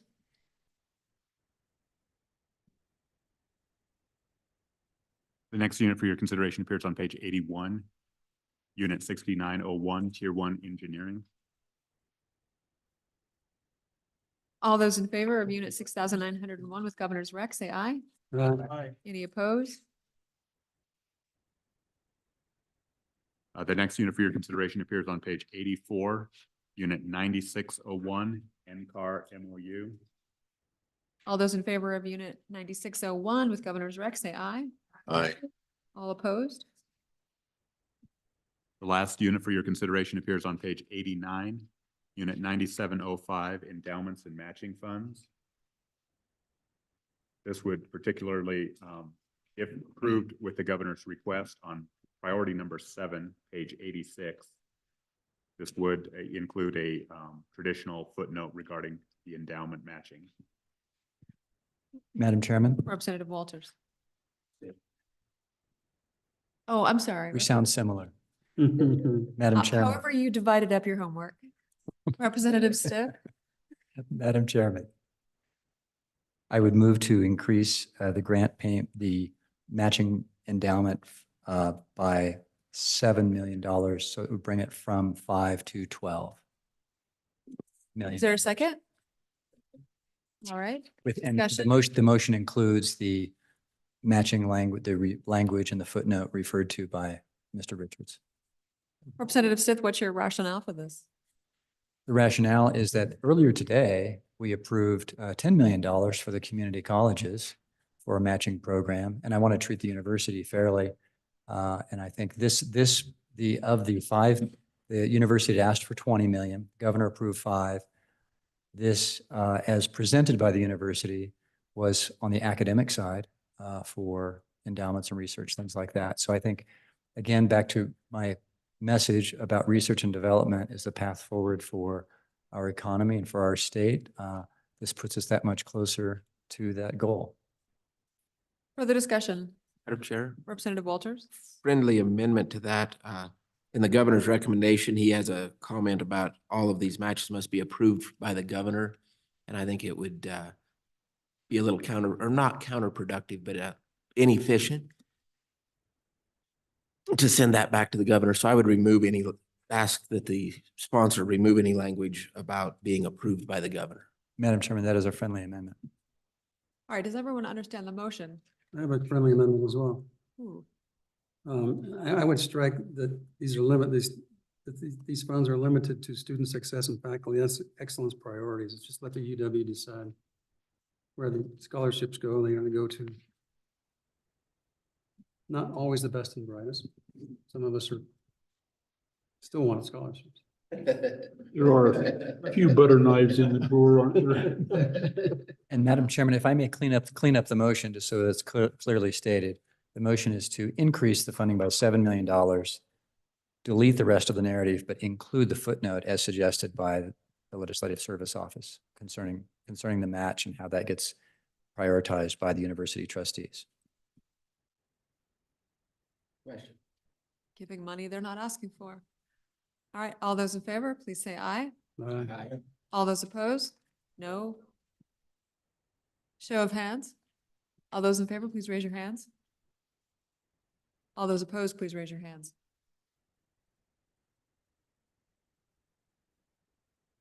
Moving on. It passes. Yeah, the motion passed. Not denying it. Just another comment, based upon the conversation you had, just with the University of Wyoming. Priority number 10, this is the gas injection phase 2. This will also require a footnote one time, and I believe that the request is to make the funds available July 1, 2025. Correct. So moved. So moved. Is there a second? Representative Larson? Second. All those in favor, please say aye. Aye. Any opposed? All right, that motion passed. Any additional amendments? We have the Senator Kinsky. I've got completely blank. The 75 million Thermo Fisher match. And I believe a copy of a amendment has been passed out to everybody on the committee. And you'll know it's the correct version because at the very bottom, it contains a Roman numerat 6. University approval of all terms and conditions of the proposed grant agreement shall be contingent upon approval of same by the governor. It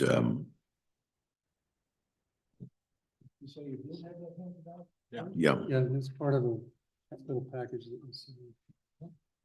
About 211 days. It's number 211. Right. The I'm becoming a fire hazard. I'll wait until everybody gets it. It was with the Peary stuff in that file. I thought we were going to speak for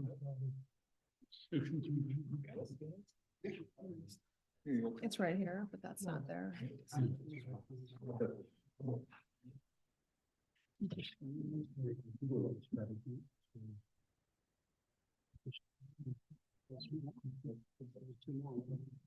No, I didn't have those. I didn't see this. Take a look. Oh, okay.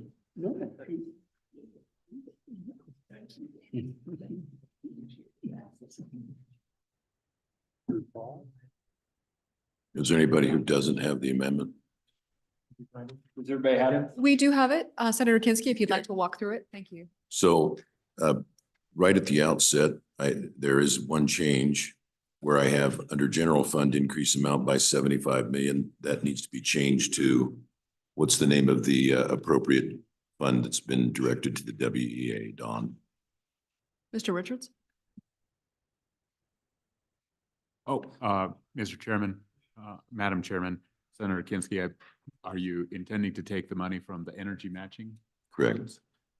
Energy It matching. would be a reappropriation of section 321 and 327 funding, no new dollars. Correct. Right. Okay. No new dollars. So the source is the energy matching funds, section 321, section 327. In the first paragraph, it just says number, outlines 75 million, and then a description of the project, which describes this one without actually naming a particular grantor. The next paragraph reverts them by June 2028 if there are any unexpended obligated funds. Provides further the appropriation that shall not be transferred or expended for any other purpose. And it's the intent of the legislature, this appropriation shall not be included in the University of Wyoming standard budget for the immediately succeeding biennium. And then it's conditioned upon the following: 1, a match of funds in the ratio of 1-to-1, not less than 1-to-1, or in-kind match from any other source. And then importantly, for purposes of calculating the matching amount only, the university shall use the value of a match based on its fair market value at the time the match is received. The university shall document evidence of fair market value. 3, approval of all matching amounts, contracts, and expenditures of matching funds by the director of the Center of Innovation for Flow Through Porous Media shall follow the university's signature authority regulation. In other words, we're going to go through the regular university approval processes. 3, conducting all computational and practical research to the extent reasonably possible with the University of Wyoming students and employees within the state of Wyoming. 4, developing any feasibility studies, small-scale experiments, or large-scale projects within the state of Wyoming to the extent possible. And then 5, services of major imaging instruments will be made available to students and employees throughout the university using the Center for Innovation of Flow Through Media's data acquisition project procedures. And finally, approval is contingent. It's contingent on approval by the governor of the terms and conditions of the grant agreement. What is missing here additionally, and I'll move this first. Moved and Okay. seconded. What I am missing is the timing of the disbursements. We can commit the 75, but there's the timing of the disbursements. And I don't know if Representative Nicholas or somebody's got a satisfactory handle on what they'd like to do with that. I have an amendment for that. I think we have a couple of amendments. I want to make sure that it's clear the committee understands that Senator Kinski did amend already. So his motion changes the source of funding from the general fund to the energy matching funds, section 321. That is the motion that's been seconded. So the document in front of you has already been amended based on Senator Kinski's original motion. So we want to just vote on that. And so we needed some additional amendments. It sounds like anticipating some of the tranches to how to push those out. Representative Nicholas? Why don't we just vote on his amendment and we'll go forward? Well, no, it's the actual motion. I was just clear, he didn't amend his motion. His motion included energy matching funds. Yeah, as Now- introduced, I changed the source of funding. I see, okay. And So, Madam, I have several different amendments, but in terms of the timing of the funds, I have to be funded, 30 million on or before 7/1/24. 35, And it was, but I'm making it 30. okay. And 20 million on or before 6/30/25, and the balance by 6/3/26. And then I have each installment is conditional on a formal request from the Board of Trustees acknowledging the project is sufficiently advanced and that the partnership agreement remains in effect. You want to read that one more time with your My squiggles. microphone on? Is it on? It's on. All right, little closer. Okay, Don, did you get most of that? I got most of it, but another go through would be. Okay. To be funded with the first installment of $30 million on or before September 1, 2024, and a 20 million on or before 6/30/25. So I didn't want to get into that next year. And the balance on 6/30/2026. Period. Each installment is conditional on a formal request from the Board of Trustees acknowledging the project is sufficiently advanced and that the partnership agreement remains in effect and the respective obligations are in compliance with their respective obligations. Madam Chairman, That's been seconded. Representative Stitt? just a question for clarification. There's a reference to the partnership agreement, and I didn't know what that referred to. Yeah, it's the partnership between Thermo Fisher and UW. Ms. Ligursky? Madam Chairman, just had a quick question. So am I understanding the motion right, that you're going to be removing funds from the energy matching funds and repurposing them for a different purpose? Is that Yes. what I'm hearing? Because we just have concerns about eliminating that entire funding for our ability to secure the large CCUS facility. Just wanted to make you aware of that. So if you got something in mind, obviously you should tell us more about it before we start marking up our budget. Thank you, Mr. Chairman. Representative Stitt? Just saying. Madam Chairman, and just to clarify, I think this was in Senator Kinsky's motion and your restatement of it, but it's the source of funding is both Section 321 and if necessary, Section 327 from the 2023 budget bill. Yes. So we are on Representative Nicholas's motion that has been seconded, which outlines the tranches. We heard concern from the governor's office, not about Representative Nicholas's motion, but we'll come back around for the source of funding later, big picture. So on the tranche timeline, I am willing to hear from a member of the university about that timeline and if it makes sense. I know you originally asked for 35 million in that first year. This proposal does 30 million. So $5 million reduction arbitrarily. Does that matter? And is the timing of that appropriation going to work if you know Trustee McKinley? Madam Chair, if I was listening carefully enough, it was 30 million on or before December 1, 20 million on or before. On or before July 1, 24. July 1, 24. Then 20 million on or before 6/30/25. And then the balance on or before 6/30/26. Time out. Representative Nicholas, give those dates again, because the first time you said it, they are not consistent with what you just said again. So let's go through those dates that you provided. And I recognize the emphasis on or before. I know the meaning of that, but let's also pay attention to those specific dates. So the first date is 7/1/24, on or before. September 1, July 1st of 2024. 7/1/24. Okay, what is just use July 1st. the date of the month, the name of the month. The second I have on or before June 30th, 25. And the third date, June 30th, 26. Does that work? And I know that's preliminary. So, Madam Chair, if I understand the phrase on or before, it makes it available when necessary, with the caveat that the board would have to do a formal request from the Board of Trustees each time if there's multiple tranches. Correct. You comfortable with that language? Are Pardon? you comfortable with the language, the timeline as proposed? Madam Chair, yes. Senator Garou? Just want to make sure. So by doing that, July 1st, 24, and then the next one, June 30. So we're putting two in the same budget year, correct? Thank you. That is, Representative Nicholas is nodding his head in affirmation. Representative Walters?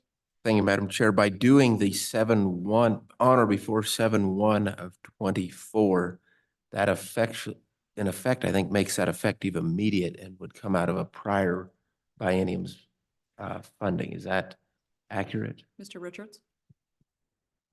Madam Chairman, Representative Walters, the reverted funds from section 321 and to the extent necessary, 327 would need to be made effective immediately. And then this provision would also need to be made effective immediately. Further discussion on the timeline? Madam Chairman. Senator Anderson? Madam Chairman, I wrote down 30 million the first tranche, 20 million the second, and 20 the third, which only adds up to 70. Is that, are we changing the dollar amount? Yes. It's just our control. So, Madam Chair, if I heard the amendment correctly, the third tranche was the balance on or before Yeah, the balance. June 30, 26. That's correct. That's your intention? Hmm. That's what I Representative- wrote down. That's what he wrote down. But what you said was 20. I don't think it was his intention, but now it is. Yep. Said it both. I did say it both. Fremont County math. Okay. I want to vote. All right, so further discussion on those, on the timeline and the dollars. All right, all those in favor, please say aye. Aye. Any opposed? All right. Yes, Representative Walters? Thank you, Madam Chair. To Senator Kinski, I have a question on his funding source, section 321 and 327, recognizing that. Do you have an amount that you want to take from each of those accounts? To where, are you trying to zero 321 or what is it an equal amount? Just, I think that needs to be stated so we can better understand what will be remaining in those accounts. Senator Kinski? Madam Chair, Representative Walters, I think the intention is if the grants come out of 321 and you'd go to 327. I just want to give enough flexibility to fund the thing. And Madam Chairman, Representative Stiff? I believe the existing language of 321 and 327 says that you use 321 first and then 327 as a backup. Mr. Richards is nodding his head. That is correct. And we listen to him. Committee, this is a minor detail. Any other like substantive motions that are big picture? Representative Nicholas? Thank you. I would move that on Romanet I, fair market value, Yeah. that it should read, the university shall use the value of a match based on a value supported by a third-party independent valuation. Second. Further discussion? Seeing none, all those in favor say aye. Aye. Any opposed? All right, that motion has passed.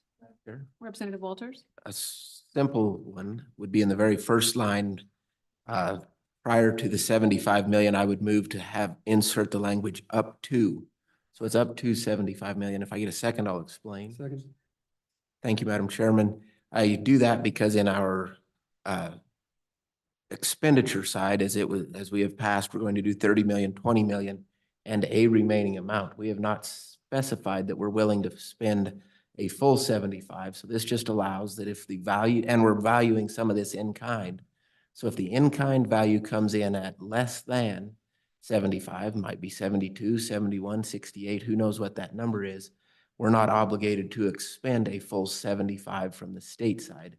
So it's just simple, up to, doesn't say it can't be that full value, but I think it's prudent of us. Discussion? So, Madam Chair, the problem with it is that I don't know in terms of the contract negotiations with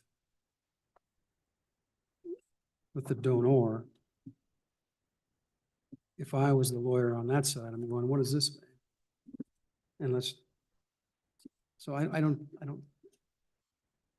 if that's, and the purpose that we just put in on these, that the UW has to authenticate that the expenditures are real and that the project is on time and the contract is being complied with, I think takes care of that potential problem.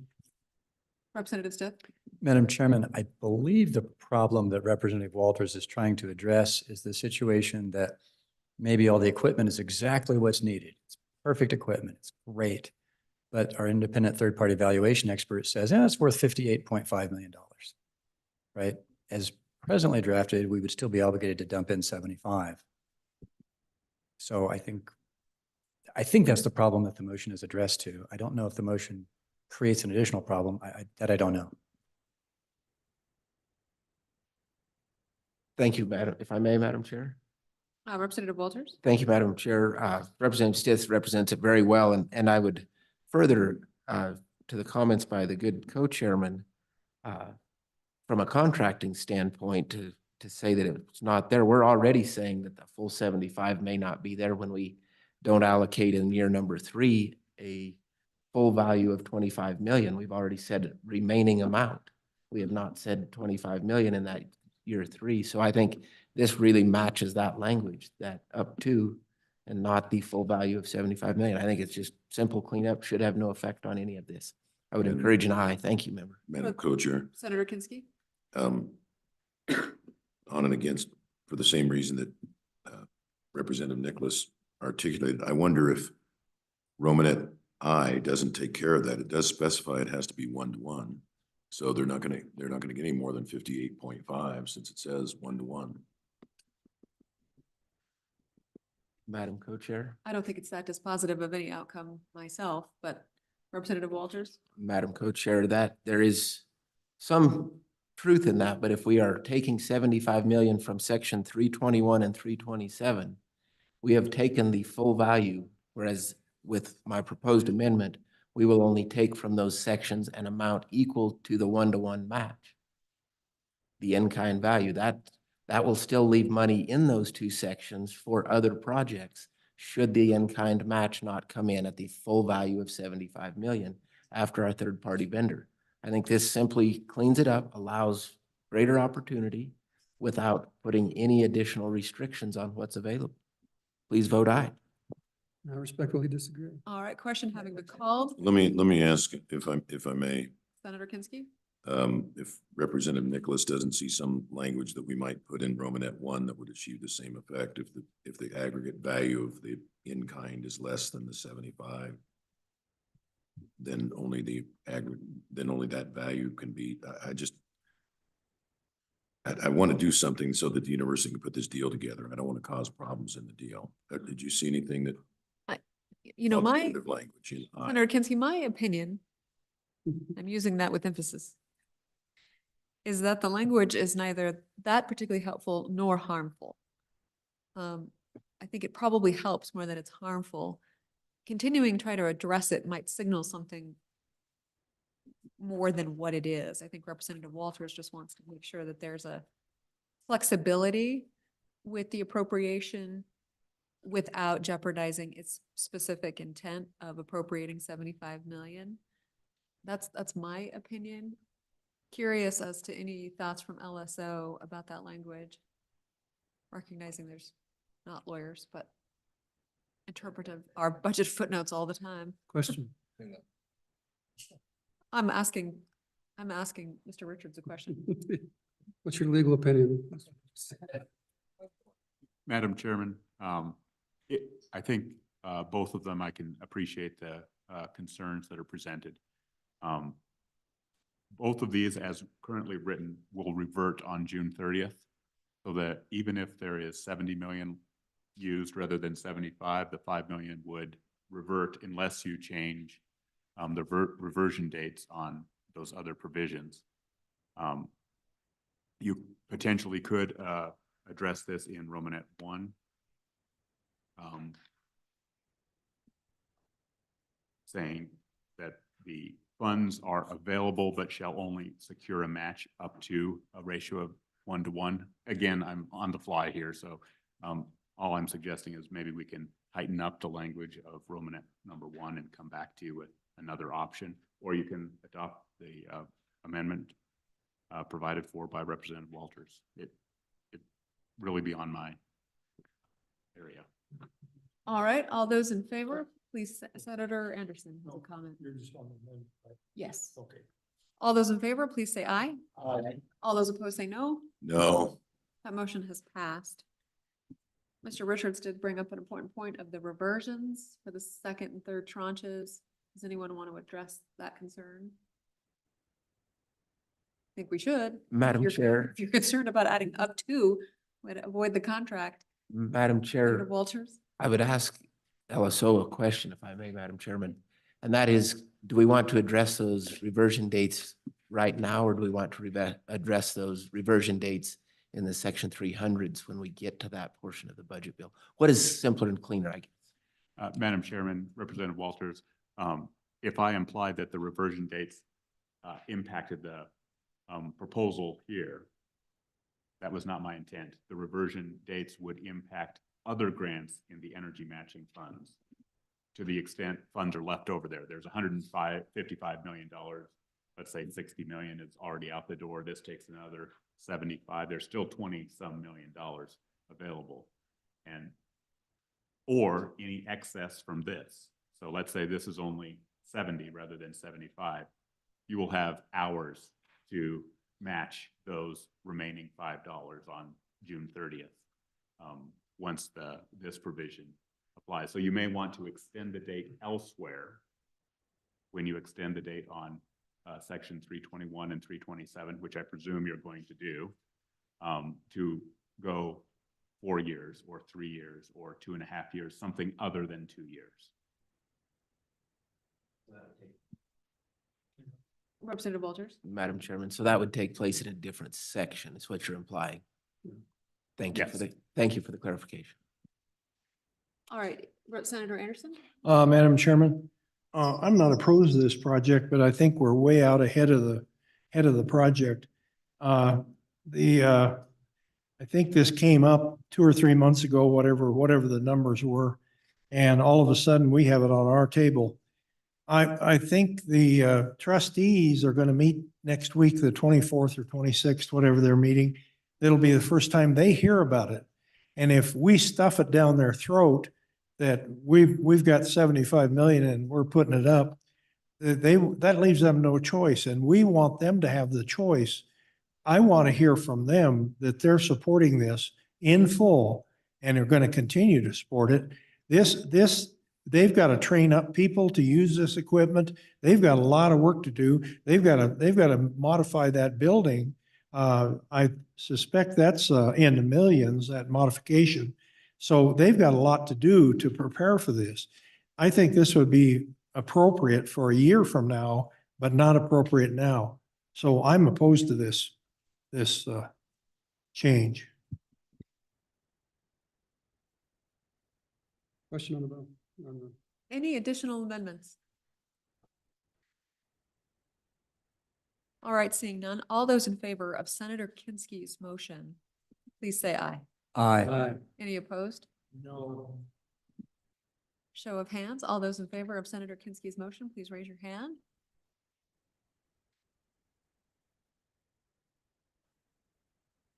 All those opposed, please raise your hand. That vote count is 7-5. That motion has passed. And it was a combination of the Senate and the House. All right. Committee, further amendments to Agency 67. Going once, going twice.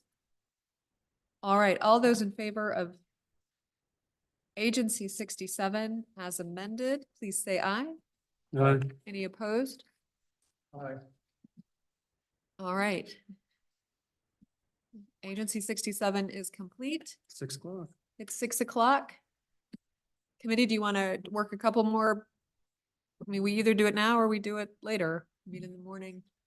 It's a tough time. We could do a couple more. There's food in the break room. Do you want a quick break? Work until 6:30? I think we knock out a few more. Why don't we take I mean, I really mean this. So do not go into the hallway and talk with the university. All right? Please refrain. And let's just take a quick minute to go to the break room, grab a snack. You don't have time to pee. There's no going to the restroom. And then we'll come back and work for just about another 30 minutes.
Nicholas has a motion to reopen Agency 67.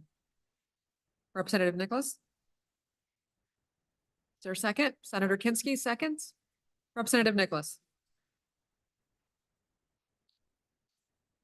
For the Dow project. And I would make a motion that we increase this 12.5 recommended by the governor to 25. Members of the committee, I believe his motion is on page 88. The university's request was for $25 million for the Wyoming Gas Initiative. The governor's rec was 12.5. The committee approved the governor's rec and adopted the governor's requested timing, which was July 1, 2025. So committee, does everyone want to understand the motion? Understand, just don't know why. Representative Nicholas? The testimony was that Into your mic? to proceed with this project and complete their obligations, that they need the full amount. And the governor didn't say why he just funded it in half. But there was the implied suggestion that was going to be funded the remainder about at some other time. I think we need to obligate it now if we want to space out the payments or the contributions. But I think we need to fully fund the program. Madam Co-Chair, Senator Kinsky? on WGII 1, we went through the same discussion. And originally, we as a committee said, well, let's do 2.5 now, 12.5 now, and have them come back next year when they're ready for the next 12.5. And that didn't work because they needed to see the commitment of the 25. But for cash flow purposes, we can say, you know, we're going to just disperse it in when it's ready in tranches. And the governor, I think what I got from the governor's policy chief is he said, well, you know, he doesn't need the full 25 now. Well, we need to commit the full 25, but disperse as needed. Senator Anderson wants to hear from the governor's office. Ms. Legursky? Madam Chairwoman, Senator Kinsky is correct. When we had made that decision to fund half, it was that we were under the impression that it was a phased approach and phased in so that they would only need the 12.5. Okay. Further discussion on the motion. Does everyone understand what we're doing? Okay. And why? And why? All those in favor, please say aye. Aye. All those opposed? Okay, that motion has passed. Committee, we're gonna go back and you approve Agency 67 as amended. Please say aye. Aye. All those opposed? All right, Agency 67 is now closed. Mr. Richards, what are we on? The next agency for your consideration is Agency 90, the Wyoming Energy Authority. There is one unit. It appears on page 11, Unit 101, Administration. 11. Page 11, Unit 101. All those in favor of Unit 101? Governor's rec, please say aye. Aye. Any opposed? The next agency for your consideration is Agency 96. Oh. The State Budget Department. Denied. Next agency. The first unit for your consideration appears on page 20, Unit 2501, Administration.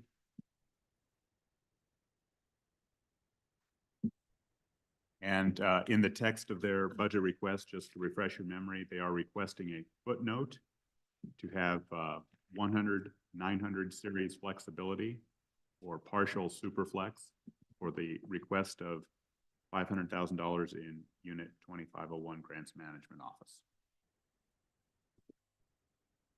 Give everybody a minute. I don't have it. Madam Chair, State Budget Department. Madam Chairman, Representative Walters? Madam Chairman, I would move to allow for some flexibility within the 100, 900 series for the purposes as stated by LSO. Second. Moved and seconded. Further discussion? All those in favor, please say aye. Aye. Further amendments in Unit 2501.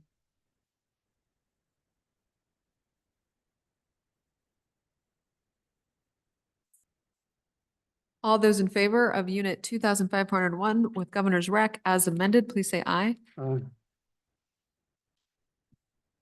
next agency, The next agency? for your consideration is. We have to approve Agency 96. All those in favor of Agency 96 as amended, please say aye. All those opposed? All right. The next agency for the committee's consideration is Agency 98, the Guardian Ad Litem. The one and only unit appears on page 12, Unit 101, Guardian Ad Litem. All those in favor of Unit 101, please say aye. Any opposed? All right. All those in favor of Agency 98, please say aye. Any opposed? The next agency for your consideration is the Judicial Branch, beginning with Agency 101. Let's skip this one. We'll come back. We'll do it in the morning. Yeah, that's a complicated. The next Everyone's- agency for your consideration is Agency 103, Judicial Conduct and Ethics Commission. The one and only unit for your consideration appears on page 9, Unit 101, Administration. All those in favor of Unit 101, please say aye. With Governor's Rec, please say aye. Any opposed? All those in favor of Agency 103, please say aye. Any opposed? The next agency for your consideration is Agency 151, District Attorney and Judicial District Number 1. Unit appears on page 19, Unit 101, Administration. All those in favor of Unit 101, 1 second. Okay. We'll just take a minute. I like making a nest of all my papers, creating a fire hazard. Yes.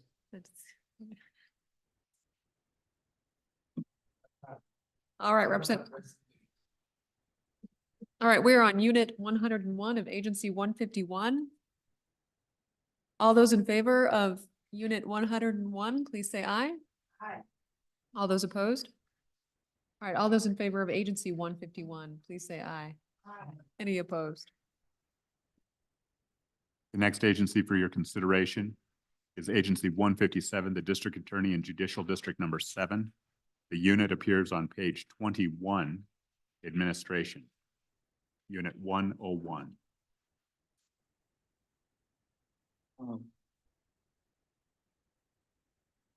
Agency 160? 157. We are in the Natrona County Judicial District Attorney's Office. Unit 101.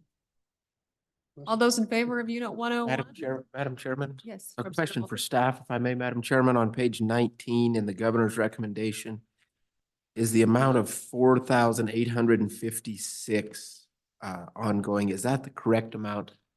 Or does there need to be a correction in there based on Maintenance agreement, is it? tables or based on ETS approvals?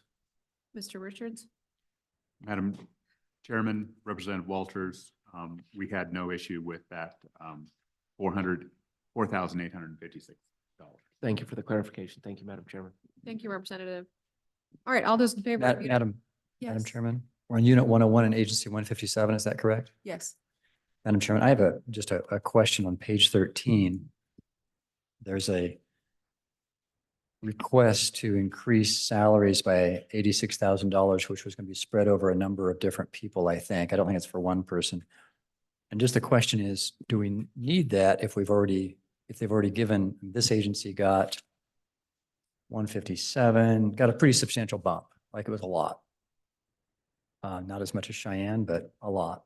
So just a policy question. I don't know if anyone else has a motion. I don't have a present motion, but I Well, flag guess that the issue. Question, Don, is, do we know if this is just being consistent with the steps pay raises provided to, for example, the Attorney General's office? Oh, I don't. Mr. Richards? Attorneys. Is the DA's office compensation consistent with the Attorney General's office? Yeah, actually, the real question was whether or not the increases were similar in percentage. Or do we know? No, Mr. Richards. Madam Chairman, I do not know if it is consistent with the Attorney General's office. I do believe that they have similar steps. I don't know if they are. And according to the narrative, this is to bring up the current attorneys to their market levels. This is, as Representative Stiff notes, in addition to Section 319 and Section 329. Senator Guru. Madam Chair, thank you. Don, help me out here, but as I recall, each one of these judicial districts is separate unto itself. And so this could be just their ask, just not any necessarily substance to it, but Director I would Hibbert. like to hear more. Mr. Chairman, this is a Section 310. And then the other question was this uniformed? Yes, it was uniformed. The Public Defender's Office, Natrona DA, Laramie DA, Guardian Litem, all those things were done in uniform process. But this one, it was an action of the 310 for transparency. But when we did the calculation, that was taken into consideration. Thank you. Madam Chairman, Representative Stiff. I just wanted Director Hibbert to translate that into language I can understand. So are you saying that this $108,000 total, because it includes employer paid benefits too, which, I mean, it surprises me that the benefits would also go up if it's the same number of employees, because they're already getting their benefits. So I just don't understand what's going on in this. Madam Chairman, Director. this is the process that we went through. And if you recall the conversation that we had with the miners hospital, this is the 310. So the very first thing that we did to make sure that we were transparent with you is we said they had a salary increase and it was above the 310. That was the first action we took. And then after that, they got their normal compensation in phase 1 and phase 2, just like everybody else. And then we made a uniformed decision across all the attorneys and nurses, that uniform decision. But this was not a double dip, and it was taken into consideration. It's here so that we can be transparent with you about Section 310. Ooh. All right, let's move on. For all those in favor of unit 101, please say aye. Aye. Any opposed? All right, all those in favor of agency 157, please say aye. Any opposed? The next agency for the committee's consideration is Agency 160. This is the Board of Prosecuting Attorneys. There's one unit. It appears on page 9, Unit 101 Administration.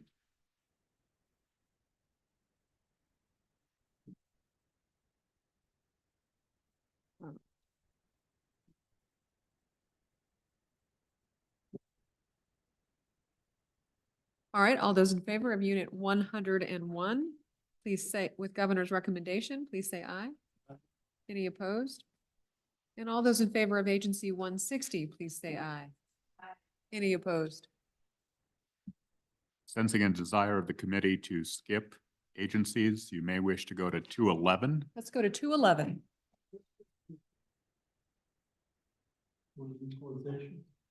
Yes, Agency 211 is the Board of Equalization. They have one unit on page 14, Unit 101 Administration.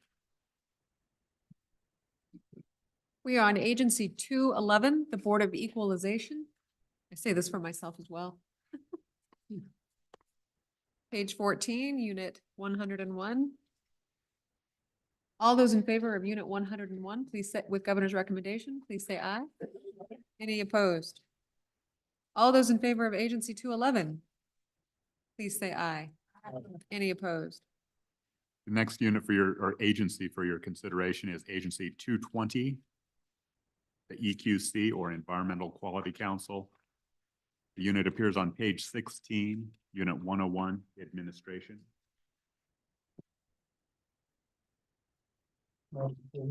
Representative Larson. Madam Chairman, in looking at this agency's budget, I think we noted in their object code 400, they didn't have anything in their standard budget. And we was going to populate that. Do we have the correct numbers for that, Dawn? Is that the 7,957.43? Oh, sorry. Director Hibbard? Thank you, Madam Chair. In 410, please make the number 4463, 4,463. In 420, please make the number 3,495. In the first one is 4463. The second one is 3495. All right, is there a motion to amend the table? So moved. Moved by Representative Nicholas. So on code 410, that number is 4,463. On code 420, that number is 3,495. That was seconded by Representative Walters. All those in favor, please say aye. Aye. Any opposed? All right, all those in favor of unit 101 as amended, please say aye. Aye. Any opposed? And all those in favor of agency 220, please say aye. Aye. Any, as amended? The next agency for your consideration is Agency 270, Office of Administrative Hearings. There are two units, this agency. The first unit appears on page 18, Unit 201, Administration.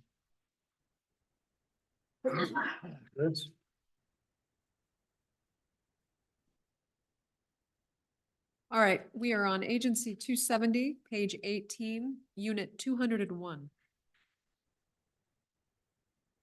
Aye. Aye.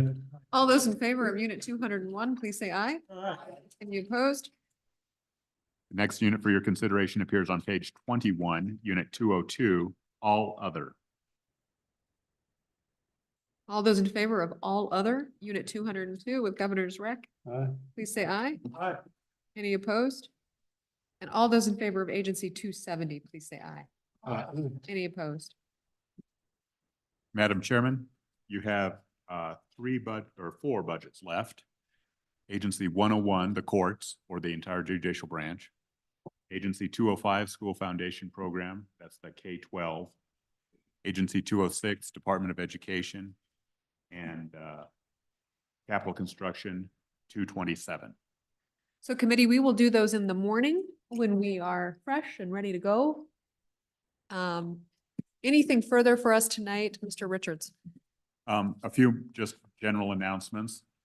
As they look forward to tomorrow's schedule in conferring with the co-chairs, we anticipate doing the agencies at 8 o'clock in the morning, shifting to state capital construction, followed by K-12 capital construction mid-morning, perhaps 10 o'clock. And tomorrow afternoon, we have Brian Fuller has prepared a draft of your conceptual design on ARPA, and you will see that at 3:30 is being reviewed now, I believe. Just to give a few more sense of the committee, you have 8 items left to do. The first is those 4 remaining agencies, the ARPA bill, state capital construction, K-12 capital construction, governors and executive letters, and you did receive the ARPA letter from the governor today. You also received a letter from the superintendent of public instruction precising her K-12 estimates, committee letters, footnotes in section 300, and the round robin. That's kind of what's remaining for the committee's workload. We do have about 8 responses that we can either send them electronically or verbally to your questions yesterday, or at your discretion or after the meeting. These are just follow-up individual requests. Senator Kinsky. Clarify, you said, fourth item you said was 227 CapCon. Does that include both K-12 CapCon and state CapCon? 227 technically includes just state CapCon, but you did skip over school CapCon as well. So you'll be marking up both. Representative Stitt? Madam Chairman, just a question for Don. Don, it felt like we spent a lot of money today. I don't know if you have a running tally of, Spent a boatload of money today. of, do you have I've got my own informal tally here, but what is, if you know, what is your tally? Yeah, what's your math, Representative Stitt? My numbers are always wrong. They're close, but they're never quite accurate. Let's take some And bets and if you're then high you're or not going to low. do the reveal first. You should seal it in an envelope so that we know you're not sandbagging us when you reveal. Yeah, today was a little wild. But Don, I don't know, if you don't have a number, that's fine. This is not an emergency. I'm just trying to get a feel for where If we not, are. we'll provide it in the morning. Correct. Yeah, he'll provide it in the morning. But I do think we should take some bets, whether or not Representative Stitt is high or low, which we'll do later when we're not live. Any additional final questions for Mr. Richards or the co-chairman before we close? Senator Gru? Don, and maybe the co-chair too on this one, based on your experience with the 8 sections we have left, what's the best way should we be thinking about staying tonight and do a little bit of this, or how do you see that rolling out today and tomorrow? What's your question, Senator Gru? I just wanted, from a workload standpoint, how the best to situate these? We're very busy. What's that? We're very busy. We're very busy. I'm aware. Co-chairman? So thank you, Co-Chairman. So we've been talking about this kind of through the day and yesterday to some degree. Because normally, round robin, we kind of have a day or a gap where we're doing things, but allows us to prepare for the round robin and go through the various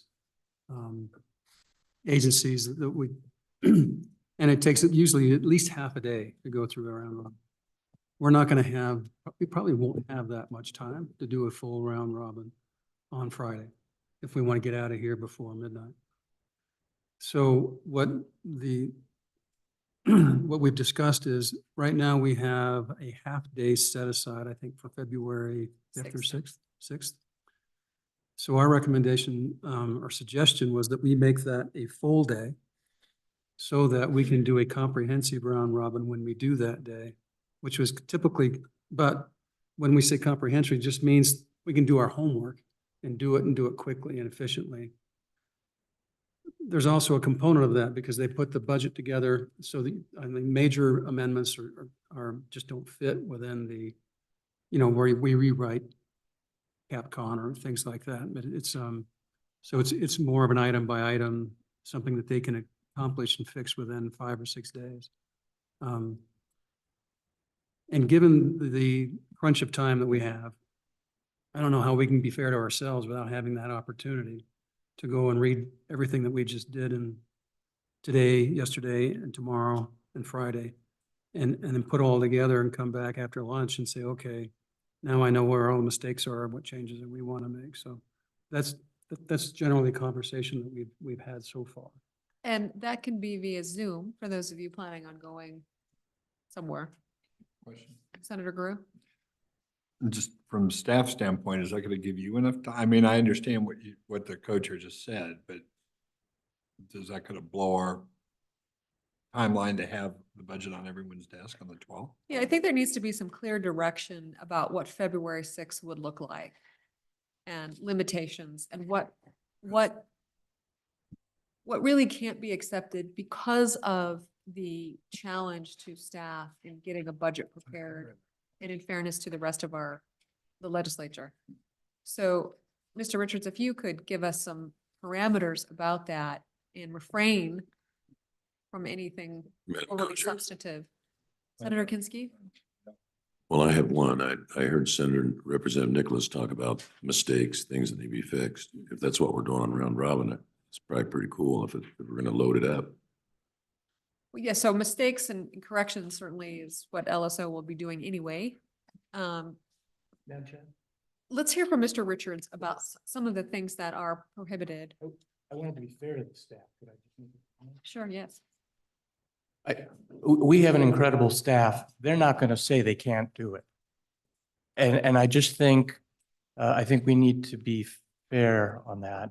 We have had some conversations before, so I feel like Mr. Richards is prepared to I mean, they'll do whatever we ask to do, right? And try to get it done on time. You're right, Senator Salazar, but I do think that they have some Yeah, requests that are reasonable to give us guidance on how to prepare either the remainder of this week or in anticipation of February 6th. And so can I let Mr. Richards answer the question now? Anyone? All right, thank you. Madam Chairman, I think there are two components to the question. The first one affects you as legislators and individuals preparing for the presentations on the floor. One of the great opportunities of that half-day meeting is to catch our errors. We've taken around 120 amendments, many of which had footnotes associated with them and conceptual language. And the opportunity for a round robin was to say, no, I didn't mean that, or that didn't turn out quite the way I wanted to, and give you an opportunity to fix those. If you have another set of substantive language amendments on Tuesday before the session, it raises the risk that you will be presenting a product on the floor that may not be what you initially intended. And we'll have to run a corrective amendment on your own product. In addition, you're starting early. So the committee of the whole for that schedule is starting on Thursday.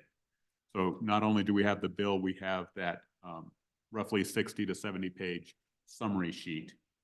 And we obviously want to give you as much time as possible with that product as well, and not hand it to you, say, Wednesday at noon to present your budget on Thursday.